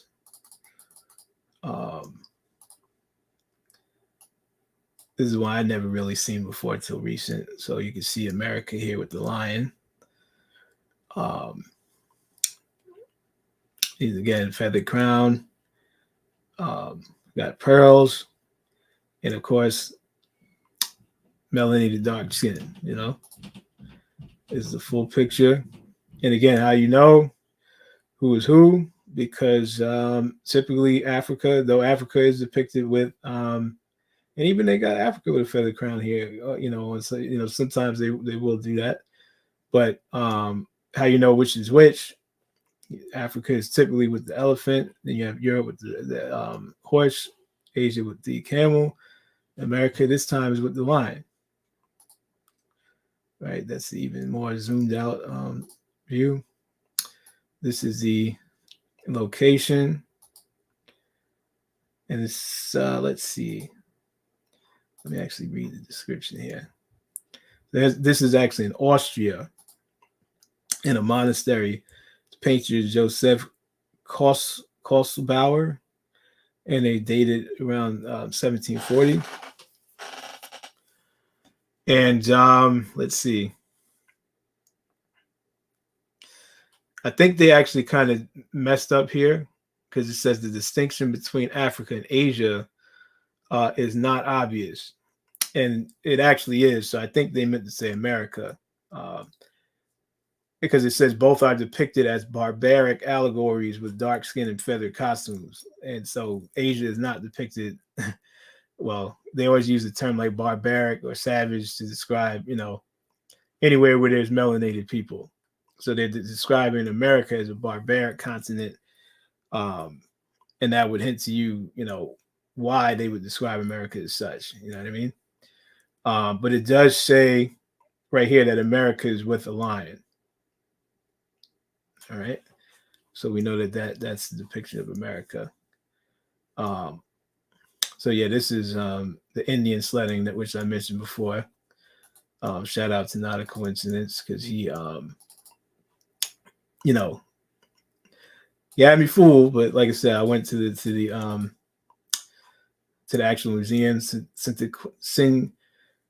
Cinquantenaire Museum, which is in Brussels. And of course, again, they are called it Indian sledding, 1701 to 1800. Place of production is France. And right here, they tell you body with straight sides and trapezoidal plan, bench covered in green velvet. At the spur, a large bust of an Indian headdress with feathers. So there you go. This is another allegorical depiction. Let me see. I got a few of them here, but I think that pretty much sums up everything. I got a few more, but I think we're good to. I think we've seen enough for today. And of course, you could always visit my page. Like I said, Stephen Joseph Levels Green. I'm friendly, so I will friend you. A few people already have since I started doing. I did a couple of these builds with my big bro A1. So yeah, you can definitely hit me up, no problem, and just take whatever you want. Arm yourself with the sources, and no one can say anything to you. You got the ammunition when they try to accuse you of looking shit, whatever it might be. So, A1, you there, big bro?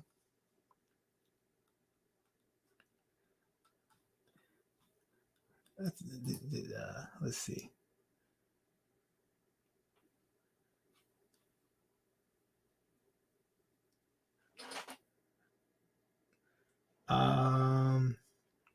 A1 must have stepped away. Let me see if I could. Oh, there's El Negro. Stupid ass. Let's see. You know what? Let me see. Maybe I'll just show these couple more until he gets back. In fact, let me text him real quick. Just give me 1 second.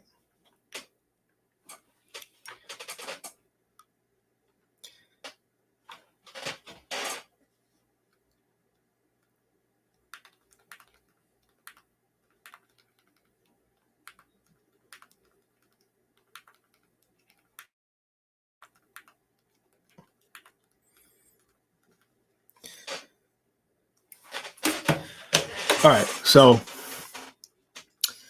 let's see. So we got another allegorical depiction from the allegory of the continents. I gotta stop doing that. So we see here we got 4 different figures, as well as a lion.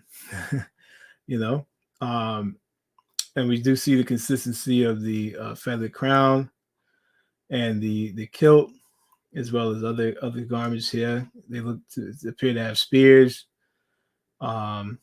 This looks like a child petting a full-grown lion. And let's just see another view zoomed out. And see here we have the comparison between America and Africa. All right. And this is in Fulda, which is in a castle in Germany. Southern Court of Honor. What that looks like. And so period of design, 1712, 1713. And let's see. Hey, good brother. Can you hear me? Hello? Can you hear me, brother? Yes, sir. Okay. I just wanted to make sure I was in and you could hear me. I've been watching you the whole time. I watched you last time. Been following the trail. I appreciate that.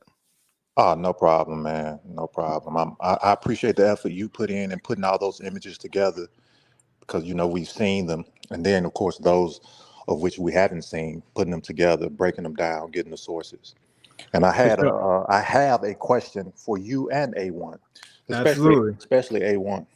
Mm-hmm. So I ask it to you first. I think A1 has stepped away. Right. By the way, my name is Kalimba. Kalimba, nice to meet you, brother. My pleasure. My pleasure. I know A1 has kind of gone beyond in a lot of the information beyond just the physical thing. You know, he's gone back to Lemuria, he's gone back to Atlantis, then he's even hit into the spiritual part of it. And I want to know from you as well, because I dwell mainly on the spiritual part of it. How much of let me premise it with this, because the mystery of who the Aboriginal is in the Americas is the greatest secret on the planet Earth, right? It's like once this breaks, everything is going to break, right? Once this breaks amongst the Yep, masses, everything is going to break. So my that's question the fact. is, 100% fact, 100% fact, right? Yeah, So because the whole world benefits off of us not knowing who we are. So most once definitely. we do, everything falls apart. But sorry, go ahead. Go ahead. No, totally agree, brother. Totally agree. So my question is, how much of this have you seen from our ancient prophets, the ancient prophecies, our ancestral ascetics, holy men? How much have you found any of the evidences, you know, attributed to other sources regarding our prophecies, like the Hopi prophecies, right? Like the Kali Yuga uh, prophecies in the Upanishads, and in all of these things, of course, in the Christian doctrine, the Bible, right, in the Quran. You see what I'm saying? And in all the old traditions that were us, the Sufis, the Gnostics, you know, uh, because that really, because they were holy men and they sat down and they meditated and they pulled this information from deep within, and they were able to project and say, oh, this is what's going to happen in the future. And they actually gave us some end dates of when things would arise and then come to an end. How much information have you found regarding our situation from that type of thing, or have you even researched in that area at all? Yeah, I mean, that's an interesting question. Me personally, yeah, I guess I really haven't, you know, dove into that particular part of this whole awakening consciousness. You know what I mean? Though I'm sure, you know, there probably are things, you know, indicating, you know, what was to come, and also that, I mean, I feel like there's got to be some sort of a end game to you know, everything that is taking place, and I do feel like we actually are the prophecy unfolding right now, and Indeed, indeed. um, you know, yeah, and diving into this whole rabbit hole and pulling out, you know, all of this information that's been purposely hidden. You know what I mean? Like we actually are the living prophecy unfolding right now. You know what I mean? And eventually it's already gotten so big. You know what I mean? Like I've been following this whole paradigm, like I said, since about 2017 now, and I've seen how much it's grown, you know, and how much it's reached, you know, other people, to where I'm in public places and people are coming up to me and talking to me about certain things, you know what I mean? Where that was virtually unheard of, you know. So we know that the word is getting out and people are seeing the truth. Some are definitely accepting of it, you know what I mean, such as ourselves, and then you will have the deniers. Um, Unfortunately, it's either going to get to a point where um, it's completely undeniable to them, or they will just have to be left in the dark, unfortunately. But to answer your question, I really don't know of anything, but I could just say, as far as my intuition, um, I believe whatever prophecy has been spoken about, I think we are actually living that right now, today. You know what I mean? For sure. Most definitely. If that, Most definitely. hopefully that answers it enough, you know? Well, no, I just want to know where you were with that particular understanding, right? Like your presentation on the videos and the images is advanced. You can tell, like, oh, he's put in some time here, and I just didn't know how much time you put in the different areas regarding this multifaceted situation that we're in. You see what I'm saying? Exactly.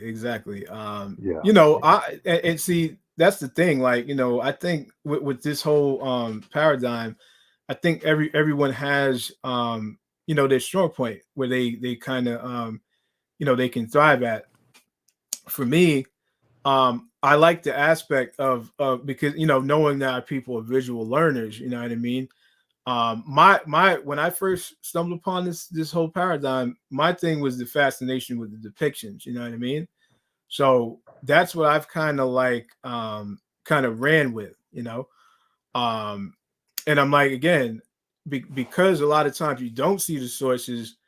That's what inspired me to try to go and pull all of this stuff out from wherever. There's definitely all kinds of archives where you could find this information at. And in reality, we think it's hidden, but it's really not. It's really there. You just don't know it exists. But once you tap in, it's like when you tap into that energy, it literally just leads you to everything. You know what I mean? Like I was led to this whole movement. Period. You know what I mean? And it's like everyone has their own destiny, their own journey. Everyone wakes up in their own perfect timing, and so that's basically where it's led me, and this is the way I've been led to go as far as any role I might play in this whole equation. But yeah. I mean, I appreciate you sharing, brother. A1, are you there? You. Oh, he's there. Okay, cool. Yeah, I don't know if you heard the question or if you got back like in the middle of us discussing it. But I know you've searched uh, beyond just the physicality of who we are. I hear you talk a lot and you go deep, and I'm like, oh, he's touching on some of the spirituality of it. The fact that like it was something more going on here than us just being autonomous. Aborigines. It was like some godhood going on over here in this so-called new world. And I didn't know if you had yourself come upon certain type of prophecies from our ancestral ascetics, prophets, holy men that pointed towards the situation that we're in today, and also pointed towards, oh, this is when it starts and this is when it ends. Because I feel like that will cut through a lot of frustration if people really knew, like, well, our ancestors told us what was happening. Okay, we're in the middle of the prophecy, and this is when it should be coming to a head. So don't get frustrated about the info not getting out there, because it's going to happen how they said it's supposed to happen because they saw it. But do you have anything to say about that? I mean, there's a lot of different prophecies, but as far as like the science and the culture and the religion, like like I told you, Madame Blavatsky she actually has something that talks about the religions of the Lemurians and the Atlanteans. Now, Atlantean is a code word for the Americas, but it's pretty much the refrain from the lower self, refrain from the material world. Mm-hmm. And those that refrained from the material world became sons and daughters of light. Those that fell victim to it became sons and daughters of darkness. Mm-hmm. So, there's other prophecies that suggest that a lot, well, not just prophecies, but other scripts. Like the oldest 10 Commandments was found in the Serpent Mounds in Ohio. You got the Lost Lunar Stones. You got the Delica tablets. So there's a lot of different things that suggest that so-called religions like Christianity and even Islam was already amongst the people here, and they just took that and created a religion. They took the ancient scripts of what we already had here, and just created a religion, and just they the ones in control of it. The Catholic Church today. They in control of all every religion except Buddhism and Hinduism. But I hope to answer your question though. No, that was good, brother. And because I heard you speak on the fact that we're in a karmic situation. And see what happened with me, My strong point is the spiritual aspect of this thing because I dedicated my life to a meditative technique, which is the tap in to spirituality, which is what they removed from all the doctrines except the two you just named, right? The Buddhism doctrine, they didn't remove, right? The actual tap back in, right? The actual procedure how to tap back in, which is a meditative technique. So I dedicated my life to this meditative technique. And I came upon the same conclusion that you came to, like, oh, we're in a karmic situation, right? We're suffering. You reap what you sow, right? And that's a lot of times that's difficult for people to, I guess, for that to settle on their minds, especially if they're in a harsh situation, right? But yeah, I really appreciate you letting me on your platform and ask my questions and speaking. And I thank you very much. All right, not a problem, man. I appreciate you, man. I'm definitely for you being in attendance, man, and being a student to the information and not having an ego, because a lot of people got egos. Shy One, this is a guest. This is a guest of mine. His name is King of America. I mean, hopefully you'll go back and check the presentation that the man did. And from the presentation that he did, you should not have any other discussions about us being Africans. So, Well, yeah, hopefully. I follow you. I follow Top Cat. I follow. I follow him on his last presentation that he did on your platform, man. There ain't no question to me that we ain't no Africans. I remember when I bumped into the Moors way back, and they were like, "Look, man, you God. We've been here. This is Turtle Island." And I'm just grateful for y'all, spreading this fire. See, it was just a single flame for a long time, and now it's burning real hot. So extremely grateful. No doubt, brother. I definitely gratefully appreciate you, bro. Thank you. All right, man. Y'all have an excellent day, man. You as well. Peace. Peace.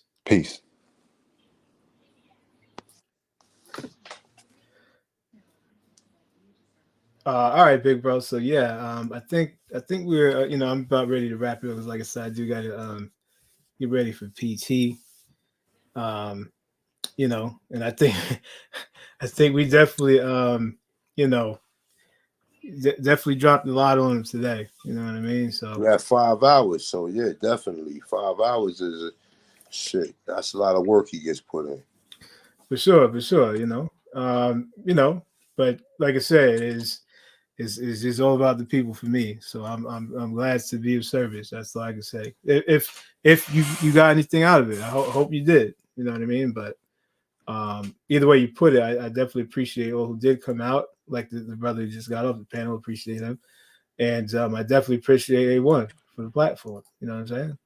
And yeah, this was a nice trilogy here. You know what I'm saying? Indeed, bro. Definitely, I appreciate you, man. And if you have anything else you want to share, man, just hit me up. Let me know. We could definitely get it in.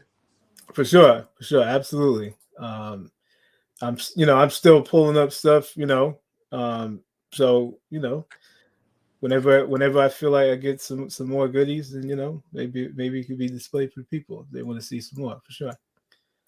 All right, no doubt. Everybody in the chat room, thanks for coming through, man. Once again, y'all already know what time it is, man. Thank the brother King of America for coming through with the presentation. Hopefully, we seen some new pictures that we haven't seen. I definitely appreciate the brother for coming through. But with that being said, man, peace to the gods, peace to the goddesses. Y'all already know what time it is. It's your brother Hano Kiel, aka Tonsiless One. With that being said, we out of here. Peace to guys, man. Peace. Peace.